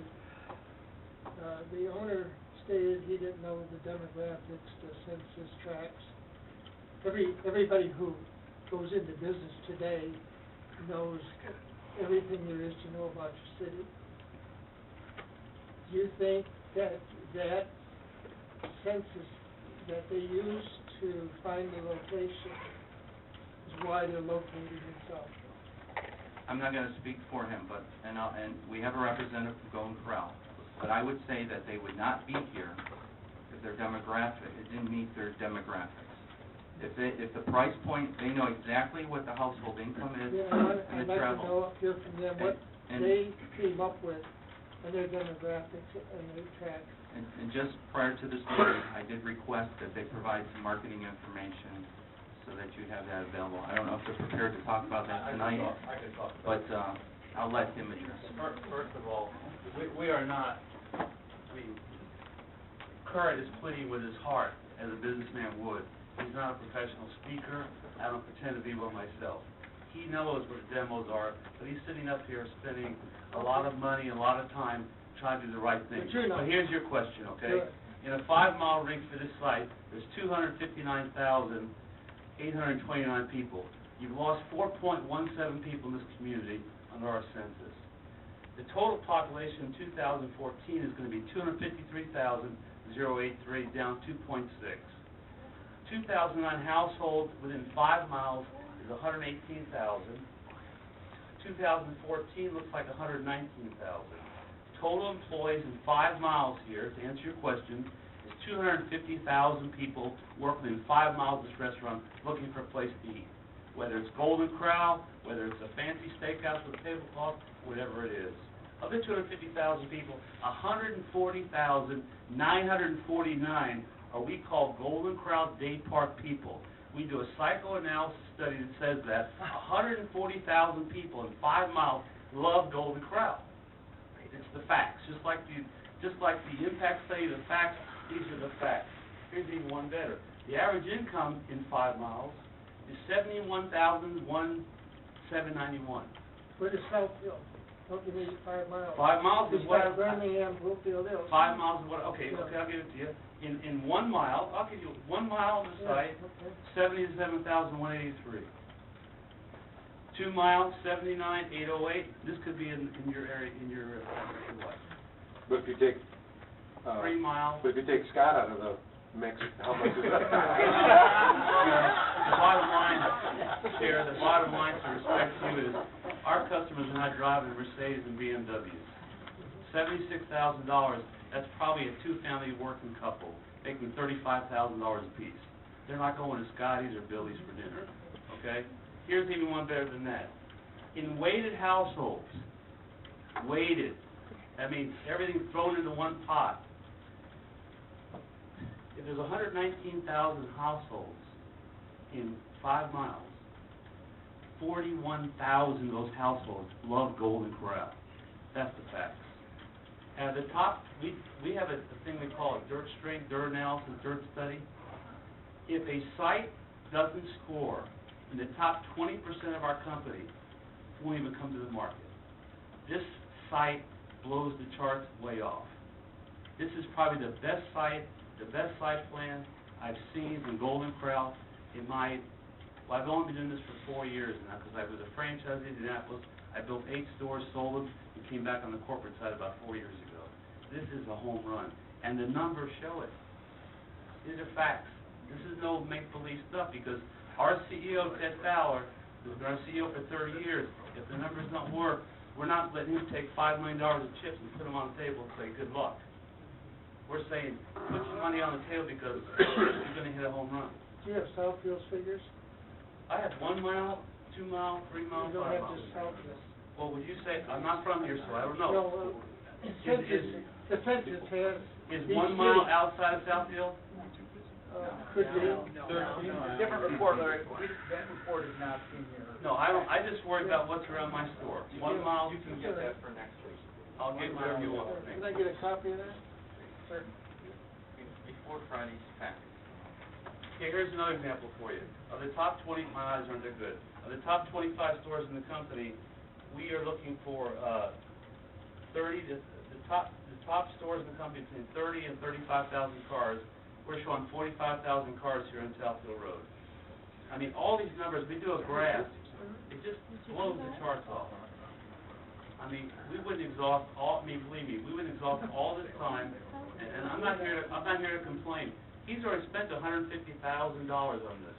Now, that's not your problem, that's our problem to help you understand. We want to come to Southfield. If we don't come to Southfield, I guess he's looking at Troy next. And we want to be here, because it's a better market. The facts show it. And I know you've got things about traffic, just like the facts show the traffic. These guys, if it was a bad report, if it was not a true traffic study, he would tell you that. You know, he would tell you that. One thing about us, we are very honest in what we do. Got no games here. This is the real deal. So, Karen had a lot of understanding. He's thinking about, what do I say, what do I do? And, you know, he made a mistake or two. So we close at 9 o'clock during the week, not 10 o'clock. We close at 10 o'clock on the weekends.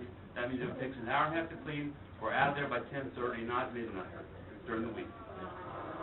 9 o'clock during the week, 10 o'clock Friday and Saturday. Come in at 9 in the morning, 2 hours to prep, hour and a half to close. No cleaning at night. The trash is dumped in the morning before the people, you know, whatever the laws are. Our food is delivered in the morning. So we try to do everything we can. If you tell us if you want to have this or that, you know, we'll do it. I mean, we want to do this restaurant. This is a great town. You should be proud of it. Yeah. Thank you. Are there any other questions? Mr. Crowe? Our next item, the last item, hopefully,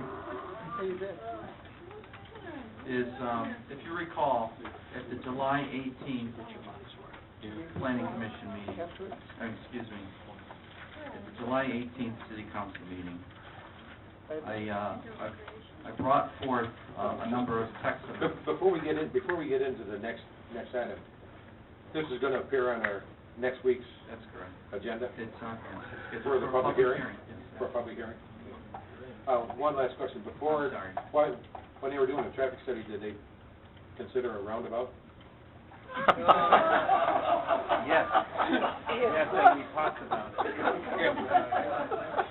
So there would be no left turns?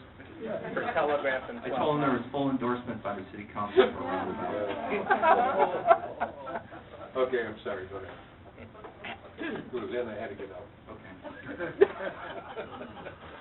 Did you make a left-hand or a right-hand turn when you got out? Thank you, folks. We'll see you Monday. Sure thing. As you may recall, on July 18th, at the regular meeting, I brought forth a number of text amendments for your consideration. We held a public hearing. There were some questions regarding those text amendments. It was postponed to a date certain of September 26th. But in particular, there was a question regarding indoor recreation and fitness uses. I think Mr. Fracassi directed us to review existing commercial properties that may be able to accommodate the proposed indoor recreation and fitness uses in the IL Light Industrial District. We were directed to come back to a study session prior to the September 26th meeting, and I just want to give you a brief overview of what we found today. Using the criteria of properties located within zoning districts that could potentially permit indoor recreation facilities, either as a principal permitted use or requiring a special land use approval, containing 5,000 to 10,000 square feet of floor area, which was what the parameter of the real estate and business community has stated. And also one of the criteria that they have to have is a minimum of 16 to 18 foot ceiling height. We narrowed down the list of potential sites, 57 within the city in commercial districts. But having all those parameters put in place, only 5 of those 57 sites could potentially accommodate the requested indoor recreational uses. Further, after talking to our staff and realtors, there are additional parking requirements and limitations that are set forth by the zoning ordinance. The rent structure for commercial properties is out of whack with what the market is for light industrial uses. Currently, our commercial properties are renting for $20 to $23 a square foot versus $4 to $6 a square foot for industrial use. So just marketing alone, the indoor recreational uses could not afford the price structure of commercial property. There are other landlord limitations, including landlord's willingness to lease to indoor recreational uses, agreements with adjacent property owners and uses prohibiting indoor recreational uses. I know that,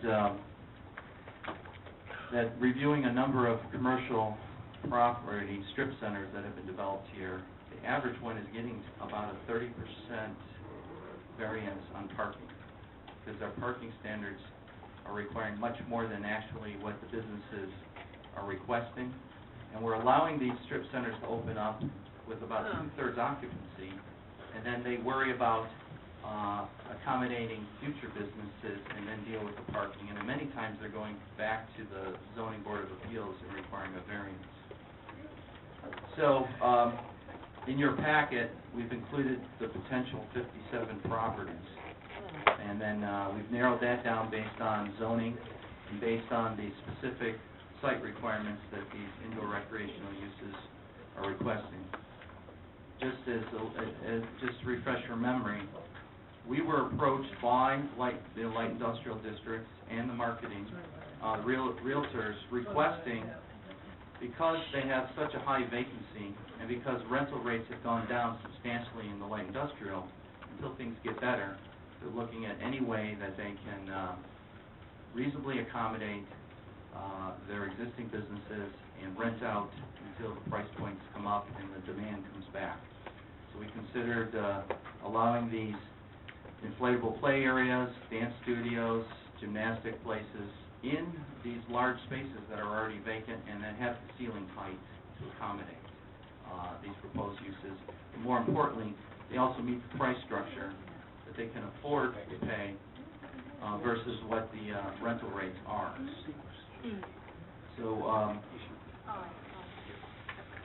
that's just our initial findings, and I wanted to come back tonight just to report it to you, because we are scheduled to bring the amendments back for your consideration on Monday. Whether you decide to act or postpone them further, I was directed to come back with this initial report, and I'd be happy to answer the questions that the council may have at this time. Anybody have any questions? So thanks, Jerry, for getting that information out. You did say you had 56, but you only reduced it to 5. That would be... There was 57 vacant commercial properties that meet the zoning classification. So we used, working with Ms. Freeman and her marketing availability of existing commercial properties that fit the 5,000 to 10,000 square foot. There are 57 properties that are located in the appropriate zoning. Then we looked at those that had 5,000 to 10,000 square feet. Because, for example, Farmer Jack's might have 100,000 square feet. Someone's not going to go in there and they're not going to chop up for 5,000 or 10,000. Then we also looked at ceiling height, and a lot of them do not have the 16 to 18 foot ceiling height. So that narrows it down to 5 potential properties. Then you look at the price structure, and it really virtually eliminates just about all potential uses. Are the 5 that you narrowed it down to on this list? Yeah, they're highlighted in bold. Yeah, but there's more than 5. It's a Y. Huh? Y, there's a Y also that says yes. Oh, okay. So the bold is potential, and then the Y is the ones that could meet our standards. Okay. All right. Any questions? Pardon? I have one item. Okay. With this one. Okay, I'm going to go right to Taylor.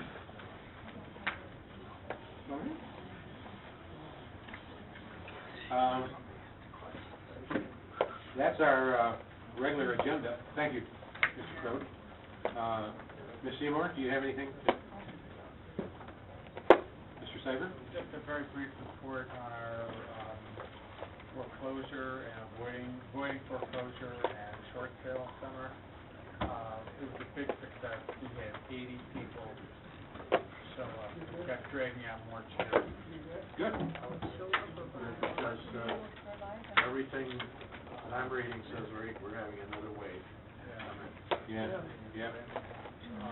Lenny and Janet were both there. Yeah, and you know what I thought about that? I mean, add to that, is that it was I would say a 45 to maybe 70-year-old age. People who were there. They were older. They were older. These were, and at one point, it saddened my heart two folks who thought they had it all together and getting ready to move and make the money out their home. By a couple of people I saw it. And they were older. And their questions weren't like, well, what will this do to my credit? You know, like if I have a choice of whether or not I'm going to do this. That wasn't even a question. It wasn't that what's going to, I mean, one person asked that, but it was, they were beyond that. They weren't in a position to even say, do I want to do this or do I not want to do this? This was getting ready to happen. And it was an older group. And so I don't recall ever being at anything in the library. I haven't been to everything or, you know, most of the things with such a full house. Define older. An older, 50. I would say at least 45 to maybe even older than 70. It was an older group. It wasn't the 20-year-old, 30s. I think they've already gone. They lost their jobs. They probably, you know, didn't make it through the first round. But this was an older group. There was I don't know if you all saw this or not, but there was an article in the paper several days ago about a 101-year-old woman who was thrown out of her house. She was living with her 65-year-old son who kept throwing away the letters because he didn't want to disturb her. So. Okay. Anything else, Mr. Saber? Ms. Banks? No, thank you. Ms. Garrison? Ms. Taylor? No, but I was just gonna piggyback on what Ken had said. One of the nice things that I would like to see is we put up video stations so that people can have access to the information. Because that's what they were looking for, information, and then from there they could have people to talk to. So I don't know if that's something the city could do, or what, it would be something nice if we could, We could possibly ask him to come back and do his PowerPoint. Yeah, I don't know about the privacy issues. People would want to. Yeah, I'm glad we didn't take. Yeah, but the presentation itself. Ken, was that the lawyer who came to the committee? Yeah, He was right. good. I mean, if we put a disclaimer, put no cost, no prices or anything like that, but just the general information, the content, maybe, I think would be nice. Okay.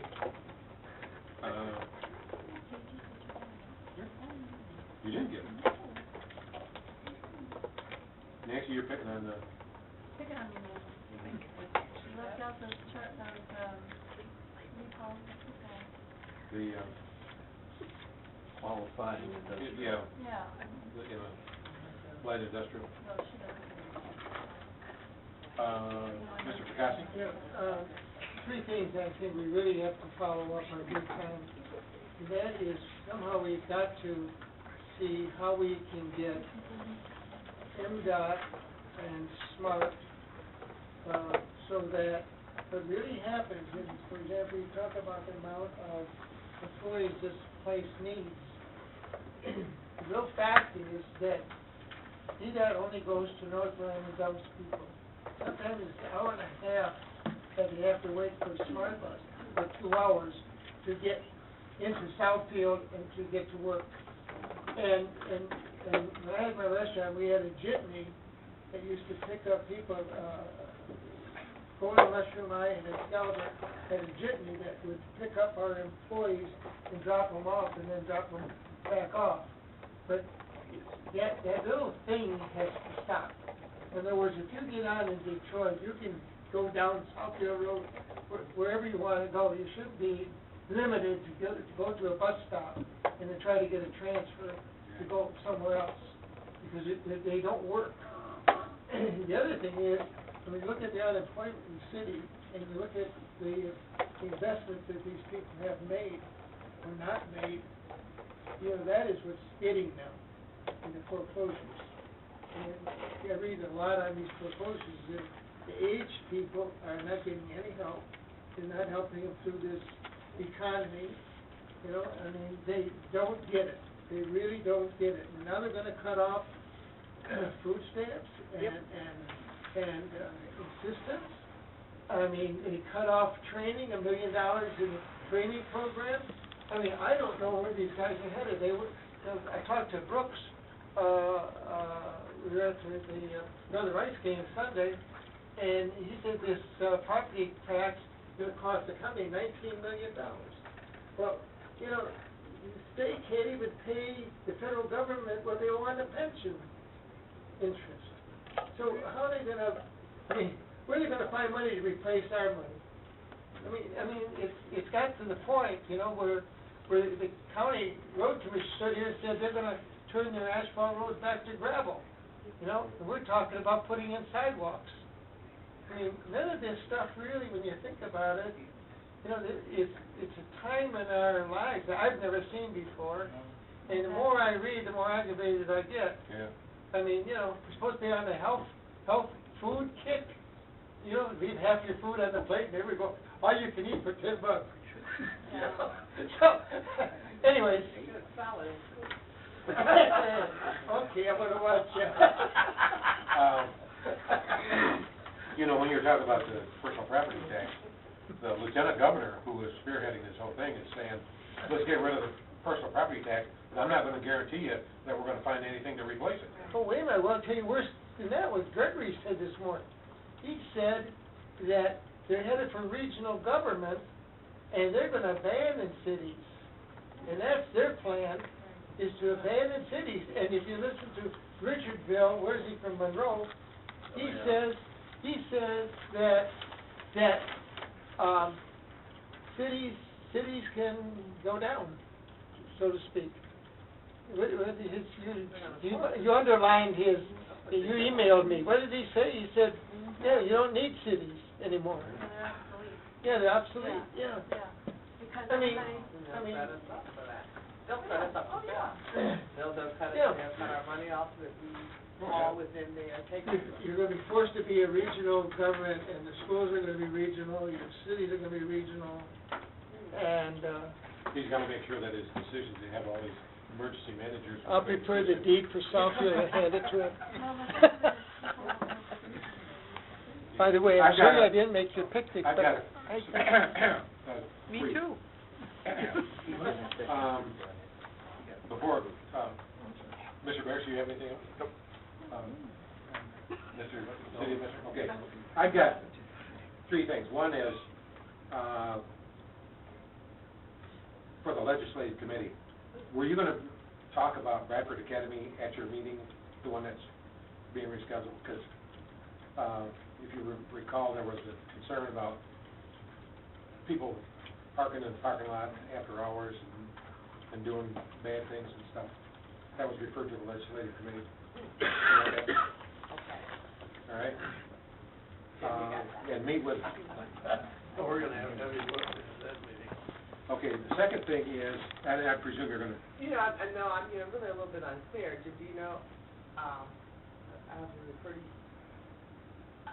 What I thought the issue was that the legislative committee was looking at regards to Bradford Academy was the whole charter schools coming in and opening. Saturation. Pardon me? Saturation. Right. The number of charter schools in the city in which only a small percentage of our students are attending the school. That was what we were looking at with our lobbyists. But we weren't looking at the parking in the parking lot or the noise. No, ours was, like Kim said, the saturation. Okay.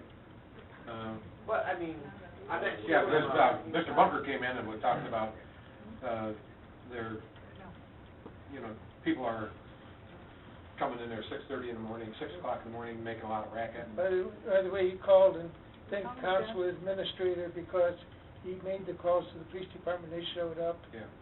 Yes. I think maybe that one, I'll get with the police department and maybe community relations. Okay. All right, see what we can do to get it corrected. Okay, also, at the Michigan Municipal League meeting is coming up in October, the Teen Center is in the race for the cup. Who's going to make that presentation? Because the presentation has to be made, and it's going to be made immediately after the parade of flags. Video was just finished today. It's all set. It's all set? Yep. But there are also going to have to be people on stage to... Yeah. That's taken care of? Linda Neighbors. Okay. And anybody, if you want to have anybody from the city there, would be fine. Yeah, usually there's a couple, 3 people that stand up. You're gonna be there the whole time, right? Singing and dancing. And Jim's gonna carry the flag in, so he'll be up there already. Well, that's perfect. Do you have a flag routine? In fact, he'll carry the flag. Do you have a twirling flag? Okay, so the video is already, okay. I got a license plate. Okay, and the last, Going on with the biggie. and the last item was kind of alluded to this evening, but it wasn't clarified. Did you all get a letter from LTU about the cookout? Yes. Yes. Okay, I just want to make sure, because it was addressed to me, but it didn't have any CCs on it, so everybody got their own copy of the letter, so. The cookout or the homecoming? This, the cookout on the 22nd, 6 o'clock at the president's house. No, I don't have nothing on that. Yep, I don't have 6 nothing. o'clock. We didn't get Rain or We shine. didn't get that. Okay, then it came to me, I got heard it's all you can eat. pardon? I heard it's all you can eat. Well, could be, but it, Everybody going for That fire came to us on Yes. Friday. at 6 o'clock. What did I say? No, not you, I Well, I heard didn't somebody open else my said packet October. till Sunday. Oh, No, no, yeah. it's this Thursday. Yeah. I tried. Like I said, it was an email that came to me, We were not on I it. just with told that. Terry, when you see something that's why I'm that talking. is And unreasonable, it had, give us a it was an email. call, email us or something. I got it. What's that? Get what? It came to me as an email, What? and this is the letter that Thursday, September the 22nd, at 6 p.m., rain or shine, We like to eat, you know. Yeah. Lawrence Technological University President Lewis Walker and his wife Nancy invite you and all Circle Drive residents, including your student neighbors, to a gathering where we can meet each other and discuss questions At about Circle university Drive? plans. That was the meeting you directed them to have for the residents. You guys are gonna invite me, All you can eat. council meeting, yes, sir. We're gonna have to schedule a council meeting. Why is that Get a some drinks council and come meeting? to the meeting. Why is that They're a, inviting you and the residents to talk about rezoning, public hearing, that's fine. Better take some aspirin with your There's no such thing as getting together. The residents, if they wanna meet. okay, if they want to, you're right. I'm saying a quorum of the council. You're right. If they want to talk about something that's going to come before council, you're absolutely right. If it was just a casual meeting, if they were going to have hot dogs and, We didn't have the public hearing next Monday. Yeah. It's just Okay. a social meeting, absolutely. I'm gonna move at Rule 10 when we get to that picnic. okay. So now we'll have to worry about damn public hearing. All right. Through the chair, Yes. just my understanding is they arranged that because of the discussion that happened last week. But weren't they supposed to meet with the residents? And they, Not the council. I know that. They were. I'm not gonna try to explain or defend that. I think they want you to be aware that they are making an attempt. I was told today that they personally either, spoke to or called each of the residents this weekend, and that they are having this as, a show of hands of neighborhood get-together. We should find out. Yeah. I think you're right. Okay, yeah, well, nobody else got the letter, so. You're the only one that do it. Yeah, that should be between them. and- Yeah, okay, because it said, and it was, it was to let you and the other members of the city council know that Lawrence Tech President Lewis Walker has invited Circle Drive residents to a cookout and info session at his home this Thursday, September 22nd at 6 p.m. We appreciate the council's comments and hope this will this helps allay any concerns of the residents. You are welcome to attend if you wish. Everything's fine until that last. Right, I never read that part. Oh, absolutely, he's not thinking of the meeting, council. Well, if you wish. So it's not a, Yeah, but I'd like to have him notify that why we are not there, those who are not going, because I won't attend.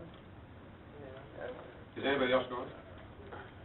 Is anybody going to attend? No, I know, you didn't, person. I don't wanna overstep your bounds, but I'm happy to make that message. Okay, So we don't need to schedule a special? No, meeting? no. No, nobody's going. Nobody's Byron, going. you're the only one going. I'm not going to go. Oh, I thought. kidding. Oh. I'm a retirees. Yeah. And eat all the free food I get. I can hardly wait till Golden Corral comes back. If there's no more new business, the meeting is adjourned. Not really. John, you're right, somebody should call the president. Done on Monday. Yeah, there's no All right, Monday. call me too? Actually stay home and get them out. Yeah, yeah. Okay. Okay. Yeah, since it didn't go to Jim, I can give him a call. How are you? Good.